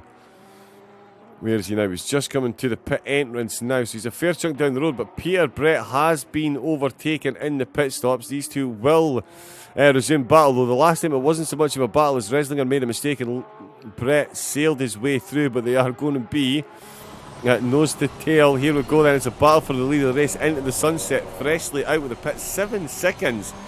Overturned by Wrestlinger and the team. So are they double stinting tyres? Is that going to be detrimental towards the end of the stint? Can they fend off Brett? How long can they fend him off? Or can Brett get himself back into the lead? And what is Johannes Weiss going to do while all this is going on? We know that Weiss was quicker than Wrestlinger towards the end. They must have not taken tyre, says Simon. Right, that would be my guess as well.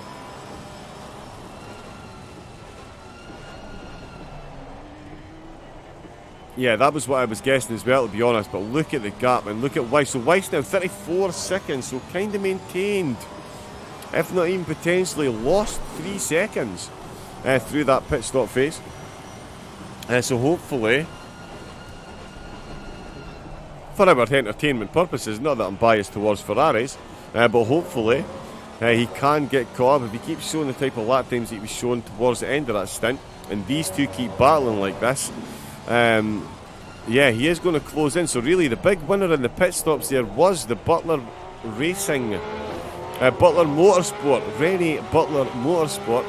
It's going to take me a while to get BPM out the head, I'm not going to lie. But yeah, RBM. So the RBM team, I would say they were the biggest beneficiaries in that pit stop, because not only because they have now got Peter Brett, who was quicker than Wrestlinger. Again, Wrestlinger and Weiss, Brett and Weiss both quicker than Wrestlinger up to the end of that last stint. On the way into the pits, they were the two quicker cars. They're both now behind Wrestlinger, so Weiss really is praying that Brett can get held behind Wrestlinger for as long as possible so that he can close in. He was 27 seconds behind, actually. It was 27 seconds behind he was when he came in the pits, so he too lost 7 seconds. So Wrestlinger's team really did play a blinder on their way in with that last pit stop. Pekarek has come back out. He's got a 10-second penalty for a violation on the way into the pits. Wrestlinger obviously didn't get the violation that I thought he might. Brett right on that inside curb as they come down into the S's. Many a car has come a cropper here today. Oh, and the Porsche in the lead again. The back end just lighting up on exit. The conditions might be improving slightly, as you can see a wet and dry line now almost forming. Oh, a big look up the inside from Peter Brett. So what happened there was he caused contact with the rear of the car. Wrestlinger started to spin, so he quickly tapped him on the front of the car to straighten him back up, and he's So yeah, Reslinger has regained the lead, and Brett hasn't gained the position through making contact. The stewards may still have a look at that, you never know. But certainly that could have been a lot worse for both cars. Peter Brett quickly correcting the Porsche ahead, but he is definitely the quicker of the two. Again, looking for every opportunity to go side by side to try and get the overtake. Will he try a cutback out of the last corner? They're going to come across the start-finish line, and they're going to be absolutely nose to tail. You can see, even through this rain, the glow of the exhaust pipes on the Porsche head as Peter Brett got a much better exit out of the last corner. He's in that slipstream. He's going to go round the outside of turn number 1. Reslinger comes over as far as he can, but it's going to be a big old cutback for Peter Brett, making that look very easy in the end. And he sails in back into the lead. Johannes Weiss would obviously have been hoping that battle continued for a little bit longer so he could get to within closer range. He was at 27 seconds before the pits. It was back up to 33 seconds, and you can now visibly see there is a drier line forming on the track. 20 cars on track. But because they're so spread out, the track is, every part of the track pretty much in constant use. So the tyres will be drying out ever so slightly. You may well see drivers driving off the dryer line to try and cool their tyres in the wetter part of the track. Reslinger now a second. Still waiting to get a time on Weiss to see how far back he is. It's probably around about the 30-second mark again. In fact, yeah, 33 seconds. 30 seconds. So he has closed it in a bit. So he did gain another 4 seconds there. Peter Brett flying 1 point. Oh, okay, that's up on his pit time. So it is Brett back in the lead. Reslinger second, Weiss in third, Ritchie in fourth. Staines fifth, Lees in sixth position. Dan Watts out for the RTO team. He's in seventh position. Diodati in eighth. It's Zinoviev is in ninth. Marco Campani in 10th, Ramshield in 11th, Richard Best in 12th, Prentrakovics currently in 13th, Mendel in 14th, Erland Falk in the McLaren, just been overtaken there by Beskar. He's in 15th position, Miss Eunice in 16th, Pekarik 10-second penalty as well, but 17th positions, Waral in 18th.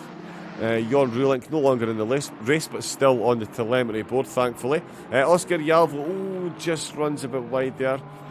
The Lamborghini. He'll certainly be coming to the end of his stint, actually. He's going to need to come in the pits again soon, I think. And there is Van der Hoven, although we're not sure. So, Van der Lid, what is the name of the two drivers, if you don't mind me asking? Who is the two? I'm assuming that you are Van der Lid, Van der Hoven. Oh, is that the two drivers? So one of you is Van der Lid and one of you is Van der Hoven. Would be my guesstimate on that. Stretch those legs now, Pistol Pete. He definitely is. He definitely is. 1.4 seconds is now the gap over the front. But he is still slower than Johannes Weiss, currently the fastest driver on the track. The current driver name is Albert. Awesome. There we go. So would that be Albert van der Hoven? I would say yes. So Albert van der Hoven out on track there. It's good to get the right names on the drivers, give them the credit for making it through these races. There is Reslinger. Peter Brett absolutely crushing it up at the front. 1.6 seconds now is the gap. Of course, the fascinating gap, though, is between second and third, Johannes Weiss. In fact, he is the second quickest driver on track. Oh no, the times are tumbling every place. Jeffrey Ritchie, apologies, Jeffrey. Just making his way through some traffic there. He's done a 50.6 on his last lap. Staines did a 50.5, so the conditions improving. The lap times tumbling over 52.8 on that lap. Not what he would have been hoping for. Ritchie, with that 50.6, puts him slightly quicker than Weiss on that last lap. So Reslinger in the top 5 is actually the slowest car at the moment out of the top 5. So yeah, big swings in positions potentially on the cards. And we know as well that Marcel Staines, his teammate that will be coming out, he is Forsberg.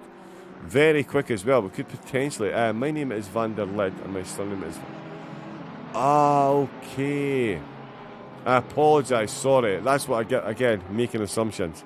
Right, okay, so it's Albert, Van Rensburg, Van der Lid. Right, Van der Lid, Van der Hoven, got ya. Ah, so there we go. So as you recount your race that you're both racing on, but it's Albert that is in the hot seat at the moment. Ah, good stuff. So yeah, Staines, as I was saying, he's got his teammate Forsberg still to come out. It's come back out, you would imagine, but they are running very quickly. That lap's slow as they're making their way through the traffic. 1.8 seconds is now the gap between first and second. Let us see what the gap between second and third irons itself out at. And Dan Watts just clocking a 51.6, and he's actually up on his time as well. Sees another car looking to get in the 50s along. Craig Lease there doing a 50.9 as well.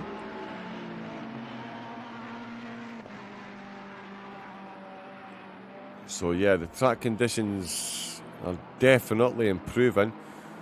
We did have a prediction we would see dry tarmac at 2 hours 52 minutes left of the race. We've reached and breached that, and we are seeing a dry air line on the track. We can certainly see it from up here. See the little river running across the road there. Another one just out the start finish straight, or just out the last corner, sorry. So it almost looks like a slightly drier line. The race definitely closing up at the front. The track improving a lot. It certainly is.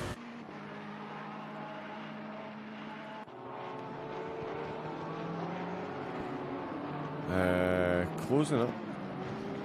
48, you reckon? Oh, okay, we reckon we could be in for 48. Well, yeah, the fastest lap of the race so far is Reslinger's Porsche, 1 minute 49.2. So very close to 48 when the race started. And they're certainly getting closer to that now. Certainly 1 minute 49 is definitely back on the cards. Let's see what Weiss is saying now. 28 seconds of a gap. So he is finding time and he is closing in. Peter Brett is absolutely flying. It looks like he is about to do potentially a 1 minute 49. Given how quickly he's looking. He's right into this lap, 1 minute 32. So he's going to be crossing the line very soon. But yeah, Staines on a quick time. Dan Watts looking quick at the moment. Jeffrey Ritchie, another car looking very quick. So the track times, as I mentioned, are improving. Brett, 50.3. Reslinger, 51.0. So Reslinger, 7 tenths down on that lap there. So he really is struggling compared to the rest of the drivers around him in the standings. So yeah, it's going to take a big effort to hold on to that second place with Johannes Weiss on this charge. Let's see what Johannes clocks as he crosses the line. It's easy for me to say 150.7. So another 4 tenths here on Reslinger. Still 28 seconds is the gap. 2.8 seconds. 2.6, sorry. And now separating the top two. So Brett doing absolutely all the running. Just making his way through some traffic as well. But as you can see on the track map, there is traffic right around the whole track at the moment. In fact, car 41, Jeffrey Ritchie, fairly blessed at the moment with the track position that he's got. No cars in front of him at all. As you see, Erlen Falk, he does have Dan Watts ahead of him, so a much quicker driver, so you won't have to worry too much about getting held up there. Oh, sorry, Falcon Missiunas. Looking for an overtake here into turn number 1. Bit far back, but he's on the drier line. Does he have better brakes than the McLaren? Nope. But he is closing there nicely. Reslinger finds 3 tenths on Brett, but it's still a comfortable 2 seconds gap that Brett has got. Johannes Weiss is lighting up the timing boards at the moment. He really is flying out there. I think Peter Brett's just hit himself some traffic round the last corner. He did make his way through there, so he lost a bit of time on that lap. So did Reslinger. All this playing beautifully into the hands of Weiss. And we've got someone in the CMA saying in the chat, we reckon 48 soon. If I had to put money on it, I reckon Johannes Weiss is going to be the first driver to get himself a 49. Oh, and he's just done it. So there we go. 48, sorry. Yeah, first driver to get a 48, I reckon, will be Johannes Weiss. If he doesn't, it'll be down to track position. But he's just done a 49.6. So that is right back down to opening lap stint times. So it is great to see the track conditions are improving. The time's getting quicker. And yeah, Weiss is definitely catching on Reslinger ahead. Ben Nergard, how are we doing? Another RTO member. Thank you very much for the follow here at ERS. Zinoviev, let me just see if we can capture this one. I know that Aston Martin getting the overtake done. Let me just pop a replay on of that overtake. I'm going to carefully reach behind me and pop a light on.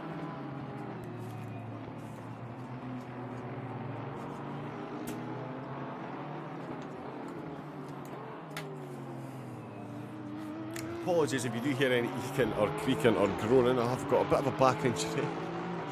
So occasionally when I reach for things, I make those the strange noises. But here we go. This was the overtake that we just missed. Zinoviev on Diodato. Very easy done. Oh no, it wasn't quite easy done. Oh, the Porsche just ran deep there trying to defend, and Aston Martin. So it was easily done. You can see the river just crossed the road there, the part of the track that is still wet. But yeah, Vladimir. Getting that done, locked up, yeah. Too heavy on the brakes, bit of a lock up, sail off into the sunset. And that is Zinoviev now looking to get his way past Albert. He is in 20th position in that BMW.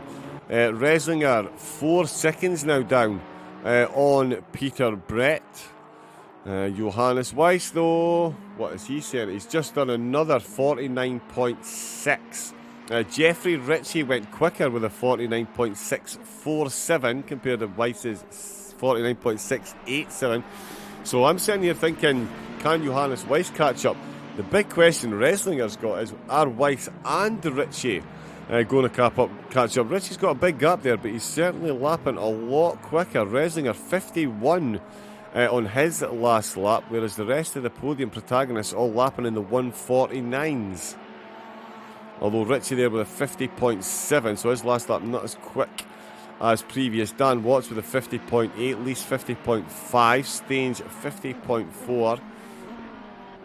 So all there or thereabouts. But it's certainly Weiss at the moment. Will he be the first driver to get a 48?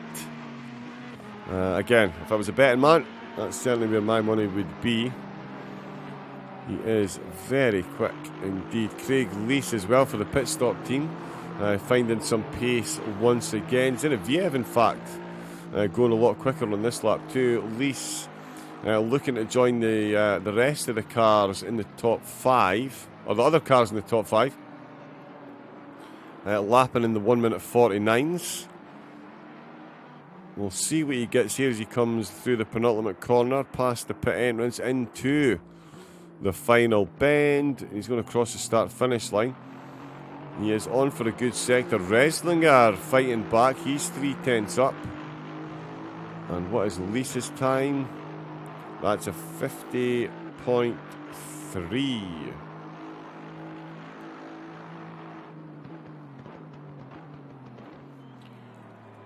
50.3, so that puts him lapping identical times to Marcel Stange, but just off the pace of the rest of the guys there. Guys and girls, let's see what Jeffrey Ritchie does. 50.7 on his last lap. Has he improved? 50.9, so no Reslinger on a flyer as well this time.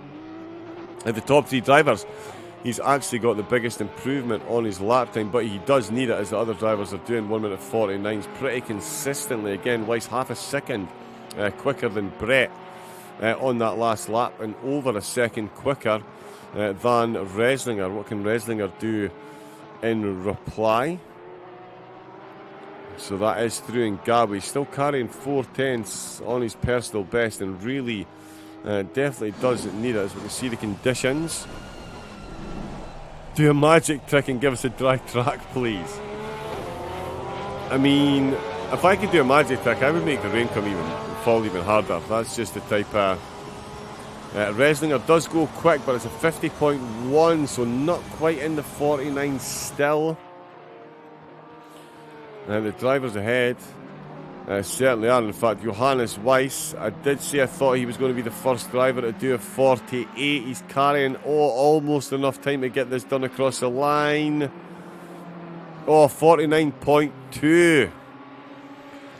49.245. The fastest lap of the race so far is a 49.237. So, and he's actually going quicker again. So he is destroying that gap between himself and Reslinger, and Brett is increasing the gap. Ben, oh my God, sorry mate, I love the wet races. So yeah, make them work for it.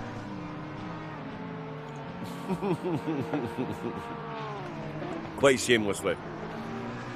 But yeah, it's certainly making for interesting racing. Van der Hoeven's got in, and Albert has come into the pits. It's going to be Van der Hoeven taking over on that one. He'll be back out in the BMW. We have lost the Lamborghini, unfortunately. I had quite a few fans in the chat as well. The Oscar. Oh no, we've not. No, we've not. No, we've not. No, we've not. There's Yalvo still there. Goodness me. I thought we'd lost the Lambo there, but there he is there. Still running. There's Simon back in the chat cheering on SOP. And rightfully so. That's now a 6.2 second gap. Hey, Raven emotes as well. Love to see it.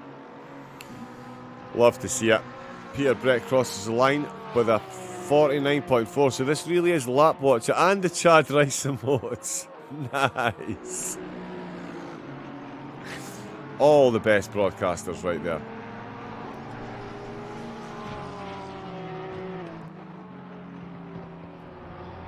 Ah, okay, so there we go.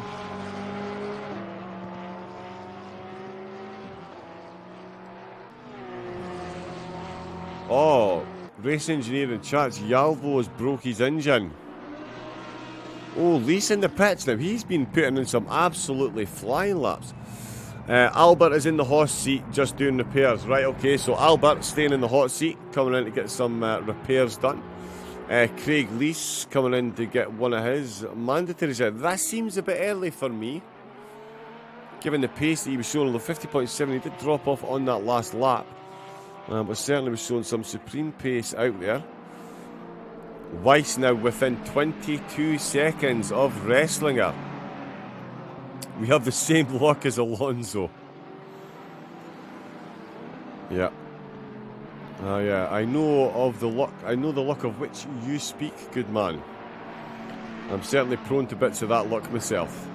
If it wasn't for bad luck, I wouldn't have any. And there we go. At least into the pits.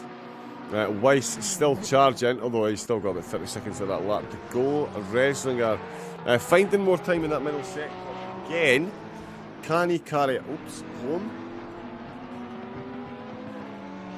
He certainly needs an improvement in these lap times. He's currently lapping in the 1 minute 50s. He's the only driver in the top 4 to be doing so. Everyone else in the 49s. Can he? And there we go, 49.9. He's back into the 49s. So there we go, Reslinger now matching pace with the rest of the teams around him. And saying that, we're about to see Johannes Weiss cross the line. Not quite quick enough for a 48, but it's going to be a mid to low 49. Oh, 49.1.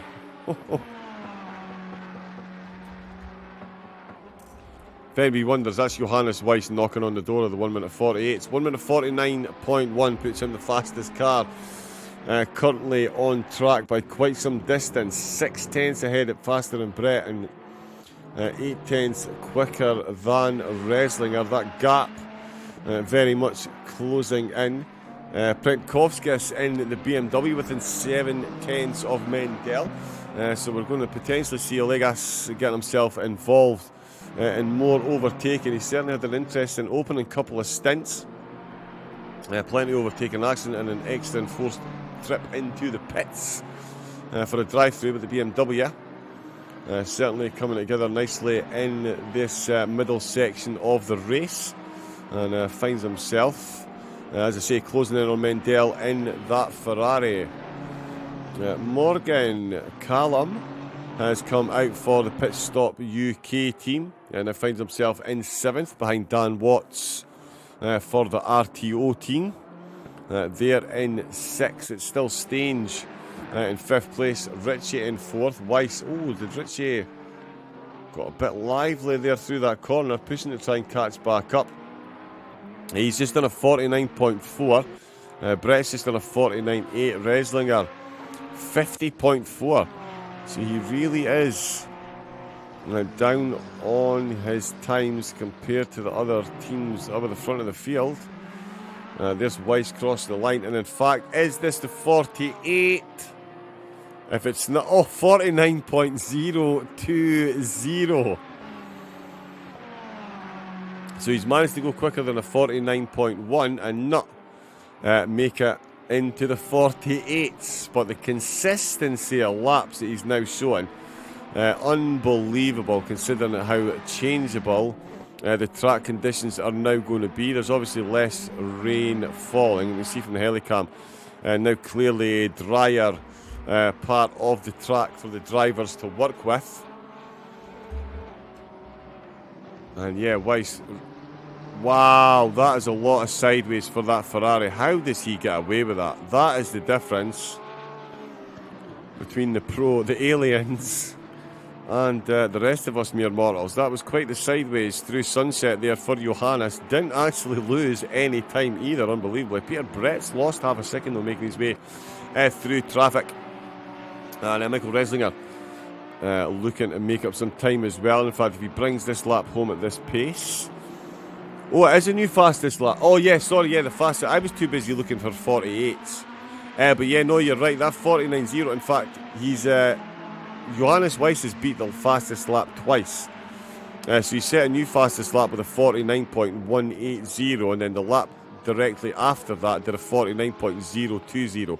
So he took the fastest lap and then beat it 2 laps on the trot. That is the level of consistency that Weiss is showing at the moment. So not just putting in really quick laps, they are consistently quick and getting quicker. Although, as I say that, he's lost 4/10 on that lap, making his way through the traffic, so we won't see the 48 on this one.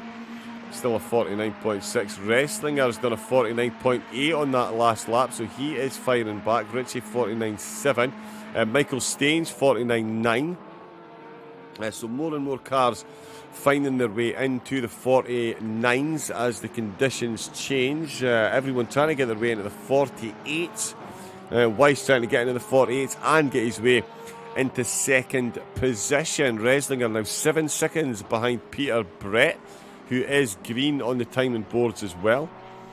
So he is showing some good time. So is Callum Morgan. So is Richard Best out in the 198. And Musunius as well in the BMW, showing an improvement on times as the track dries out. 2 hours 33 minutes to go. And Weiss, bit of a wiggle there, but not up on his time on this particular lap.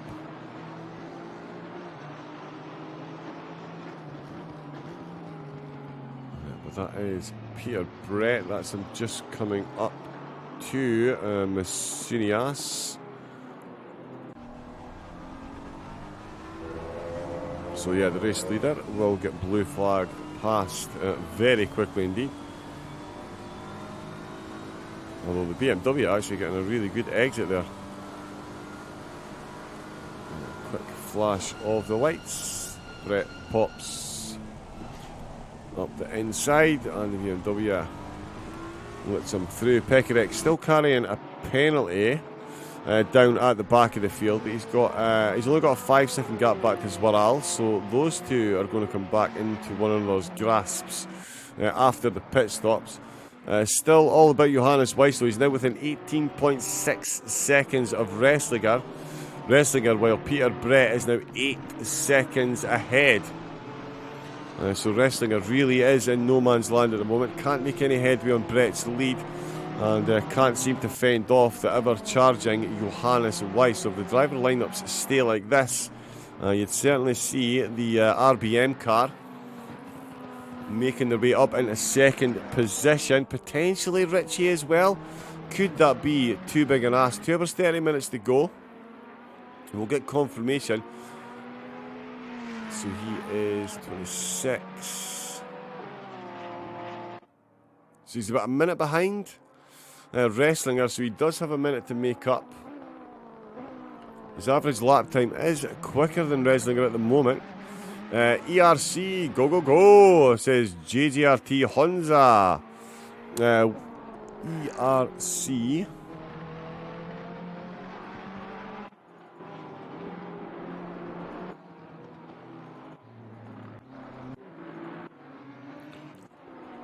I'm completely cheating jumping through it. I do have a list there. Which one's the ERC car, sorry?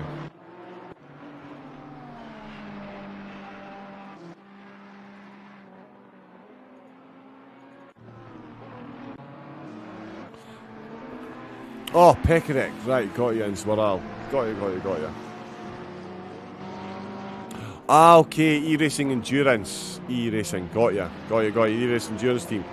Yeah, they are in the Pro car. Is that there was an AM car in as well.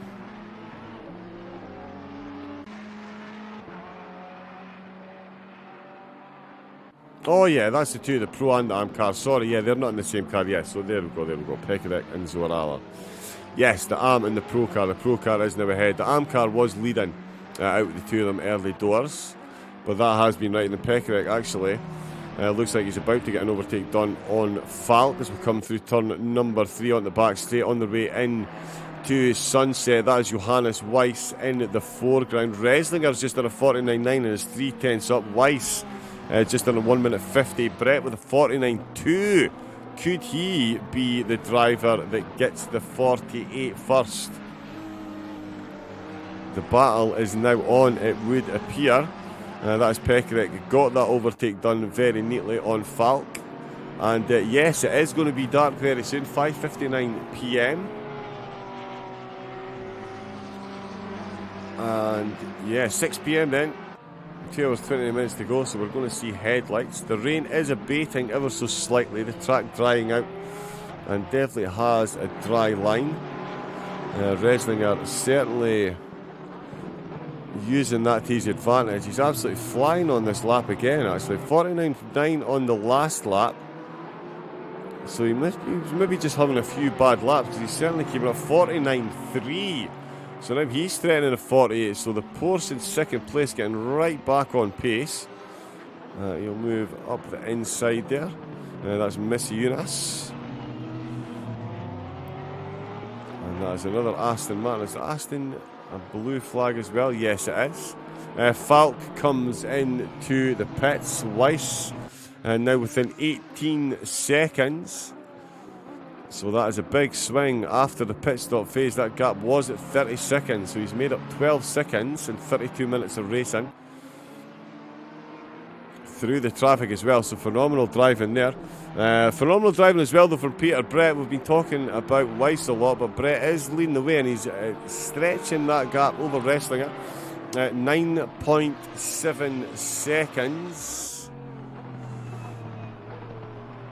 Is that gap there? So certainly the race, I mean, yeah, 2 hours to go, but certainly the way things are going, the race win. Definitely looking on the cards if the SOP team can keep up this type of pace. We've seen what both of their drivers can do, Morant and Brett. And yeah, certainly got the pace to make headway.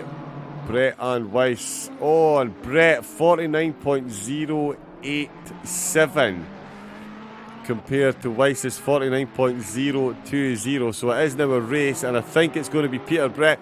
He is going to cross the line. He is going to do a 1 minute 48.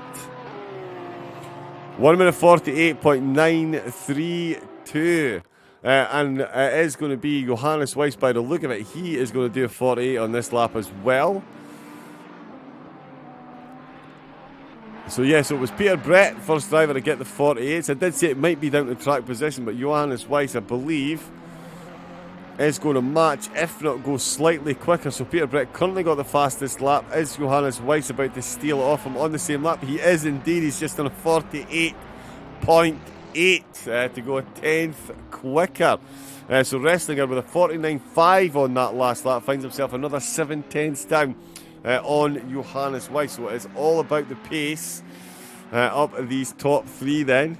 The podium battle is going to go right down at the end. The way this is going, Brett now with a 10-second gap in Weiss, with less than 18 seconds to overturn.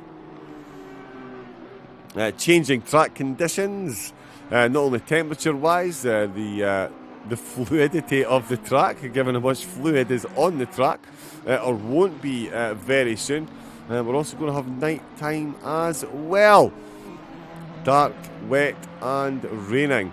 Exactly the way we love our motorsports. Weiss now definitely under that 18-second barrier. And it's Ritchie who's just gone even quicker then. He has just done a 48.6 to take the purple lap. Can Ritchie and the Visceral Esports team get themselves back onto the podium? And if they do, whose expense will it be at? Will it be Weiss? Will it be Wrestlinger? It certainly shouldn't be Peter Brett. He's got a 10-second gap still. He is absolutely flying. Light rain in 30 minutes. So just at the pit stops again. Oh, Brett up the inside there. Under blue flags.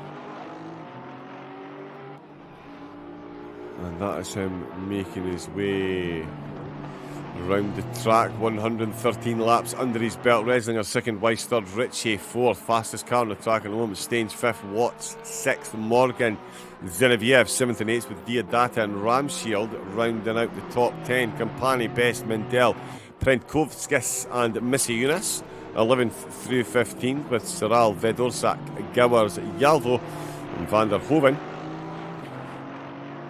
It's actually light rain in 30 minutes. It's actually going to be dry. Wow.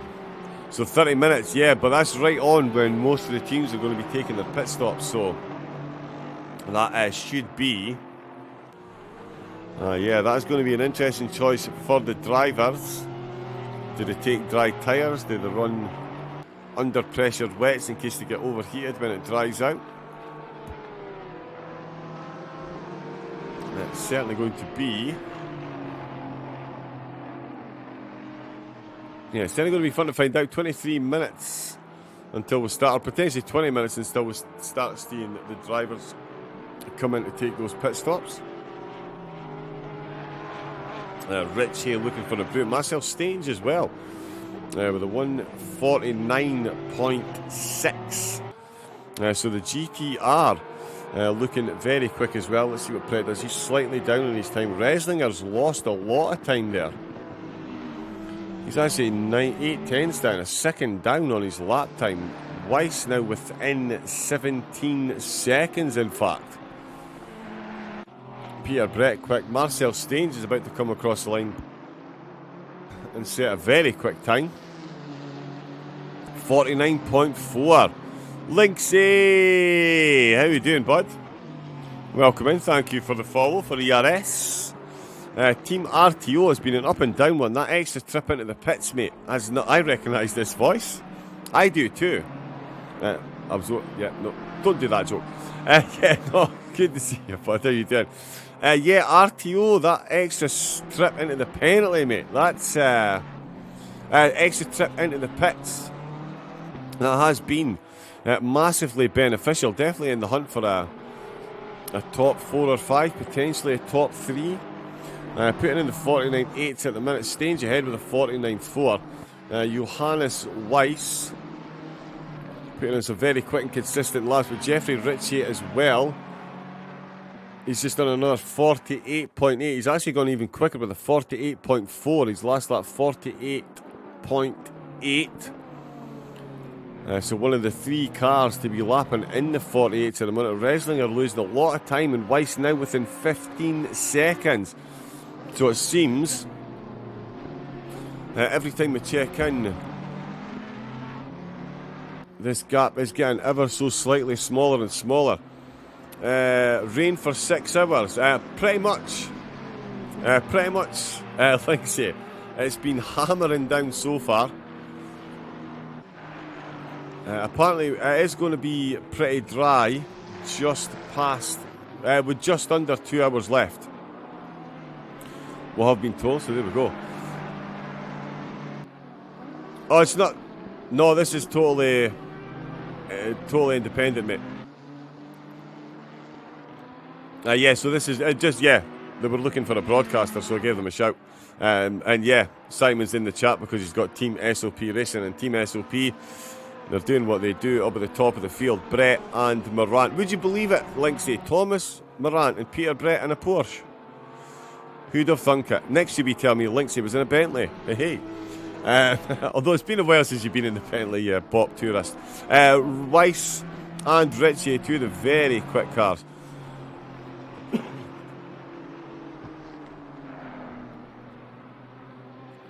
But yeah, those 2 in a Porsche, yeah, who'd have thunk it? Absolute aliens in that thing. And has Reslinger stopped the rot? That's the first time we've not seen a big drop. Hope you got a good price loaning this voice out. I hope so too. What is it I was looking at there? Got distracted by the joke. We've got Brett. Yeah, so Brett is leading the way, Reslinger in second, but it is Weiss and Ritchie, the 2 quickest cars on the track at the moment. Reslinger doing his best to fend them off, but Ritchie will be well aware.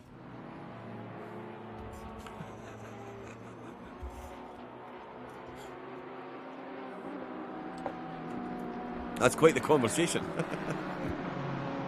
Simon's suddenly become a manager looking for a cut. Is that what it is? Ritchie. Yeah, Ritchie there. Like I say, himself and Weiss are the 2 fastest drivers on the track. Peter Brett is definitely mixing it with them. But he's just set a personal best lap of 48.707, which is still almost half a second slower than Weiss and Ritchie are currently putting in. Dan Watts is looking to improve on his 49 as well. He's into the 49s, needs to get into the 48s because Callum Morgan not far behind either. See, you need that agent fees. Although to be fair, it was you that brought this to my attention, Simon. So maybe a finder's fee?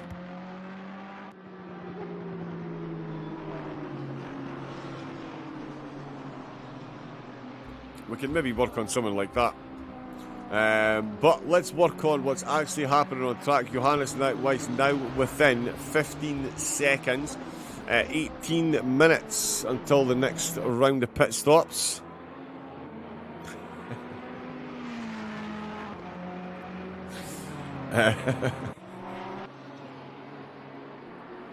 Indeed. Now, so Linksay is now Simon's manager. There's a whole lot of management going on here. There's going to be fees flying about left, right and centre. I don't know how we're going to keep up, to be fair. I'm sure we'll get somebody with a big calculator.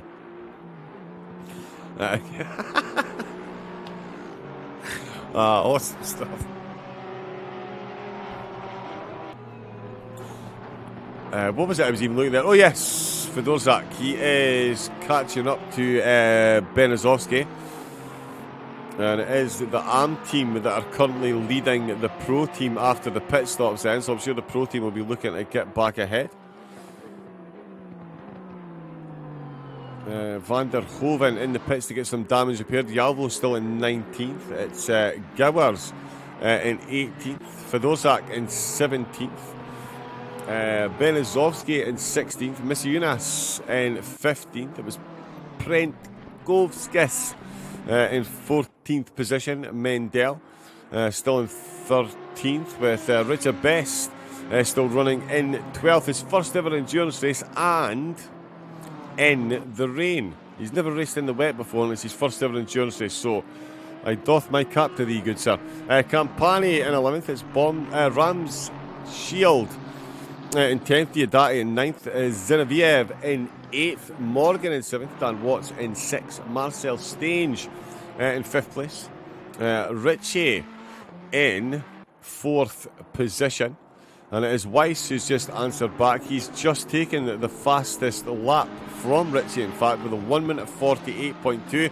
We're going to see 47s very soon, I would guesstimate. Wrestlinger still in that second, and Peter Brett, he's just on a personal best 48.480.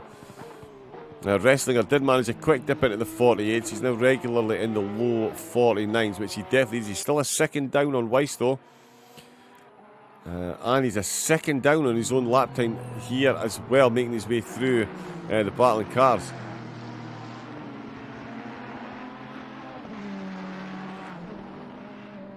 So that was a driver choice for the cars. But yeah, they're running well at the moment. They're just matching pace with Marcel Stain, so something's going to have to happen in the pit stops, but it is still definitely possible. Weiss now down to 12 seconds. What's the gap to P5? So Staines, where is he? He's just through turn 1. So about 48 seconds. So yeah, it's a pretty big lap. We have had bad luck. Jalvo is in rhythms of the 15th. Go Jalvo, go. Oh, okay, Jalvo is keeping time, sorry. Got ya. Is in rhythm of the 15th. Right, okay, yeah, so he's keeping time with Miss Eunice there, yeah. But yeah, so Dan Watt, it's hard to get a time there, but yeah, I think it's about 48 seconds. So we'll see when he crosses the line. Weiss, 13 seconds is that gap. And Jeffrey Ritchie has just set an identical lap time to Johannes Weiss. Both cars have done a 1 minute 48.247. That is why you're seeing 2 purple laps. I do need ACTV. I just don't think it looks neat. But I do need to invest in it. Or not even invest. It's yeah, because it is all free to run. But yeah, Ritchie and Weiss then, they both set identical lap times. Phenomenal in these conditions. 13 minutes to go. We're 119 laps in. It's Brett still showing the rest of the field a clean pair of heels with a 14-second gap over Wrestlinger. Weiss in 3rd. Ritchie in 4th. Marcel Stange in 5th place. And Vidorczak in 17th. Still trying to get past Berezovsky. Will we see any team orders there to let the pro team through? We will see. Watts on his last lap, half a second down on Stange. They've still got Forsberg. Okay. He has pens. Well, here's the thing, Linksy. You know what it is I've been trying to get working? Pit Link. So you know Pitwall Live, they've got their own TV version as well that actually links in with the Pitwall Live app. So that is what I'm looking to institute on my broadcast, mate, because yeah, a lot of people use Pitwall Live now, and it is yeah, it's nice.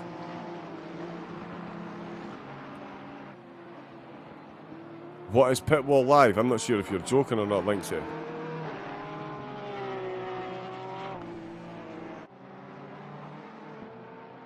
Yeah, Pitwall Live in fact, Linksy, nope, never used it. Oh, dude. So up at the top of the chat there, Linksy, there's a pinned message from European Series, one of the moderators on the channel here. If you click on that, that is Pitwall Live. And it's an app that gives you absolute in-depth telemetry to everything. The only problem I have is it sometimes conflicts with my broadcast tool. So I'm not able to use it as often as I would like, but yeah, I can assure you that is absolutely as I've used it since time began. It is the top premium. Yeah, it's just so good. Yeah, definitely worth a look. But honestly, the information you get on there is absolutely incredible. Incredible. For Dorzak. In fact. Yeah, honestly, Linksy. That's definitely worth a look. Let me see if I can get the ERS 7.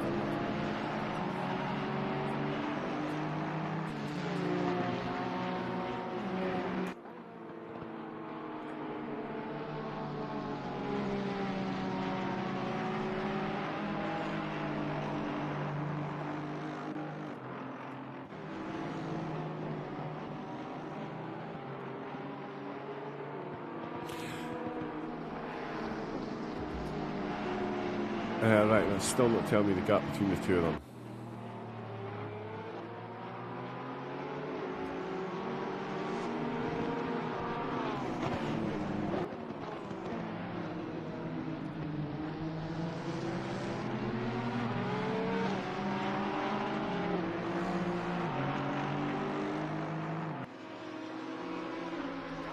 Okay. Yeah, so I'm just having a look at that, and for some reason... there we go. It's showing me all the gaps now. Yeah, but the gap information is on there. It's just mine's with the fuel isn't quite working well. So let us continue on with the rest. Fedorsak's still trying to get his way past Berezovsky. No team orders as yet. Brett's still leading the way. Weiss now within 11 seconds. Wrestlinger really is in no man's land at the moment. 15 seconds back on Brett, so there's now a less of a gap between him and Weiss than there is between himself and the lead. Worrying times for the Wrestlinger car.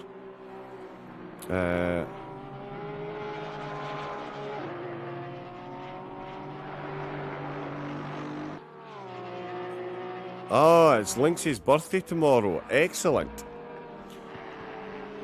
Yes, the singing of happy birthday at some point will be there. Peter Brett has decided that two people shouldn't share the fastest lap of the race. So Weiss and Ritchie have been relieved of that purple lap, and it is now Peter Brett with a 1 minute 48.1.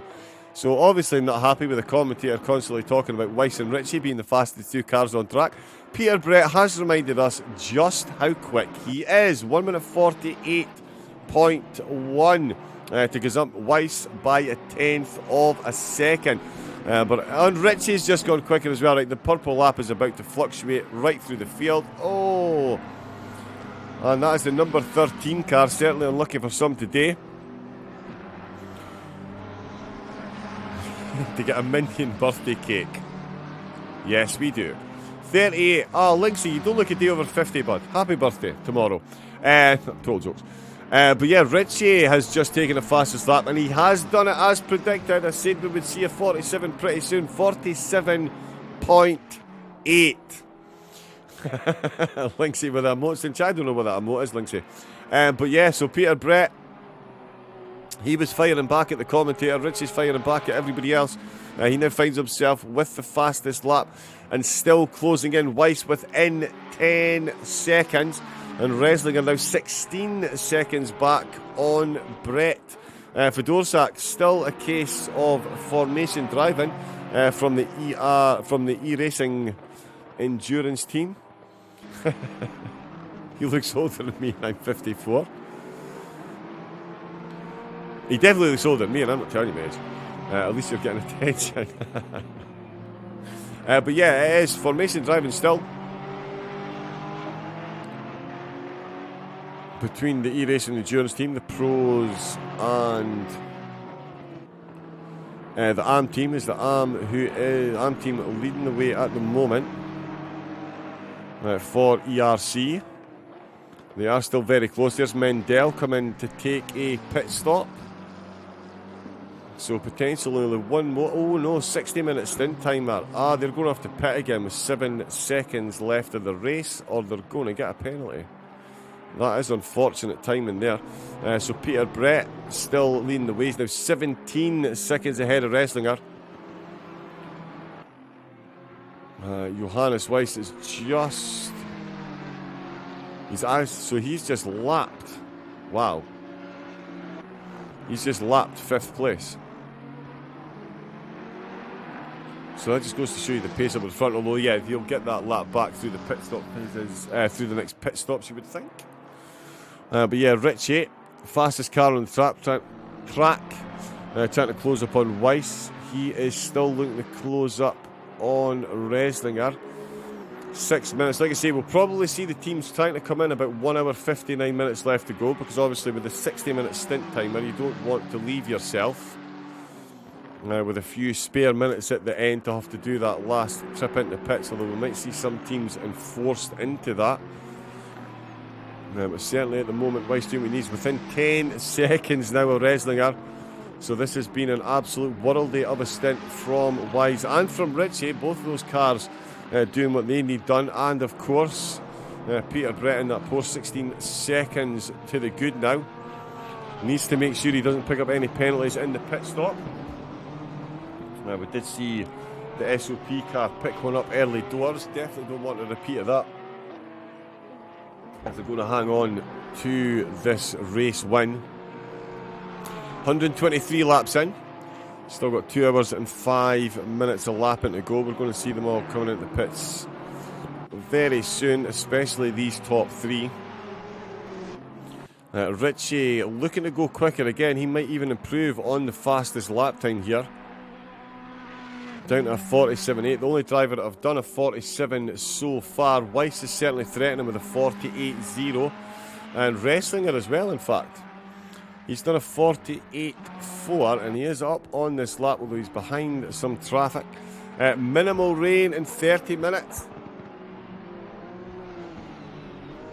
So there we go. Although Reslinger well down on his time there, making his way through traffic. Oh, and that's a 49. That's not what he needs. Staines into the pits. And again, that's an interesting time to come in. With a 1 hour stint timer, they're going to have to do something interesting. With another stint, Van der Hoven picks up a penalty. Staines in there. Will it be Forsberg comes back out, or Staines got another stint to go? That's another car coming in the pits. That's Ramshield coming in. That's Best coming in as well. And he's had himself a bit of a wiggle on the way in. But great double stint there. First ever race, endurance race, first ever race in the rain. And giving a very good account of himself, that is for sure. Oh, and that is Printrovic. He has got himself a lot of damage there. That is unfortunate. Just don't do Ferrari pit stops.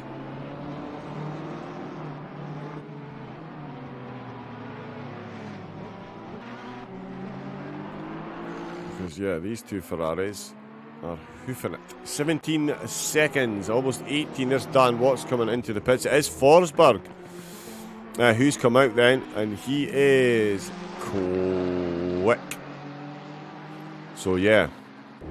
Is he going to do 2 stints? 2 BMWs come in back to back, 16th and 6th. So that is that Benikovsky? Nope, it's Sapoka. Sapoka in the BMW. Oh, Ferrari F1 pit stops. Oh yeah, don't do that. Johannes Weiss has come into the pits with 2 minutes 3. Hopefully they're planning on spending 3 minutes into the pit in the pits combined, but they're going to have to pit with a minute left to go as well. But Johannes has come into the pits. Reslinger stayed out. Peter Brett has stayed out for the moment as well. Again, I would put money on the fact him breaching the 2 hour mark before he comes into the pits. Zineviev has come in as well. There's Ben Nergaard comes out. He takes the reins for Team RTO.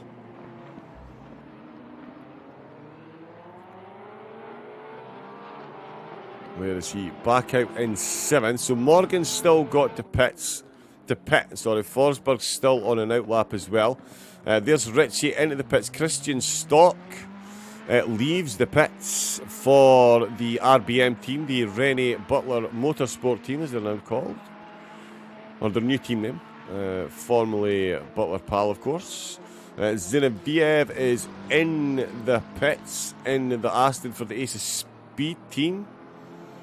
And Prentkovskis, unsurprisingly, into the pits, getting that damage repaired. That was big damage. 2 hour, 1 minute 40 left to go, and Peter Brett has come into the pits with an 18-second lead over Mikhail Wrestlinger. Will Wrestlinger answer? Yes, he will. He comes straight into the pits as well. Christian Stock is still fairly down on the lap, but he is going to close up a bit. Of course, we know his car was within 18 seconds of second place when it came into the pits. He's taken over. There is Peter Brett already stationed. There's Wrestlinger coming to a stop. Nicholas Hirt has taken over in the Ferrari for the Visceral Esports team. That answers my question. Right, I need food and I get ready for my stream as well. Let's go RTO and SOP. Catch you guys soon. Linksay, happiest the birthdays for tomorrow. I'll be on SOP tomorrow afternoon, so please pop in so I can sing you happy birthday, bud. Thank you very much. And yeah, I'll probably be lurking in your stream later on anyway, mate, so I'll see you in there. Wrestlinger stationary. Thomas Moran, absolutely in and out with our pits like a man possessed. They're already running, and I tell you, Wrestlinger is going to have himself a bit of a headache here. It's going to be Jonas Cosfield who takes back over. He has been released as Christian Stock is released out with the last corner, and Nicholas Hirt not far too down the road either, but Christian Stock coming into turn number 1. He has definitely got himself a great view ahead. There we go into turn number 1. So that 18-second gap has definitely been reduced, and it's down to 10 seconds. So Cosfield really is going to need to put in a stint here. That is for absolutely sure.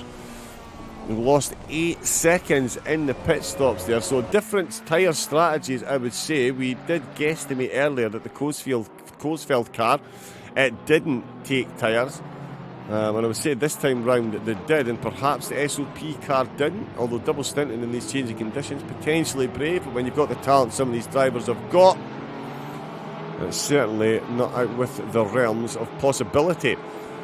22 seconds is now the gap that Morant has. He's been handed the car in phenomenal state from his teammate. That gap, of course, was sitting about 18 seconds when he came in. So found a few more seconds there, certainly. And Christian Stock now within 5 seconds of Cosfield, the BMW, getting himself out of the way. How much can he see ahead? Oh, so there goes Cosfield, just exiting the mine shaft then. There he is, so he's literally 1 corner ahead. We can now see this dry line that we've been talking about, the cars. Yeah, definitely changeable conditions. Hour and 58 minutes left to go. Still got at least 24 pit stops to be taken cumulatively across all the cars. And we're cumulatively going to see another overtake here, potentially, are we? As the two ERC cars are still battling for position. And it is still the Ferrari of the AM team that is leading the way, although Fedorzak looks like he might not into sunset. Looked like he had the run into sunset there, didn't make the most of it. And again, we can see the light is dimming, 6:30 p.m. And yeah, definitely the use of headlights. You can see them reflecting off the wet tarmac there. So yeah, the conditions great for viewers, perhaps not so much for the racers. Where is the Audi? JT Walters is back out on track. Hopefully Richard has survived his first experiences. Fedorzak, is he ahead? No, he's not. He's still chasing his teammate then down the mine shaft. He does have the slightly quicker of the two cars based on the lap times, but can't quite secure the overtaking, obviously. You don't want to end up doing a Haas. Making contact with your teammate and wiping you both out. Better to get two cars across the line than lunge one and bin them both into the last corner. The Porsche very good on the brakes. The Ferrari gets a good apex and exit though. and he will run into turn number 1 in the lead. Can the Porsche catch him over the start-finish line? And it is Vidorczak. He's slightly slower, 52.0 for both cars, so they set almost identical times. That would be a big send from that distance, and yep, he should have lined up slightly better. Is he going for the cutback? He's given himself an awful lot of work to do there, and it's absolutely not paid off, so they will continue in their current formation. And it's going to be, as you were for the ERC team. Still as you were up at the front. Christian Stock has managed to find another half a second on Coesfield then, so the gap has balanced itself out. Coesfield, in fact, clocking a 1 minute 48.5 on that last lap, so he now the fastest driver in the top 6. Callum Morgan, after that penalty, has come back out with still got a decent gap back to Nergard, but Nergard is the quicker out of the two of them though, setting faster laps on the telemetry, so definitely game on there. Morgan flying on this lap, Forsberg as well, very quick indeed, that we know. Yalvo, how we doing in the Lamborghini, mate? You had quite a few supporters in the chat, so yeah. Good to see you, thanking them all for the support. But yeah, lots of people supporting the beautiful livery on the Lamborghini. I'm sure Joe and Asinsai will have just as much support from them as well. Out in 19th place at the moment. It's still very close between the two ERC cars, and it's getting closer between second and third position, as Stock still looking to close in on Coesfield then. Lap-wise, Stock is flying. So too, Nicholas Hirt. I keep overlooking the Visceral car at the moment, but they are absolutely flying. Nicholas is about to put in a worldie of a lap. In fact, it's only Stock and Hirt. Oh, that was a big engine. Did you guys hear that? Cheers to Joan from EHRT and all the drivers too, says Yalvo. Phenomenal shouts there in the chat. But Nicholas Hirt, not that I've been overlooking the Visceral car, but yeah, I've been talking about the pace of the Rennie Butler Motorsport car. The Visceral Ferrari was in the podium hunt early doors, and given the lap times they're currently clocking, I would not put it past them to be in podium contention here. Jonas Coesfield will definitely be looking over his shoulder, so will Christian Stock. Thomas Morant looking to do a 1 minute 47 on this lap to join Stock and Hirt. But Hirt, if he gets this lap time in, it's going to be very, very quick. Yay! No, indeed, you did not. 2 stints, no less. First endurance race, and in the wet, no less. And an Audi. That is the most impressive thing. The Audi is a card-carrying killer. He lost a lot of time out that last corner there. A lot of time out that last corner. Nicholas Hirt, he was actually on for a low 1 minute 47. So in the wet, these drivers are coming close to the pace that I do in the dry in quali. So there we go. Stock now within 3 seconds of Coesfield. Visceral lost 42nd the last 2 stints versus RBM. Oh, wow.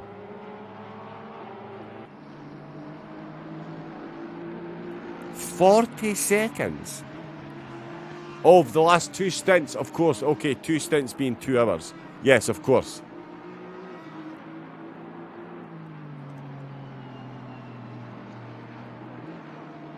Yeah, they have been putting in some very quick lap times though. And yeah, one of the few cars in the 47s dry in 30 minutes. Oh, that's going to make it interesting. Lap 64, the gap was 16 seconds. Now 59. Wow.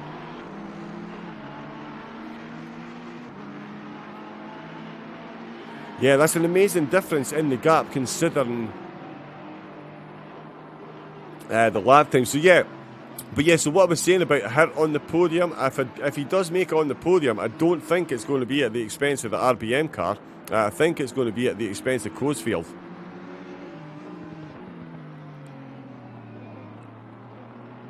Oh wow, RBM SOP, 4 seconds.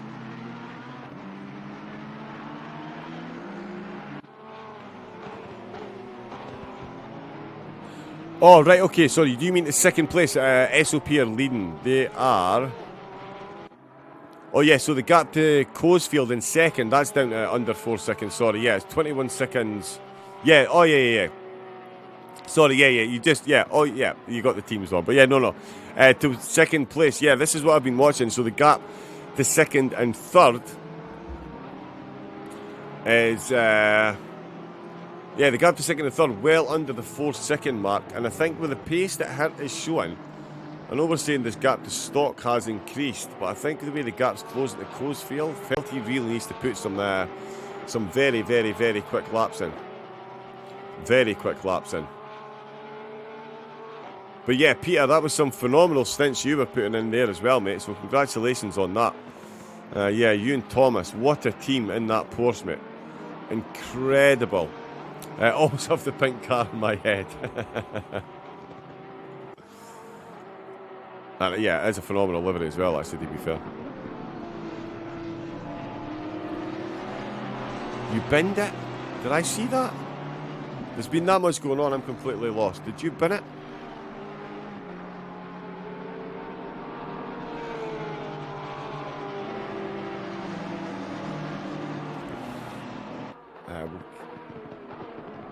Alright, okay. Yeah, you know what, there's been that much going on with that many cars we've seen, because I know that you guys took the lead after Coesfeld's car. They made, oh no, it was Nicholas Hart's car. The Ferrari, they made a position. Van der Lid is back in. Oh, nice. So there we go, Van der Lid, Van der Hoven takes over. So that would be Albert typing. Hello, Albert. Congratulations on your stints. I recognise that name, Brett. Honoured race last night. There we go. And there is Morgan coming into the pits as well. Nergard, 27 seconds down. He is going to retake 6th then. Forsberg already through. There's confirmation. Nergard through. Molodkin. That's going to be close there as well. I do believe they've got another pit stop to take as well. They're going to retake that track position. Benizovsky and the gang. They're all changing positions at the moment. It is the Ferrari. Oh no, the Ferrari's still ahead. They've just swapped in with Prentkovskis into turn number 1. These three all very close. This is all for position, and that's the second and third place that are now chasing them down. So we've got a three-way battle for position as a two-way battle for the podium makes its way through. Christian Stock, he'll be coming through there as well.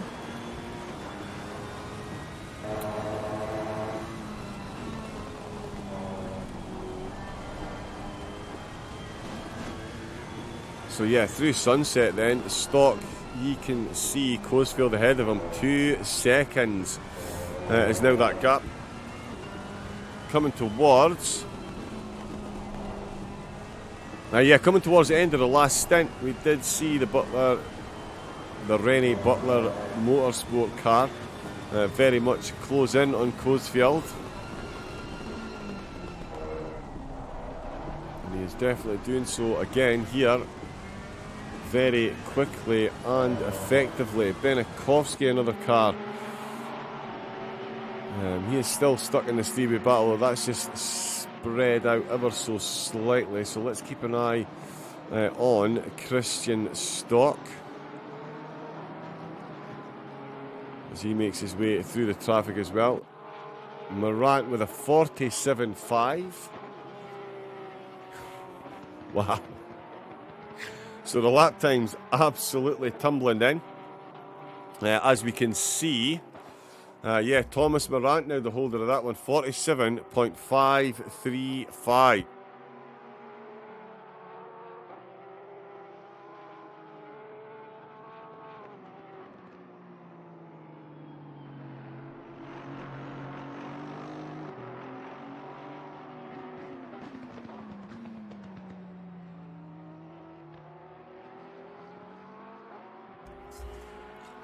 So the lap time's tumbling right around 47.5. Now goes to Thomas Morant. Coesfeld in second still, and Christian Stock, just on the 2 second mark. Nicholas Hirt. Times dropping ever so slightly.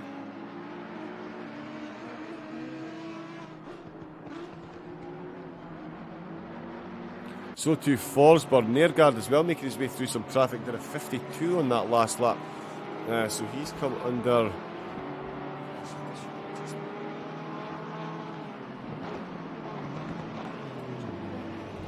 fix that. Nope.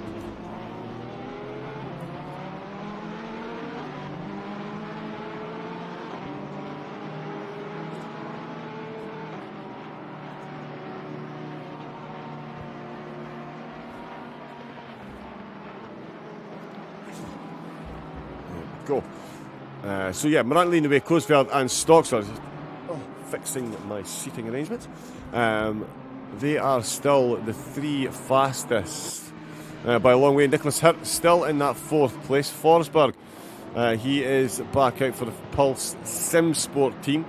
They are in fifth place. Nergard for RTO in sixth. Leafs back out the pits in seventh place then for pit stop. Molodkin's taking over again for the Ace of Speed team in eighth. Gianni Timpano for the DT Racing team ninth. Oscar Moten for the Hexagon Nation.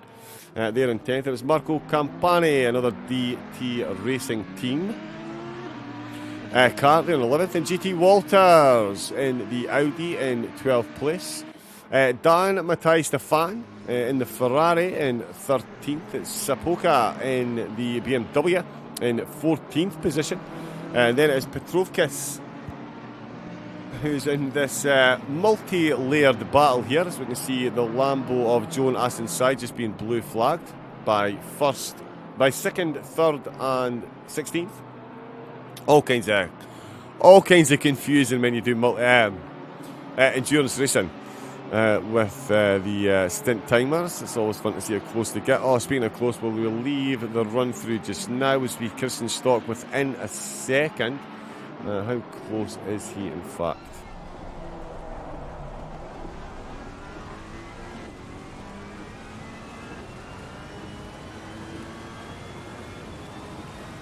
Campani in the pit. Back to 3.2. So the traffic not kind then to the RBM car. They're going to have to start rebuilding. That's almost 2 seconds lost potentially. These still very close. In fact, what is that? 1 hour 44.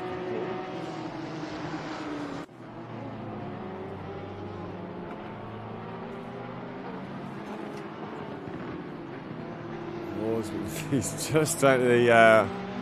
that is the Nissan. Yep, the GTR on 5th place, just trying to get his way past the teammates. He should do so pretty easily. They're all fairly experienced at this. And yeah, pops himself. And the Nissan there, he's run a bit deeper into that corner than he anticipated, and he's caused contact on the way in. And that has not only separated the ERC cars, but that is going to bring Ben Nergard a bit closer to Forsberg. There's still a fair bit of a distance between them, but you definitely can't be affording too many starts. In fact, there's almost a full lap between them. Sorry, that gap, I was completely misunderstanding the timing gap on that there, but there is a big gap there. So Nergard and the gang, there is more pit stops to come, but that is a big gap, trying to make his way through this time. The Lamborghini gets it done properly. There we go. And then we've now got another car. Who is this? Is Lees looking to unlap himself against Forsberg. Wow, how did Jehendo do? P12. Yeah, he did well. He, 2 clean stints. Did 2 hours behind the wheel in the rain. No crashes, no contacts, no off-track excursions. So P12. I think they were up in 10th, but there's still pit stops to take. So there's still cars to come in and take their pits. And we're going to see some penalties as well. Molodkin giving a 10-second penalty. So too Forsberg given a 10-second penalty as well. Those will be served in the next pit stop. Christian Stock is where I was going next.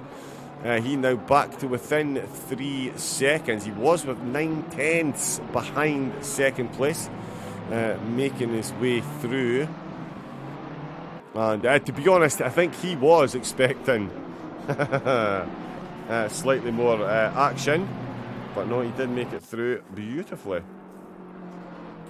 But yeah, Christian Stock trying to make his way through. As I say, he was within 9/10 of a second. He now finds himself 2.4, so he is gaining time once again. He'll be looking to get this overtake done as quickly as possible and get himself back on the hunt, potentially for the top spot. Does he have the pace to do that? Thomas Morant is absolutely crushing it up at the front, and in fact he's just set on that last lap. He's just improved on the fastest lap to do a 1 minute 47.5. Simon in the chat firmly says no one is catching Thomas. You know what, I'm not sure I think anyone can either, but well, you never know. You never know. And yeah, going to make it interesting. But Morant, 136 laps in, he is.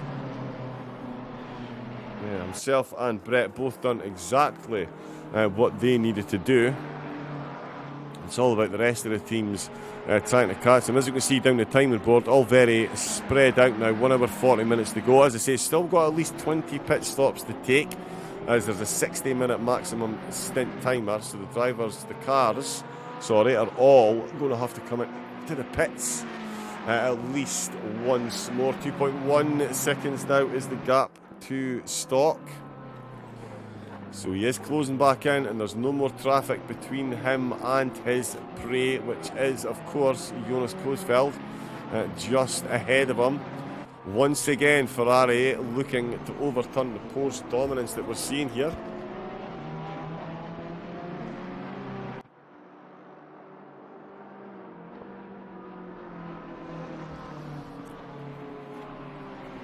Uh, 2.2 seconds now. There is the gap. 7/10 of a gap there for Fedorzak as well on Benazovsky. So those two teammates still absolutely inseparable. As we're just watching Christian Stock put in some very, very quick laps at the moment.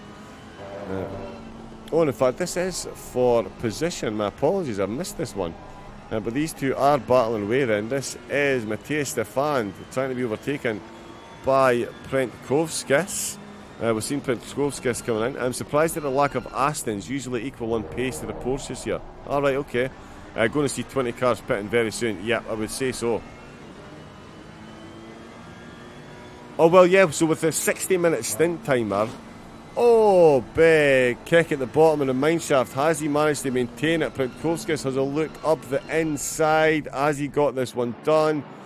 He has indeed. The BMW getting that one done on the way into the corner, although Ferrari coming straight back at him into Ngawe. Both of them avoid the sausages. They use the curb on exit, although the BMW does use more, and that is certainly telling the amount of acceleration he achieved on his exit there out of the last corner. Very nice move there by Prentkovskis. He finds himself up into 13th position then. Or has he just unlapped himself? Oh, okay, so all he's done is unlap himself. That's why the blue flags are still flashing.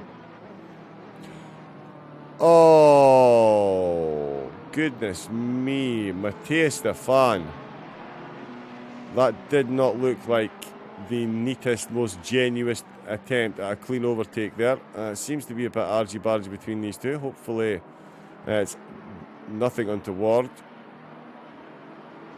Might need the stewards to have a quick look at that just in case. But yeah, no quarter given nor asked from either of these two drivers at this stage in the race. 1 hour 37 minutes to go. It would be unfortunate to see your efforts undone by an unwarranted contact this late into the proceedings. 20 cars left. We did lose 4 through server disconnects, unfortunately. With the cars that are still running, doing magnificently in these ever-changing conditions. As you can see, it's now getting a lot darker. There's Ben Nergard just getting out of the way for Koosveld in second. We've got another follower. Thank you for following Star Gamer. I heard the car in third place will win. Woohoo! That is a bold statement. A bold statement. Christian Stock is definitely, as you know, I'm a big Rennie Butler motorsport fan. I've even got the name correct now. But yeah, it is a tall order. Can he get second place? Absolutely. Can he get first over Thomas Morant? He is going to have to absolutely go some, because Morant in the Porsche is currently the fastest car on track. He is also the most consistent car on track at the minute as well, getting involved in the least back marker traffic. There's SOP Motorsport chiming in as well. I was just kind of stalling there until Simon jumped in, but yeah, good to see some more. What is that word? Consistent. So Jahendo, that is the word that taught me, that made me realise that I'm a commentator and not a driver. Because when I did Google the word consistent and realised that that is what you had to do to be a good driver, I realised that I could talk quicker than I can drive. So let's just go with that. That livery looks good and absolutely not biased at all, says Star Gamer. Definitely not. Commentating in my future, God. Jahendo, catching on there, buddy, catching on. But yeah, no, it is a beautiful. You've got to love the Rennie Butler. It's what you have to do to be a good commentator, also, though, John. Aha! It's what you have to do. There we go. Consistency, yeah, that's true. That's true. Consistency is key. So is patience. Again, not for me. Coesveld then. Oh, he's found another 310. So as the lights darken on the track, the timing boards are certainly lighting up as the track begins to dry out, dare we say. Let's jump on a race leader. He's not had much camera time. And let's have a look at these track conditions and see what we're dealing with. So no rain falling from the sky clearing up, and the track definitely drying out. So as I was pointing out in the chat, probably going to see a lot of drivers coming in to put those dry tyres on, because these conditions very much changed from the ones we saw at the race beginning 4.5 hours ago.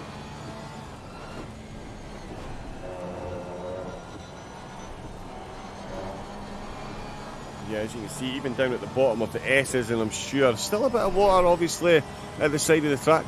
Consistency is for boring people. Indeed. I prefer spinning after a perfect stint. That's the way to do it. Although, you're right on board with SOP Motorsport there, Simon. That's his strategy as well in the F4s. He likes to spin every race just to show off a bit. Our battle, I'm with Steve.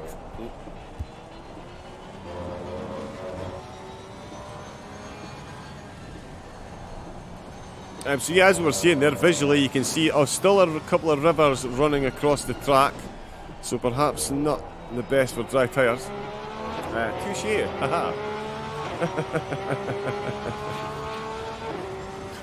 Goats of inconsistency. I used to call myself Team Black Marker or Team Blue Flag. I genuinely thought that I was that special a racer that I got a blue flag parade every time I raced. It was then only what was pointed out is because I'm constantly being lapped. So there we go. But yeah, no, so the blue flag parade wasn't just for me. Who'd have thunk it? Mac Barkers.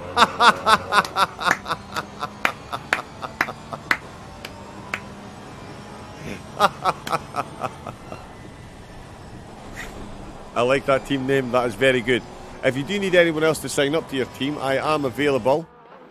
So yeah, just hit me a DM. I will happily join your team. But there we go. Right, so we are. Oh, Sapoka into the pits. I thought I could get away with that one there. We do have an hour and a half left. Race Maniacs. Oh yeah. Right, I am going to have myself another quick comfort break, pour a drink, and get ourselves settled in for the last hour and a half. So poke it into the pits. Definitely too wet for dry tyres. I did wonder, because it won't fully dry out from here, that's for sure, will it? Or will it, Si? I mean, at this time of night with these track temperatures, it's probably not going to get fully dry. Oh! Oh, that's the Iron Lynx Ferrari. That is the Iron Lynx Ferrari has just absolutely bit the dust there. No, it wasn't Clint. Was it Ben? Oh, who was that? Sorry.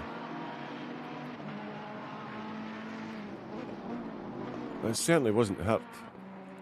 Yeah, big F there for one of the Ferraris. Was that Mattei Stefan? It was Mattei Stefan. That was, yes. So he's not having a good stint at all. He's been involved in a couple of contacts, and that was a stage exit left, the type of which you do not want in these conditions. So yeah, unfortunate stint, as we say, so far for Mattei Stefan. Yeah, but he is still out on track. You can see just how dark it's getting and just how compromised these brakes are. Look at the way the Porsche closing in there at the bottom of the mine shaft. Absolutely destroying that gap. But yeah, it is still pretty spread out. 2.4 seconds out yet. Let me just get myself sorted, and then we shall... yeah, I shall bring you the closing stages. So yeah, enjoy the view, and I'm back momentarily.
And there we go. Quickest 10 minutes in history. And we are back and still with the action. Predictions in the chart saying 10 minutes P3 will catch P2. That was 11 minutes ago. Let's see if that has come to fruition. It has not. In fact, the gap has increased. It was worth a shout. It was worth a shout. You've got to be in it to win it. Give it another 10 minutes, Star Gamer. Indeed, some gratuitous looks at the Ferrari. I'm not biased for Ferraris, really, I promise. Because Nicholas Clement, he's in the race as well. And so is Matthias Stefan. And so is Varal. Oh, he's missed his pit box. That's definitely not something you need to be doing. As we fast approach the 1 hour mark. Oh, Ben Nergard comes into the pits. An hour and 18. He's going to have to pit again. With a 60-minute stint timer. So the RTO car. Stefan Prentkovskis has come into the pits as well. Falk in the McLaren. So a rush into the pits with 1 hour 18 to go. That was predicted in the chat as well. A lot of the chat predictions absolutely spot on. Love to see it. Jonas Kosfeld has taken the fastest lap of the race then with a 46.3. That is an incredible time. Have they gambled on what dry tyres? Oh, well, no. It's 7 tenths. That's 7 tenths quicker. Have they gambled on whole tyres? I potentially missed some pit stops actually while I was away. But Closefell, well, no, he couldn't have taken the pits because he wouldn't have had that gap still. Oh my goodness me.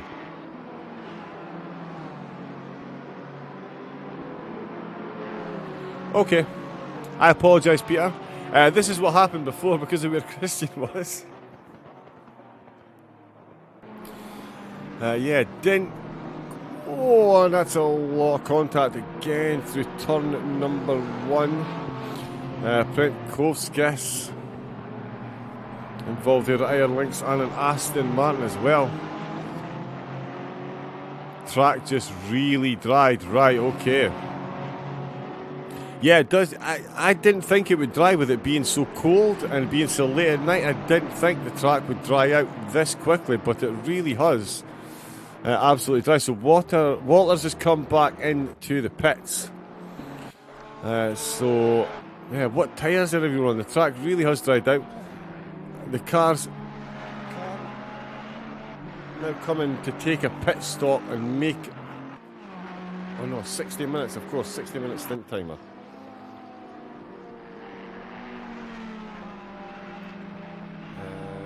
Let me just do...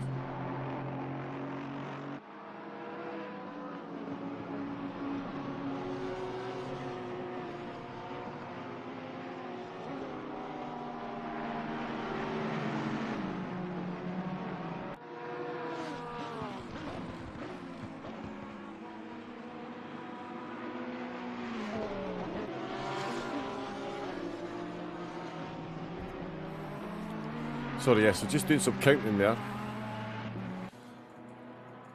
And yeah, that's still showing up, so that's incorrect. Anyway, but yeah, Morant, Cosfield and Stock still leading the way.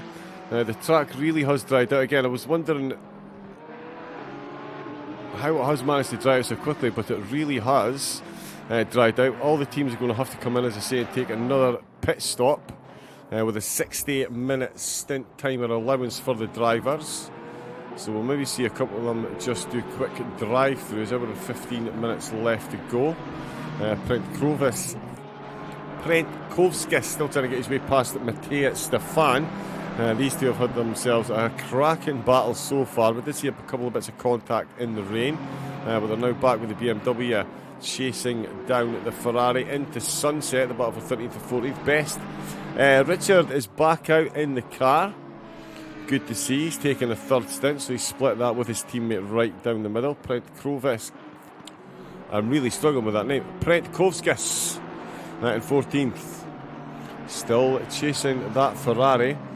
Christian Stock 5.9 seconds is now the gap. He's just on a 46 as well. So all the cars in the 46s. But it is Jonas Koosveld that is running the quickest at the moment. He's just on another 46. Morant only managed a 49 on that last lap, making his way. Forget my 10 minutes. Yeah, so I'm wondering if it's now a tyre issue. By the end of the race, we'll catch them. It's going to have to be... Well, there's another pit stop to come. But at the moment, looking... From the outside looking in... Although, no, I'm saying that... Chris is on a 46.8 as well. So, yeah, it's just drying out. They are all on the same tyres. Lease is still chasing Forsberg as hard as he can. He's not quite as quick as Forsberg. At the minute, though, the GTR certainly enjoying the wet and the dry. A phenomenal drive getting this thing to the end of a race. It's not the easiest car to extract a lot of pace out of, I am assured, from drivers much quicker than me. So phenomenal effort by Fred and the team to get it up into the top 5. Hirt is in the 46s as well. Although it wasn't a valid lap, there was a track limits violation during it as well because it hasn't registered as the fastest lap of the race so far.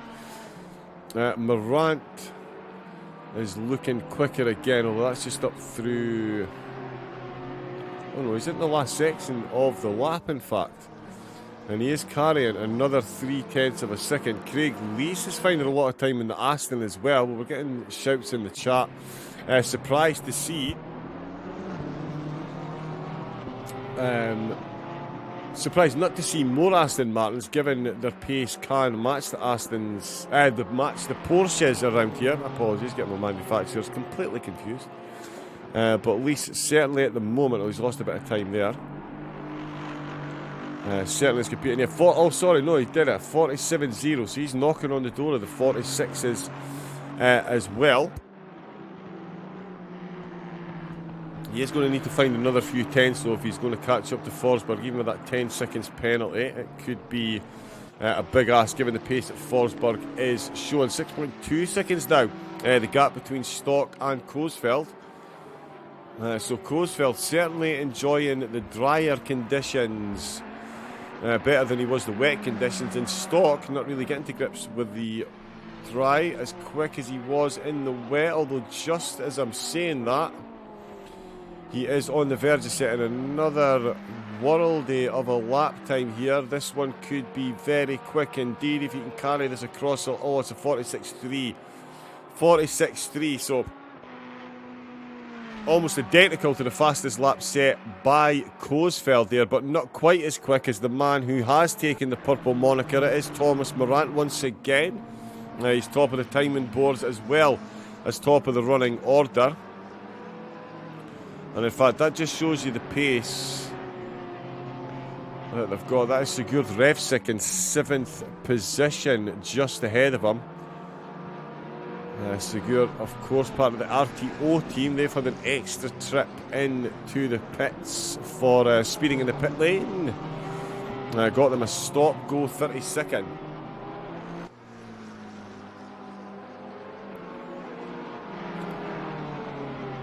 So Revsik in the BMW down towards Ngawi is being hunted down by that race leader. Koosveld looking to go quicker again. Stock has found another 3 times. Nicholas Hirt as well finding more time. This really is a battle for the fastest lap of the race at the moment. And if, yeah, at the moment, there we go. So Christian Stock, here he comes. He may well repair my honour. I did think he would be the first driver to do a 48. We've then seen the times fall to 47s and 46s. If Christian finishes this lap at this pace, round the penultimate corner, he is balancing that time. We are on the verge here. And Morant got slowed down hugely on his last lap. He's lost about 1.1 seconds. But Christian Stock, he's lost a 10th out the last corner. Is it going to be a 45? It's going to be knocking right on the doors of 46.1. So Christian Stock takes the fastest lap of the race. So the track is just getting quicker and quicker and quicker. That car just looks so good. It does indeed. Got to love the look. I do love the sound of the Ferrari as well. I know I'm...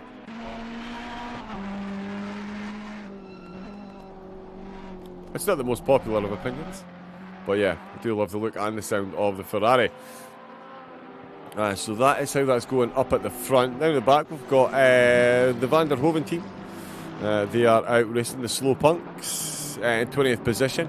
Joan Asensi in 19th. Is Erland Falk. Oh, yeah, there he is.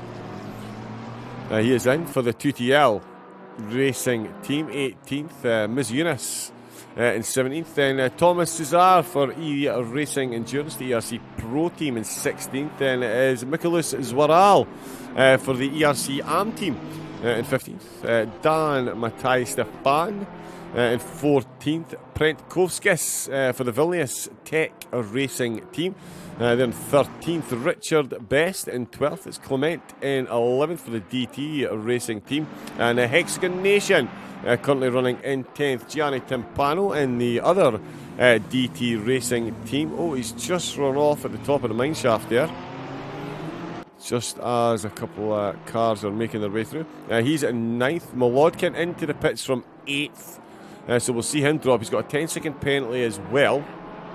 It's a good Revsig for RTO in 7th. It's Craig Lees for Pitstop UK in 6th. Forsberg for Pulse Sim Sport are in 5th place. It's Nicholas Hirt for the Visceral Esport team.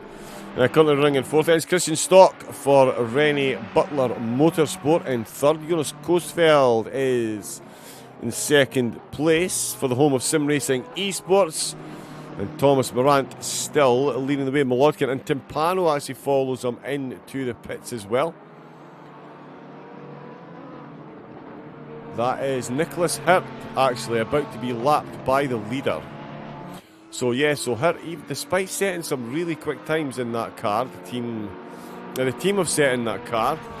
They are well down on the top 3 cars. So any thoughts I had of them overtaking Coesfeld, certainly misplaced, it would seem. Revsig then back up to 7th. Aronov comes out for another stint in the Aces Speed car. That was at Aston we just saw follow Timpano's car in. And there is Diodati coming back out to take over. Hour and 7 minutes left to go. Very dry track. And we're going to see these lap times continue to fall. Sigurd Revsik is about to set an absolute worldie of a time as well, as he crosses the line with a 1:46.7, so he's now joined the pace in the 46s. It's still Christian Stock with a 46.110, fastest driver on the track. Morant with a 46.140. So once again, a third of a tenth of a second separating the fastest lap of 2 of the cars out on track. So yeah, some absolute otherworldly pace on display. But the drivers that have got that pace are certainly very equally matched up at the front. Track position, pit stops, traffic, all being deciding factors because their pace has been absolutely on point. Hour and 6 minutes to go. So that's what, 4 hours? 54 minutes in, and there is Forsberg in to take a pit stop. And another 10-second wait he will have as well. Lees just comes across the start-finish line. I'm just going to wait for confirmation if he's actually unlapping himself or taking that position.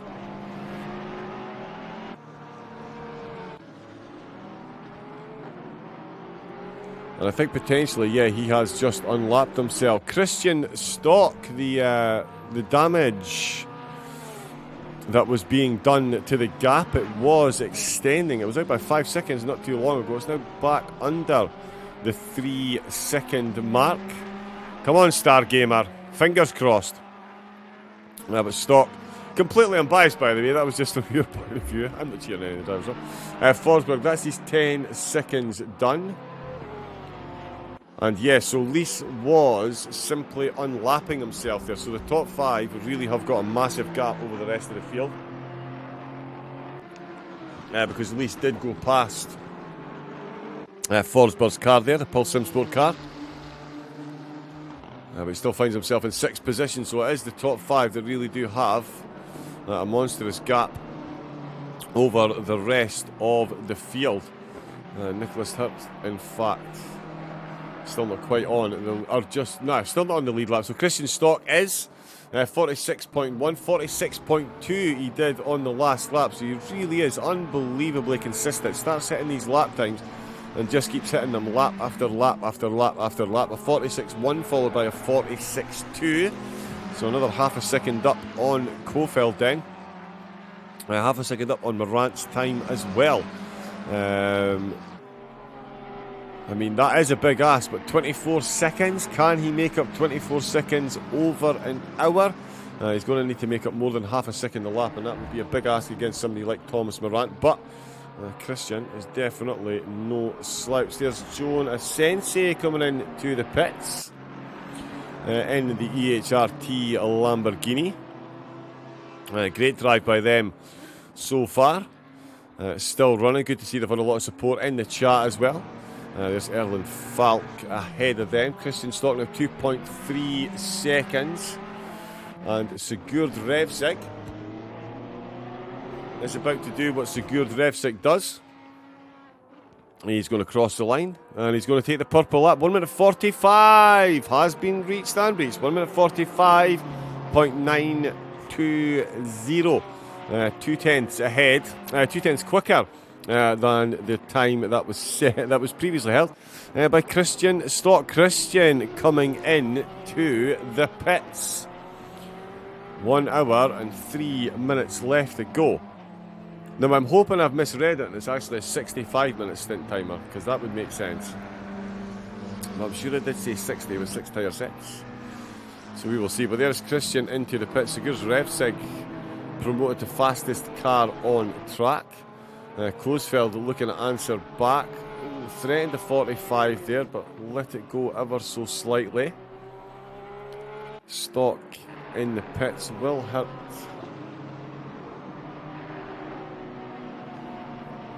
Well, will certainly close up. I don't think quite going to unlap themselves. But we will certainly see. Will Christian be the driver to come back out and challenge Jonas towards the end of the race? Morant, half a second down, so still going to do a low minute, 1 minute 46 on this lap, so still keeping it very consistent as well. And it's Johannes Weiss who comes out to take the final stint. Dry track, dry tyres, and an hour and a minute left to go. The RBM Ferrari is on a charge. Morant comes in to the pits.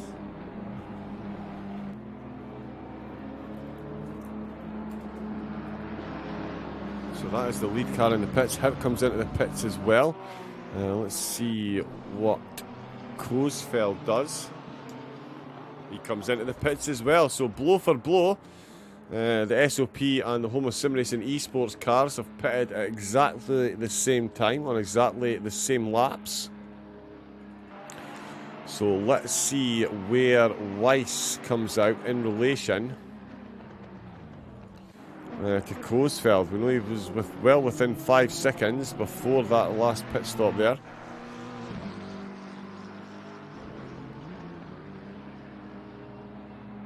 Morant is rolling. He was 22 seconds ahead, so not too much of a surprise to see him moving that much quicker than Kosfeld. Kosfeld still stationary. Weiss is just coming down to the pit entrance now. Kosfeld is still stationary. Johannes Weiss is rounding the last corner. Kosfeld has been released from his pit box. Hasn't been released from the pit limiter, and now he has. He can get the foot down, but Johannes Weiss is absolutely a charge along the start-finish straight, and there is his intended victim on the left-hand side before he came in the pits. The gap was sitting at sitting roughly about 3 seconds into turn number 1. It is most definitely not. This is going to be a grandstand hour between these two cars, and it is Gutzlaff who has taken over. So it's Gutzlaff versus Weiss in the closing stint of the race for the final 2 podium positions. And these two battling so closely will, of course, be beautiful music to the ears of Peter Brett, who has taken over from Thomas Morant to close out the stint for the SOP team. They've got a 22-second gap over the chasing pack. And the chasing pack are doing battle. Clement into the pits, Zwaral and Cesar. Oh, and it's a drive-through for Zwaral. That is unfortunate. He's picked himself up a drive-through on the last stint.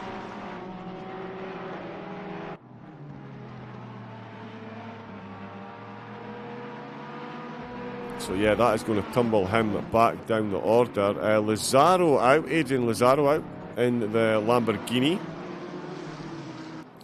We'll find out if it is Van der Hoeven that is, or it's Albert that's in the car. Clement still in the pits there, but let's just keep an eye on Johannes Weiss as he keeps a very close eye on second place, Jan Gutzlaff. They come round to the penultimate corner. Matthias Stefan comes into the pits. Ritchie comes into the pits as well. Look how close these two get to that sausage kerbin on the side. There we go, better sound of the engine from there. Along the start-finish straight, the past the pits. Revsig, 33 seconds down on Lees. Can he get back up to 6th place? As Johannes Weiss absolutely destroys the timing board and does a 1 minute 44.0. So a man on a mission is an understatement. 1 minute 44.0. We've had Aronov and Diodati do 45s as well, so the drivers that are just coming out of the pits on the fresh tyres certainly making the most of that rubber as early as possible. Like I say, 45.8 for Diodati. That makes him quicker than Brett and Gutzlaff up at the front of the field at the moment. Ritchie in the pits, but certainly Johannes Weiss, a 44.0. 1.6 seconds quicker than anyone else out on track. So phenomenal lap there, and he is chasing this Porsche for all he's worth. Does he fancy the race win? Here, Peter Brett's last lap was a 49.7. It's going to be a grandstand one. He needs to get this, if he's got any hope at all at getting the race win, and there is slender hope here given the lap times he's put in. But then Brett, when he comes out on dry tyres, clear track, what type of lap times is he going to be setting? But certainly all Weiss will be thinking is, get me in front of this Porsche, get me some clear track, and let's see what this Ferrari can really do. The Porsche is definitely the quick cars around here, but Weiss extracting everything he can out of that Ferrari, out of the last corner. Off the Porsche, gets a great exit, shows him a clean pair of heels. Bit of slipstream will be afforded to Weiss, but the Porsche in a straight line. Good acceleration, doesn't quite have the top speed into turn one. Weiss going to be too far back for an overtake. Defensive line taken by the Porsche, that could be a bit of a mistake as the Ferrari closes right back up. So all that running undone in turn number one. Mutin has come into the pits as well. He's 5 laps down in 10th position.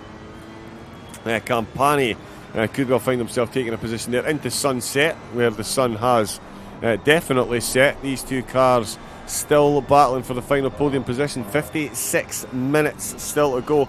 And Gutzlaff showing good pace as well, because the gap between himself and Brett hasn't changed despite the battle that's going on between Gutzlaff and Weiss. So Gutzlaff more than capable of handling this. In fact, he's just set a 1 minute 44.1.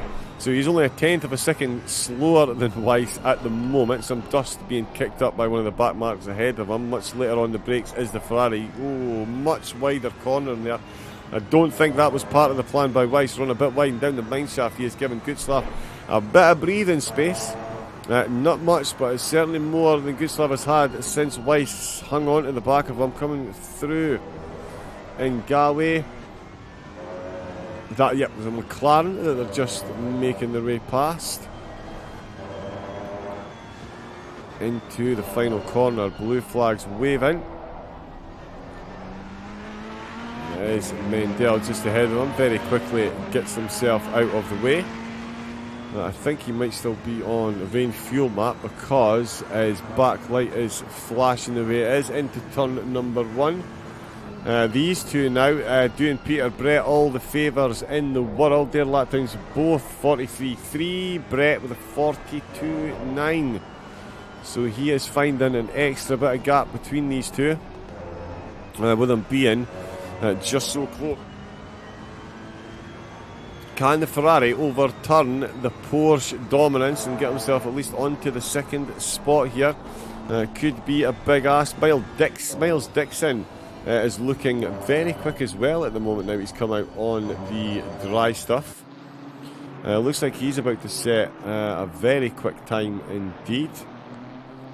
Unless I'm reading that incorrectly, he is about to join the 44 club in the GTR. 44.9 for Miles Dixon. And in fact, Johannes, 44, and they're in the 42s. Oh, Peter Brett. I'm too busy looking at all the lap times and I've missed Peter Brett. He's gone purple. He's just done a 42.9. So absolutely no way is he going to be letting anyone catch up and take over. Although Gutzlaff and Weiss are about to go even quicker again. So yeah, the track is just rubbering in and getting quicker and quicker. So the lap times, we can take it as read that they're going to get quicker from now until the end of the race. It is a fascinating joust between Weiss and Gustav. They're about to share the purple lap again. Gutzlaff took it momentarily. Weiss goes quicker with a 42.5. So another 3/10 on Peter Brett there. The gap drops to below 22 seconds. So despite the battle between them, they are catching up to the leader. Small increments, but certainly closing that gap up. So Brett is going to have to be in full attack and concentration mode to get this one to the end, although he was carrying 2/10 here until he caught that Ferrari. So he was about to set another fastest lap. Let's see Miles Dixon, and where's Secured Refs? Like 43.4 his last lap. So his lap time is getting quicker as well. He's now in the 43.8. It's a personal best on that last lap. Still needs to find about a second to get to the pace. Aronov and Diodato showing some good pace as well on the track. Yeah, definitely driving. Campani 6/10 up. Richard Best up on his time. Missy Eunice up on his times as well. So the drivers that have endured 4.5 hours of very, very wet, tricky, slippery conditions are now unleashing their inner boy racers as they fly around Kyalami. The time's still tumbling. Gutzlaff again finding another 3/10 there. Weiss still got the fastest lap though. And he is pulling them along. The gap between the top three, half a second between first and second. There's Richie for Visceral Esports. So that Ferrari again, the Visceral car, there or thereabouts when it comes to pace. They've just done a 42.555, and Gutzlav has just gone quicker with a 42.362. Brett did a 42.7, so he lost 4/10. So he is losing 3 to 4/10 a lap at the minute, the race leader. That won't be enough though to overturn for these two to catch up. 21.8 seconds is the gap. Going off some traffic to get through as well.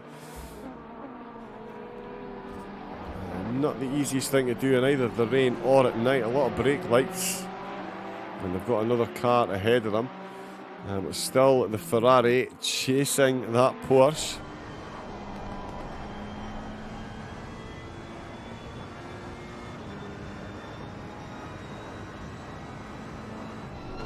Into the mine shaft once again. Weiss heavy on the brakes, looking to get a good entrance. Takes a completely different line to the Porsche through there. I've seen them do that a couple of times through there now, so difficult to say that's a mistake rather than just a different line for the car. Obviously middle engine rear wheel drive handles ever so slightly different to a rear engine rear wheel drive car, and that's certainly playing out around a track like this. It's Gutzlaff that's got the upper hand at the moment though, and he's actually carrying even more time again. Wow, he's about to take a big chunk out of that lap time. I think we're about to see a 1 minute 41. Oh, 1 minute 42.1. So close, but that is the purple lap and even quicker. So now we're in these dry conditions, and Johannes Weiss has come into the pits.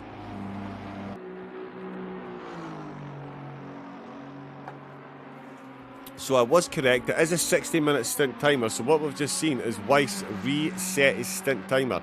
He is now good to go until the end of the race. And strategically, might not be too bad an idea. He maybe felt he was potentially being held up by Gustav. Gets in, gets done, gets himself some clear track to put in, and it's now the ball is now in Gustav's court to get in the pits and get out again.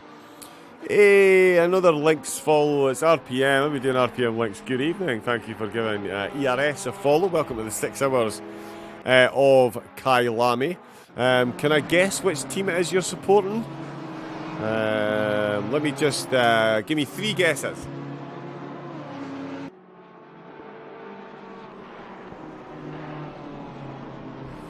Is it SOP? I'm looking. Yeah, no, there he is. Secured RevSec and the RTO team. Currently running in 6th position. Getting much darker. Oh, Peter Brett. He's about to join the 141 club. 141.925. 166 laps in. All this talk of lap times. Peter Brett, he decided to join the club. There's a 141.925. There's Gutzlaff coming in to take his drive-through to clear the stint timer. So it's not so much to take a drive-through, he just needs to drive through to reset his stint timer, so he hasn't been given a drive-through penalty. He just needs to adhere to the rules. Johannes Weiss is coming round the last corner. Gutzlaff is still in the pit straight. There is line 1, there's line 2. He can now put the foot down. Weiss is already across the start-finish line. Just how close are these two? Once again, there he is on the left-hand side. So both of them have done exactly what they needed to do. Get a clean pit stop, get back in and out, and there's exactly the same distance between them as there was before they came into the pit. So Gustav certainly has got done what he did. I'm sure Johannes' plan was to get in front, try and get some clean laps, but Gustav has definitely got that job done. So grandstand finish for 2nd and 3rd, 6/10 separating the Ferrari and the Porsche. With Peter Brett absolutely flying at the minute. Of course, he will have to take the same steps as well. Drive through the pits. Will it be on this lap? Is he going to answer straight away? No, he's not. He's going to stay out and he's going to keep on running. We do see Mendel still looking for a late overtake. He's got Zwaral just ahead of him. These two Ferraris still battling.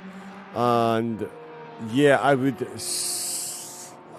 guesstimate. I think Mendel might still have his rain engine map on because he's got the red light flashing on the back of his car. So if Francesco Mendel does have any teammates in the chat, right now I can't remember, but yeah, he might want to change his engine map because he's running at reduced power right now.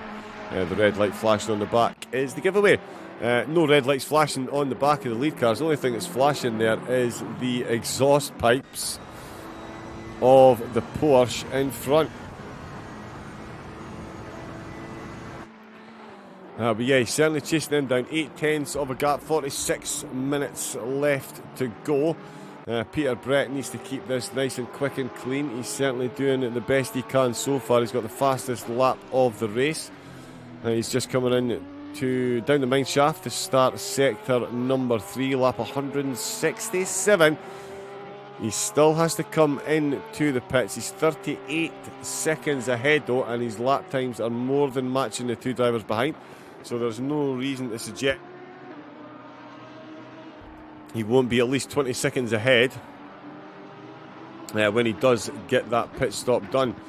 Gustav looking to fire back in the fastest lap charts. There is Brett coming into the pits. So as I say, he is just going to drive straight through. And that will reset his stint timer. And he'll be good to run to the end of the race. Johannes Weiss, the driver, hoping to improve on his podium standings. Mendel and Zwaral have just changed positions, in fact. That looked like it was done in the last corner there. Oh, nice little cutback into Ngawe. Up to the penultimate corner. Obviously, they didn't go side by side. Oh, and he's clipped the curb. The ERC car hit that sausage. All 4 tyres off the tarmac. And that is position handed to Francesco Mendel, who's still running on restricted power there. But yeah, he does improve up to 15th position. Late overtakes. Always gratefully received. Revseg putting in the times as well. Gutslav has been overtaken. We missed that while we were watching the replay. So let's see here. So this is down into mineshaft. Johannes Weiss, let's jump on his bonnet. Yep, down towards the mineshaft. Lap 169 here. There is, I believe that's BMW, Van der Hoven just ahead of them. So yeah, they make their way through Ngawe. Oh, the Porsche is a lot quicker through there than the BMW ahead of them. Oh yeah, so the BMW... Oh! So the Porsche has just outbraked himself. He was potentially trying to avoid, and yet straight drag race. And there we go, potentially trying to avoid contact. Did he miss his brakes?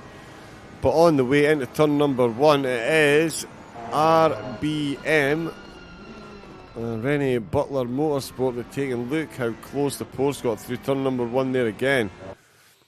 So there we go, that's broken, that's working. So yeah, Gutslav now finds himself in 3rd place. And I'm sure Stargamer, when they stop cartwheeling around the living room, will be in the chat. Congratulations to the RBM team. Up in a 2nd place, but it's certainly not job done, that is for sure. This Porsche will not be looking to give up any time soon, that is for sure. Gutslav, very quick indeed. And in fact, yes, fastest laps have had the 42.1, Weiss 42.0, and Brett with a 41.9. And in fact, Brett has got another 3 tenths in his pocket. He's looking to go even quicker again. He does have some back markers ahead of him. He does have a fair bit of the lap to go. Gustaf as well, 4 tenths up on his lap. The slipstream from the Ferrari doing him the world of good. Mendel looking quicker as well. So is Erlen Falk, in fact. The McLaren coming to life in the late stages of the race. Gutslav still following that Ferrari. This is going to be an absolutely tremendous battle right down to the end. The only battle that Brett has got at the minute is back marker traffic and with himself. Just needs to keep this one concentrated. And he's finding even more time. Oh, and he's had to go right round the outside there. That's going to cost him Guti, although to be fair, lap times not really the massively important thing. This isn't qualifying, but I'm just geeking out to the max at the fact that we've got the lap times tumbling as quickly as that. Of course, the track temperature coming down, that'll certainly be helping with the dry tyres. He had over half a second in his pocket there and was threatening to go a lot quicker. But a 41.9 for the moment. Still Gutslav and Weiss. They are still battling away. Out with the last corner. This time it's the Ferrari with a better exit. We've often, many laps we've seen the Porsche giving the Ferrari the run out of the last corner, but it's the Ferrari that gets a nice clean getaway there into turn number 1. Oh, the Porsche much later on the brakes does manage to rotate the car as well. Great rotation from the Ferrari as well as they both chase up that hill, avoiding of course that curve on the left hand side. There's Best coming into the pits here, will be mirroring the drivers we've already seen driving through the pits to clear that stint timer and make it all the way to the end.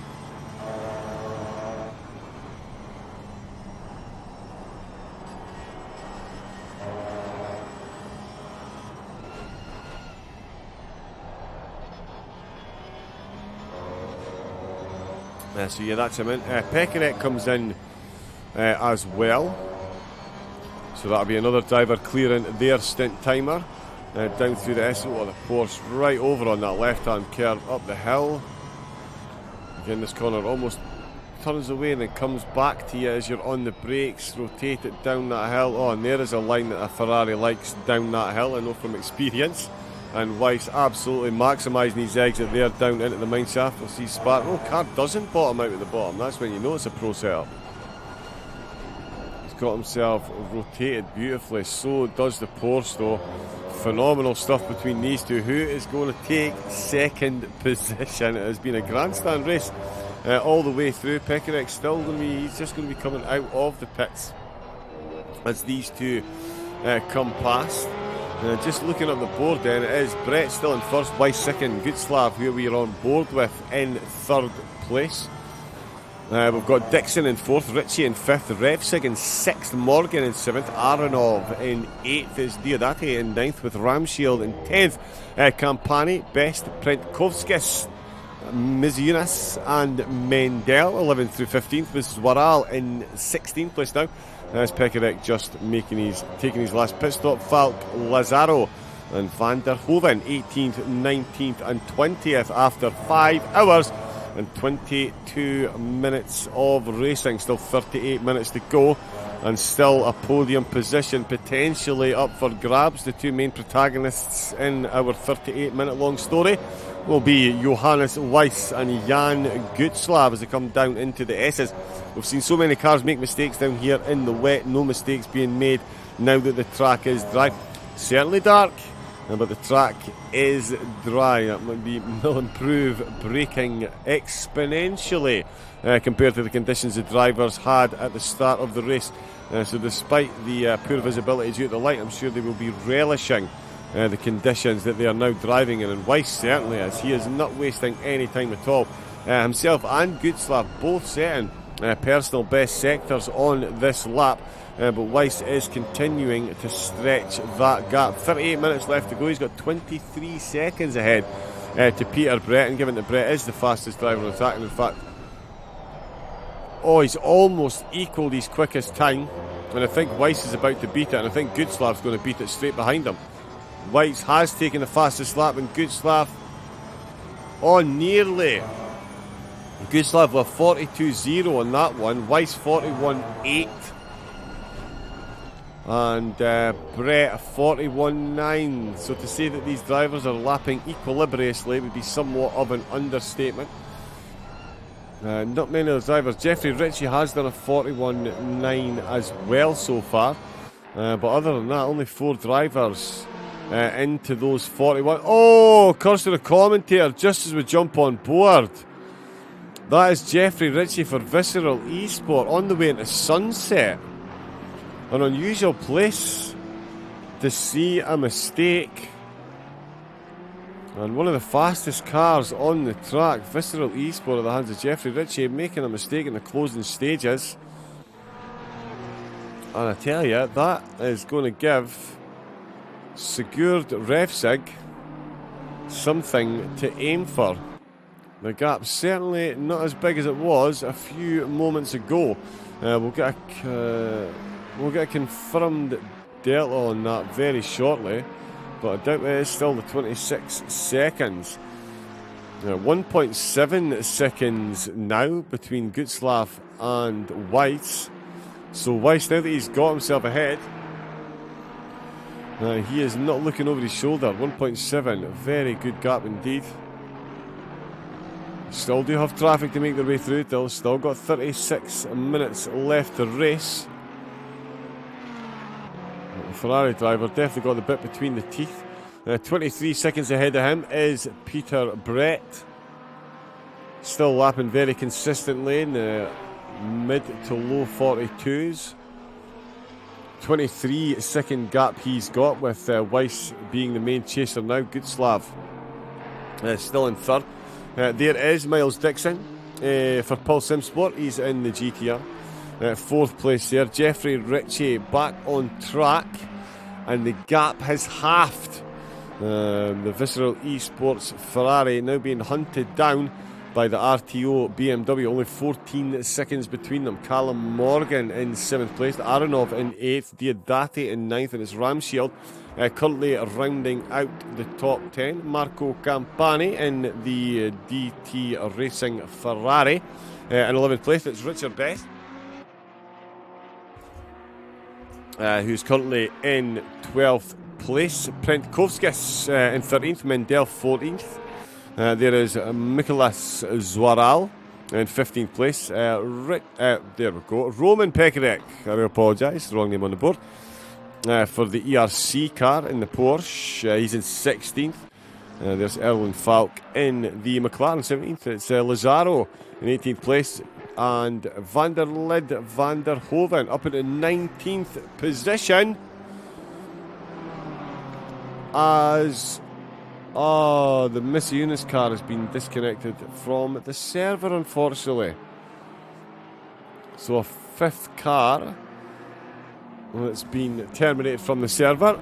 Unfortunate times. Real life racing, you have to deal with engine failures. Sim racing, you sometimes have to deal with servers being a bit tetchy, and unfortunately a couple of drivers. Yet you can see it's been an unwanted disconnect because they have rejoined.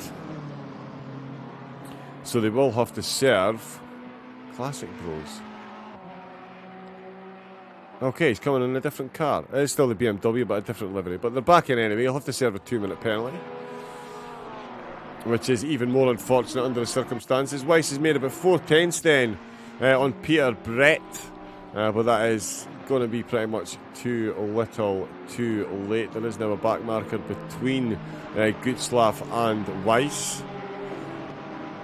But yeah, monumental effort by the Rennie Butler Motorsport team, as they are now known. Got themselves up into second. Phenomenal effort though as well by SOP and Peter Brett. Let's remember they started in 3rd place. Had a phenomenal battle on their hands. They were pretty much gifted a position when the Visceral Esports Ferrari made a mistake. Brett sailed on through. Morant, sailed on through. Said thank you very much indeed, and then got himself an absolutely unbelievable overtake in through turn 1. Miss Eunice has then been re-promoted to 18th due to the lap count. Completed more laps than Lazaro or Vanderhoven, so will be allowed back onto the track in the running position they were in. Okay, for car 404, that's fixed itself as well. Excellent.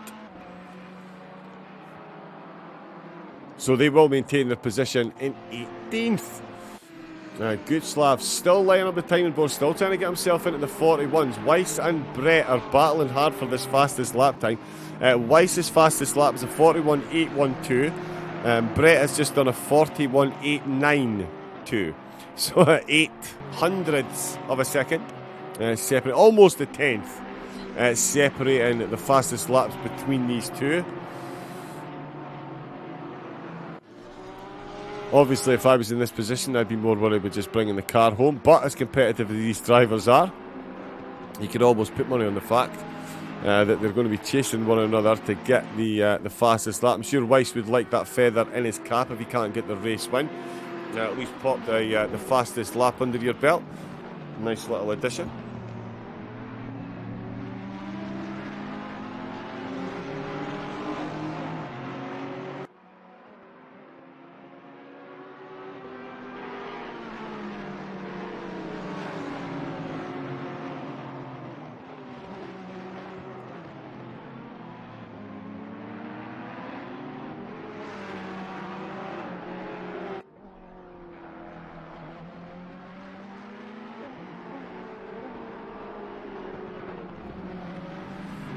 So just watching Weiss then. So as I was saying, yeah, the fastest lap definitely still up for grabs, and it is Brett and Weiss who appear to be the two main protagonists in that hunt. Gutzlaff certainly threatening these lap times as well. He's got a 42.0 under his belt. Weiss in second with a 41.8, as I said, and Brett with a 41.8 as well. Weiss is juggling a couple of tenths there. There's Best come back into the pits. Not 100% sure why. I did see him in the pits a few moments ago, so hopefully that's not to get damage repaired. Fingers crossed.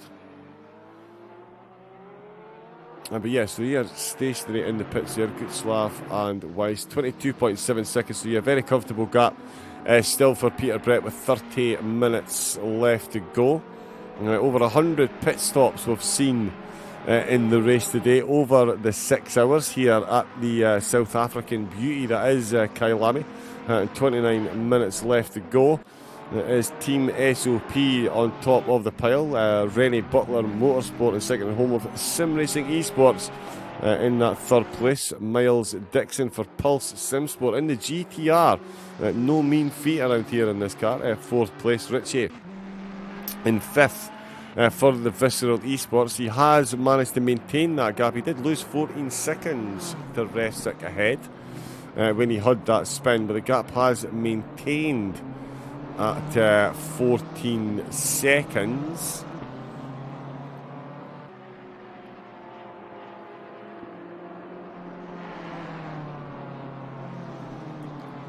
In fact, 13.9. So yeah, these two, again, another pair of cars lapping equilibriously pace-wise. So it would take another mistake, you would think, to see a change in position. But it is racing, and we will see Goodslap back to within 2 seconds of Weiss. Is making their way through the traffic, proving a bit trickier for Johannes. Should he be looking over his shoulder with 28 minutes left to go? Certainly make for some great viewing if he did. Coming through Sunset where we saw one Ferrari lose it, look how much kerb he uses again. Incredible stuff. If anybody's driven a Ferrari around this track, you know that is taking your life in your hands mounting that left hand kerb as much as he did, but he certainly is doing it lap after lap. 41.8. Getting him the purple moniker at the moment. He's flashing on his way into the mineshaft to make his way past another Ferrari. That is Roman Pekarek for the ERC team. Missy Eunice still in the pits then. That 2-minute penalty. I'm not sure if they're now having driver issues.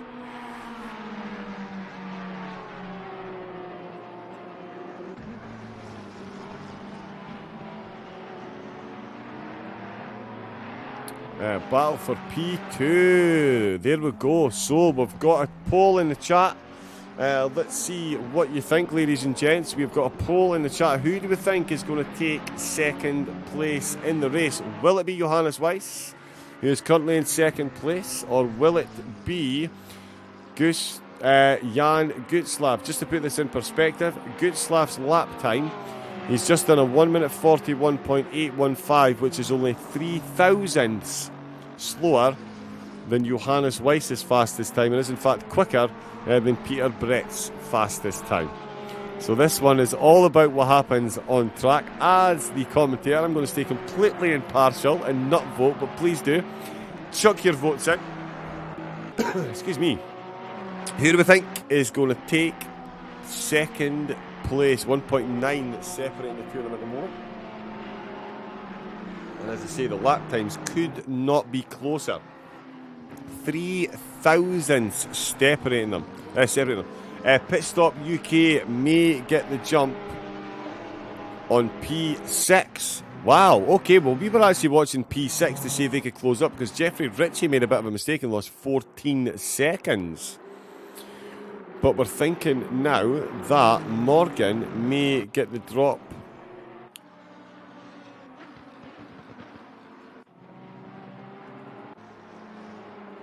Oh, because of the extra pit stops that have still to be taken.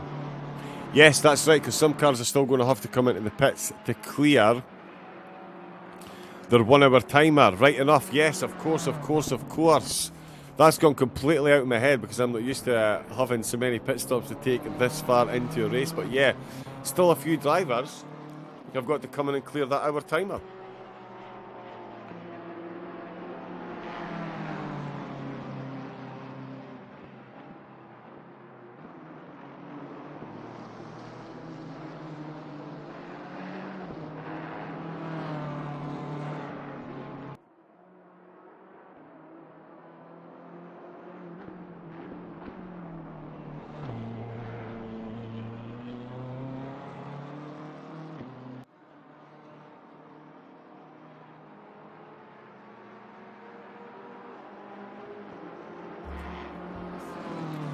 So I'm just waiting to see if I can get Although, yeah, if you have a look at the track map, that gap, yeah, could certainly be overturned. So, yeah, we will see what happens come the end. Who have we got? So, we've got 2 votes for Vice so far. We've got 1 for Gutzlaff. Gutzlaff, the gap now there, 2.5 seconds. So, yeah, still a little bit of time to vote for it. So, anyone looking to hedge their bets, you've got a little bit of time before you need to cast your vote. 2.5 seconds, so the gap is stretching. Peter Brett just done another low 1 minute 42.1, and he's about to do another low 1 minute 42 by the look of it. He's going to cross the line to complete 180 laps. And that is another low 42, 1 minute 42.3. Johannes Weiss is the man in second. He's just lost 4/10 there. Ben Nergard is back in the chat. RTO, looking good, mate. But yeah, you guys have got another pit stop to take. So we're just looking at the timing and wondering if Morgan in the Pit Stop UK car might actually work something out here. It is at the moment only the top 3 that are on that lead lap. Blue flags flashing every place we go. That is Sapoka then, just about to be overtaken by Gutzlaff. That's back down to 2 seconds now is the gap. 22.4 up the front, so Weiss losing a bit of time through those last 2 sectors there, both to Brett and to Gutzlaff, although he's just found it again, back up to 2.4 seconds. So this is going to be a juggling match, and as I've just been reminded, we've still got a few drivers that need to take a drive through the pits to reset their timer. Revsig looking to set another time in the low 42s as well. The pace up at the front.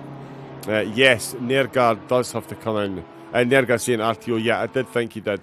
There's quite a few teams that do need to actually. The top 3, they have all taken it, and they are the only cars on the lead lap. Miles Dixon for Pulse Sim Sport. It's just coming around. Well, yeah, he's just near the start of the lap. So, yeah, they've got a fairly insurmountable lead over the rest of the field. But yeah, a few of the drivers in the top 10 still need to take their pits. 22 minutes left to go. The track a much different place from when we started this race 5.5 hours ago, given those unbelievable conditions that the drivers started in. We've seen 20 get to the end. We've seen 4 lost due to server disconnects, unfortunately. We've seen 2 drop out and had to rejoin, but they have maintained their positions. There's Refsick across the line. He's about to go quicker as well. Dixon's just gone quicker ahead, 42.4. Lap time's tumbling there, and Miles Dixon is about to join the gang in the 42s as well, by the look of it. Callum Morgan is the driver that we should be watching, though. He's lapping very consistently in the mid-42s. So himself and Refs, or certainly he has been quicker than Refs up until Refs setting that 42.4. He was a bit quicker lap on lap. Crossing the line, is that one an improvement? It's not. The Delta said it potentially was. Dixon is going to cross the line here. He's going to bring some time. In fact, he's going to bring a lot of time.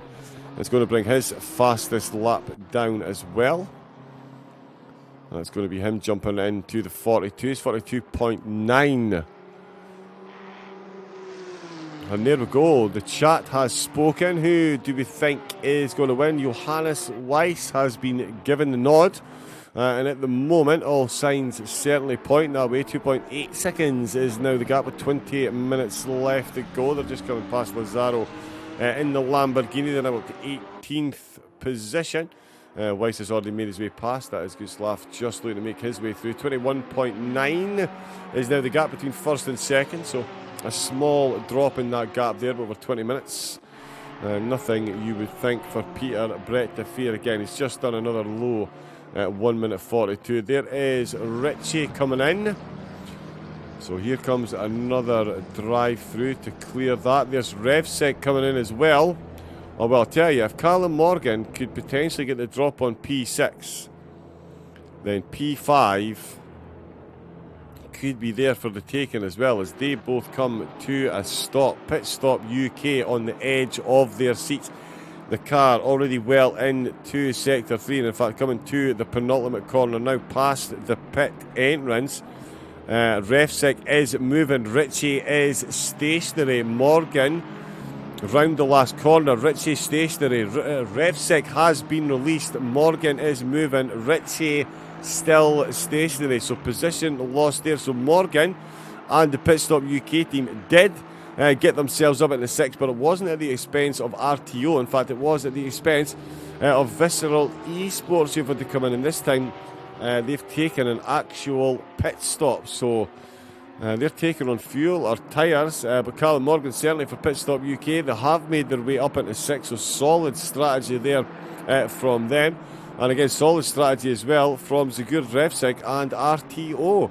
They've been in and out of the pits very quickly, and they've maintained, got themselves up into 5th position. Miles Dixon, does he still have to come into the pits?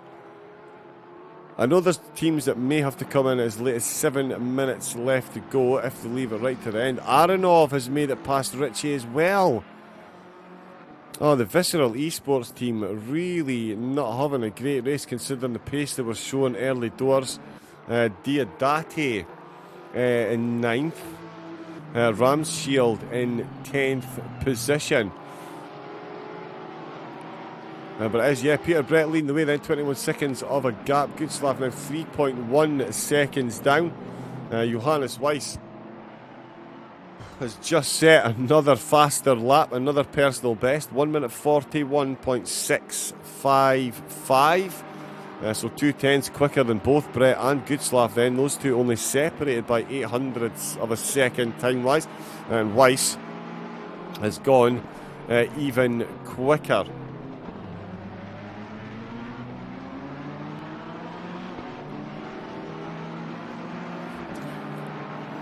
It's obviously not going to be enough to get him at the race win, but certainly it will galvanise his hold on second. Although, as I say, that 3/10 has been found by Goodslav in the final sector, or sector 2, so he is closing back in. They're still making their way through traffic, as you see on the track map. It's a very busy track still.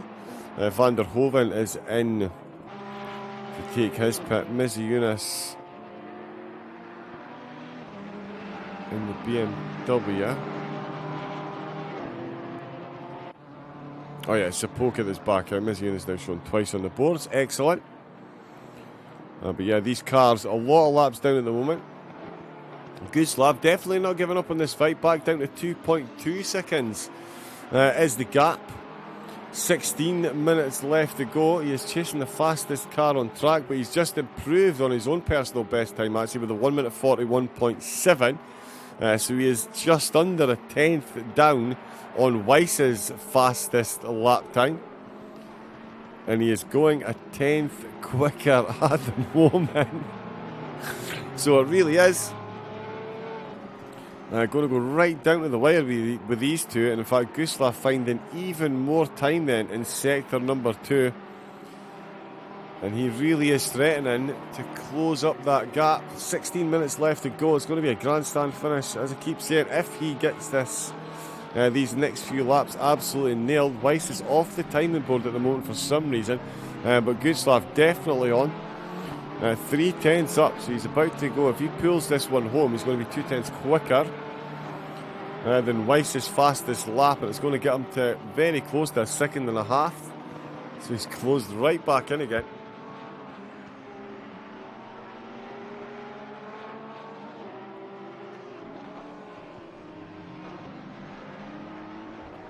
Through the final sector. Oh, still carrying good time. He's just made his way past some traffic there. Still putting in. That's Weiss. What's happened there?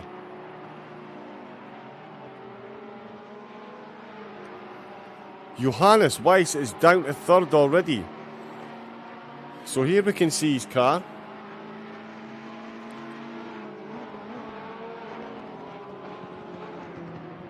So, right, yeah, down the mine shaft we go. 185 laps in. Fastest car on the track. Down the mine shaft, takes the left-hander. Into Ngawe. All is fine. Oh, that does look a little bit hot. No, rotates the car beautifully. Gets up the hill. He does not hit the sausage on the right-hand side, does he? Oh, he does. Well, there you go. Even the pros can do it. And there goes second place. As I unaffectionately call it, the sausage curb of death. And it has just absolutely killed off the potential for Johannes Weiss to get himself in second position. Surely Jan Gutslav is not going to give up second position now. He is going to be in full defend mode for 14 long minutes. Half a second is now that gap. So one clip on the sausage. Unbelievable. And that has put the Porsche back in second place. I will happy if we just finish, says Van der Lid. Our first ever race, first endurance. We've been racing for only 3 weeks. Alright, okay. Never practiced or drove in the wet, so just a finish will be great. Getting a finish is always great in a race, but yeah, if it's your first event, then yeah, definitely phenomenally well done. But we're watching this battle here then. So the Rennie Butler Motorsport car in second place, and the gap was stretching. Gutslav comes on the fight back, gets to within 2 seconds, and Weiss clips himself a sausage curb, and it is back to as you were. Weiss having to do all the running once again to try and overturn this Porsche dominance in the top 2 spots. Can the Ferrari driver get this done? Potentially still got another couple of cars. They need to come in and clear stint timers. 13 minutes left to go. At 1 minute 40 a lap, we're going to get about 10 laps left. Peter Brett now 22.2 seconds in the lead. So the changing of the guard in second place has given him another 7/10 of a second back out with the front. He's just on a 42.8 there, making his way through the traffic. Gutslav looking like he's going to take the fastest lap of the race on this one as well. Oh, Weiss going ever so slightly sideways again, not getting that drive down through the mine shaft. And that does look like a bit of a mistake there by Johannes. And yeah, you can see the Porsche just pulling away there. Into Ngawe, they've got another Porsche just ahead of them. And obviously not the SOP Porsche, that's a safe 20 seconds up the road. Weiss tentatively this time, safe to say, past that sausage on the right hand side. The Porsche in first, getting as much slipstream as he can off the back marker. Porsche really picked up on the pace. He did indeed. He absolutely did indeed. A 41.8 on that last lap. He was actually threatening a 41.5 there until they got to the last couple of corners. So he really has gotten his foot down. And once again, I think these two even might be, even though they're battling, might even be closing in slightly on Peter Brett, only ever so slightly. It's only been by 3 or 4 tenths here and there, and then Brett manages to stretch it back out. In fact, Brett just with a 42.1 on that last lap, so keeping it back down the low, the 42.8 on the lap before. 4 tenths now separating these two, 11 minutes left to go. Who is going to have the tyres left at the end of this stint? At the moment it is Brett, Gutslav and Weiss on the podium. Dixon, Revsig, Morgan, Anarov 4th, 5th, 6th and 7th. 8th, 9th and 10th. Richie, Diodati and Ramshield with Campani and Best 11th and 12th. Prentkovskis in our 13th, Mendel in 14th, Zaral in 15th place. Pekanek in 16th. It's Gowers, Lazaro 17th and 18th. Sapoka in 19th. And Van der Hoven, Team Van der Hoven in 20th position. 10 minutes, it is the closing 10 minutes, and it could not be closer between these two for the final 2 podium spots. Very comfortably up at the front, there is Peter Brett in the SOP Porsche. Phenomenal race by him and his teammate Thomas Morant. Absolute dream team behind the wheel of that car, especially at a track like Kyalami. And they have certainly made the most of that pair. And Gutslav and Weiss appearing that have battled for many laps in this race, and they're going to continue to do so in the closing 10 minutes. It is second place that's up for grabs. Dixon still looking very quick, although his times are dropping off ever so slightly. Refsig now about a second a lap quicker than him, but is a fair chunk down. So it doesn't look like there's going to be many position changes down through the rest of the field. Most of the drivers are in fact a lap down on one another. Such has been the way the strategies have worked out, and obviously some extra stops for drive-throughs, damage and all those things. Barney Gowers for the 2TL Racing, 17th at the minute in that McLaren. Just crossing the line there, but still Weiss and Gutslav then, they're coming up to another car. That is Zwaral, I believe, or Mendel. I think they should be coming up to lap once again. Just gets himself out of the way. Gutslav makes his way through.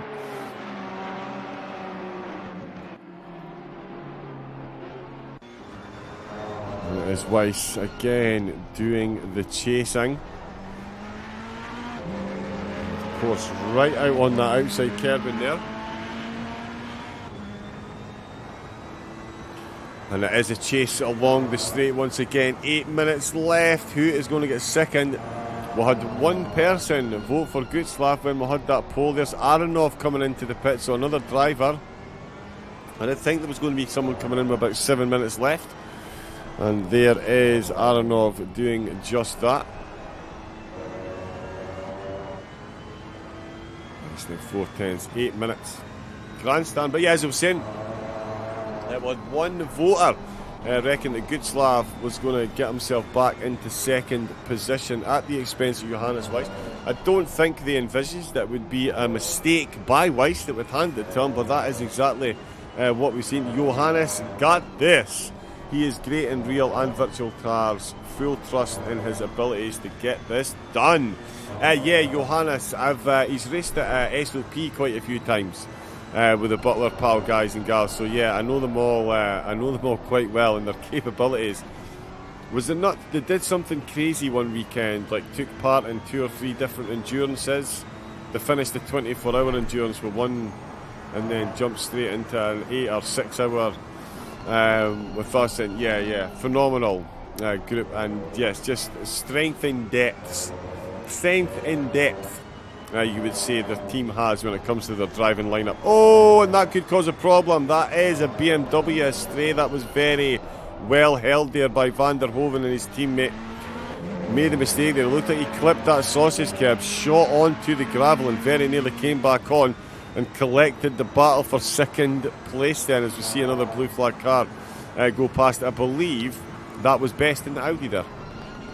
Oh, he's having a look up the inside. Weiss, phenomenal drive. Oh, wow. What a manoeuvre. He's just pulled into turn number 1. And he is absolutely held on to that. Will there be a counter move? I don't think there will. Let's just watch that one again from Helicam. So out with the last corner then. He gets a phenomenal run. G-Runner TV, absolutely delighted in the chat. And I would say, rightfully so, that is a great move. Weiss shows the outside, goes back to the inside on the brakes beautifully, holds the inside line. The Porsche tries a cutback. The Ferrari even moves over to deliberately avoid contact in case there wasn't enough room for the move, and he gets that done absolutely beautifully. Johannes Weiss back up into second position. 6 minutes left to go. Does Gutslav have any answer to this? Is G-Runner going to be smiling from now to the end of the race? We've got 5 minutes left to go. Peter Brett is definitely smiling while this is all going on. The battle behind him is just helping him with his gap, although while that battle's going on, he's actually lost 2 seconds to the drivers behind, and Dixon is coming to the pits. I did wonder. I knew there was another team to come in, and there's Miles Dixon in the pits. Refsig well down the road though, so too Callum Morgan. Now Johannes Weiss, Peter Brett looking to answer back with a very quick lap time himself. I will be smiling anyway. The guys show a great performance once again. Oh, That is absolutely the correct attitude to have. They really are phenomenal bunch of drivers.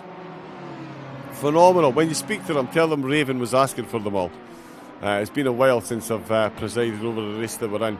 But yeah, Gutslav really does have a big ask now, getting his way back past Johannes. Phenomenal move. We've seen some amazing overtakes. Thomas Morant's overtaking turn 1. Again, absolute worldly. Very similar move to that one. And Weiss getting that one done as well. Dixon is back out of the pits. And Revsik has unlapped himself. But no improvement on position there.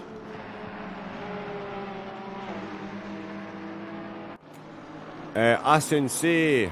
Joan, indeed. Yeah, up in 18th place.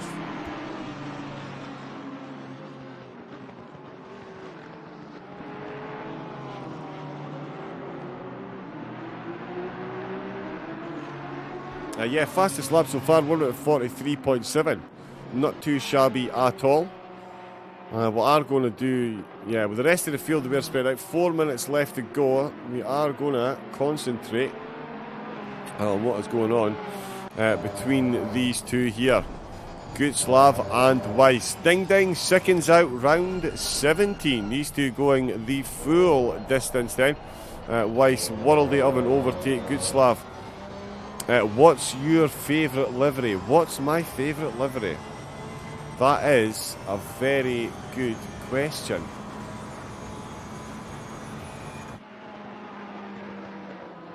Oh, I'm really thinking about that. I'm a big fan of the Ferrari, so I do like the Weiss livery. Let's have a quick look. I do like the RTO livery as well.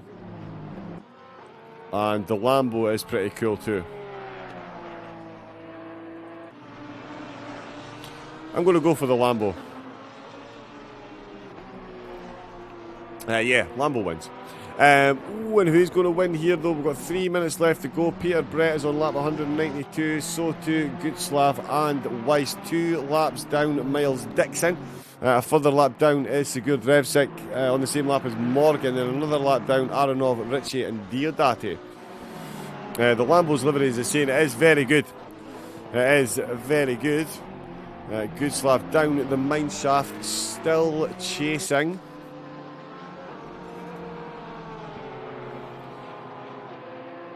Still chasing there. Peter Brett doing exactly what he needs to do. 2 minutes left to go, so he's going to complete this lap and he should get another one after this one, I believe.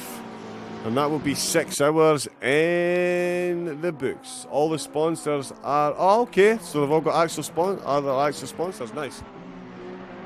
Yeah, a lot of the teams will do that. Like, I know that the... So this is still... I think this is still a Butler Pallery, but it's Rennie Butler.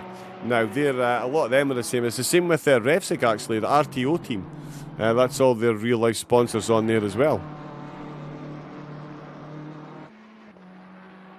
I thought it would be the case for most of them here. It will be, yeah. Can you greet Gudar Javalambre? I could try my best.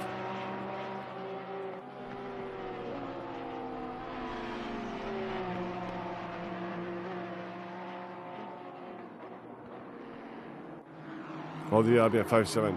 Ah, they're the same livery on the real life. Ah, yeah, on the real life race cars as well. So, D-Runner, do you drive? So, do you drive for Butler Pal? Right, we've got a minute left to go.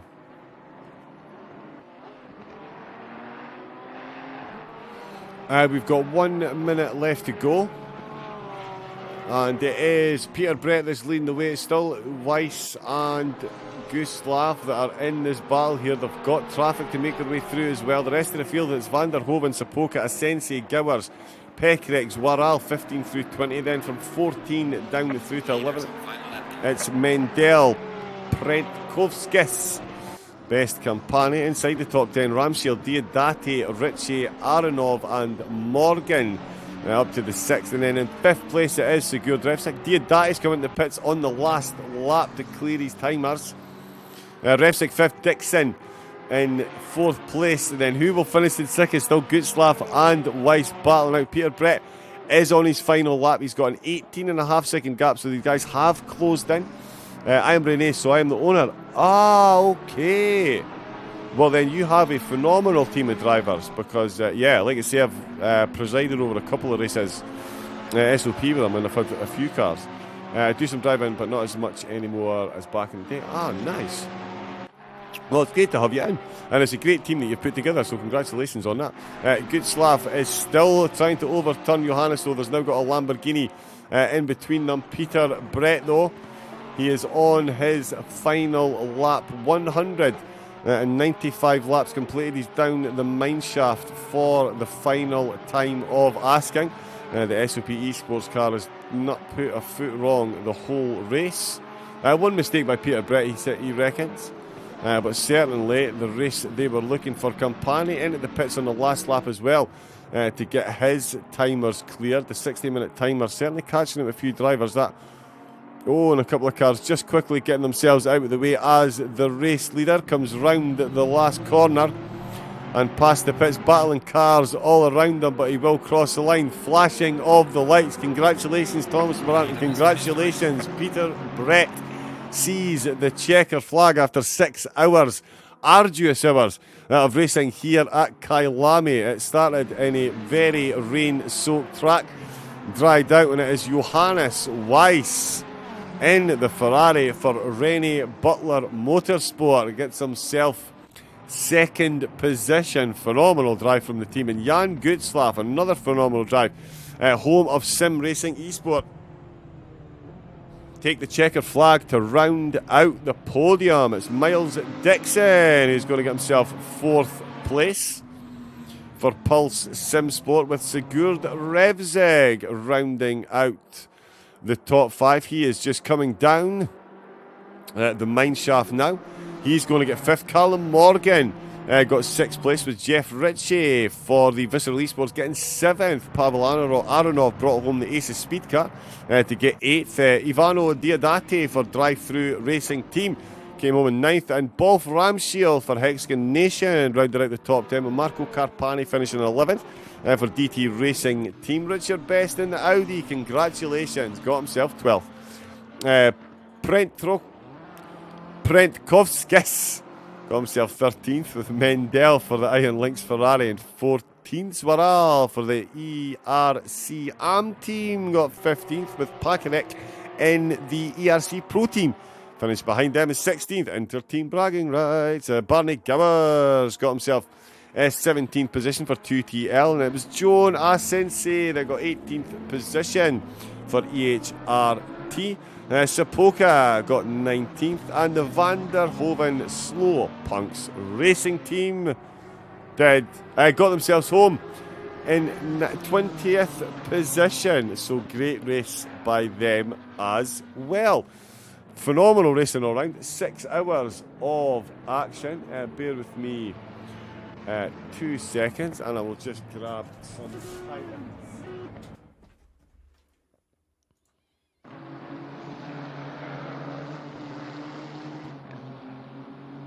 But yeah, great racing. Phenomenal all round. The conditions absolutely treacherous at the start, to say the least. But the drivers out there certainly made the most of it, that is for sure. A great drive by all concerned, and phenomenal work by the podium. So congratulations once again. Let me just see.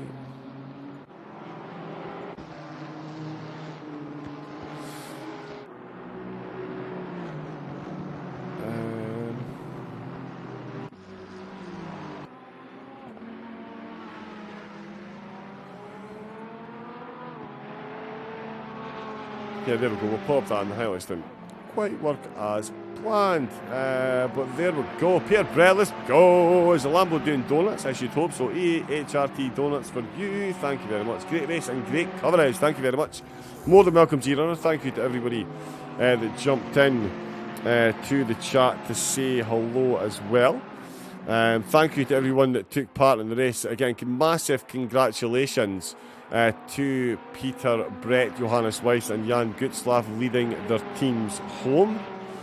And yeah, make sure you get yourself involved. ERS, sorry, congratulations to them. I'm sure European Series in the chat, if they want to share the Discord link, jump on to the Discord, get yourself involved in the racing. Great bunch of guys, as you can see, some phenomenal racing on track. So definitely get yourselves involved in that. And let me just check and see.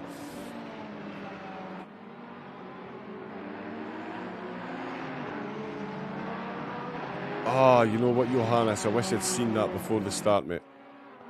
I wish I'd seen that before the start. But yeah, we will. If there is any moderators in the chat, if you want to say a quick hi, you want to go on a raid, or we'll just wrap it up? Yeah, we'll just wrap up, I think. So yeah, anyway, thank you to everyone that got involved, everyone that took part in the race, and thank you to ERS for putting on the event. As I say, you can jump on board to the Discord. That link has been shared in the chat, and it's in the About page as well. So jump on there and get involved. Give them a follow on SimGrid as well, so you can keep up to date with all of the action they've got coming up. So until their next broadcast, enjoy the rest of your weekend, good people. Stay safe and have a great rest of your evening. Good night.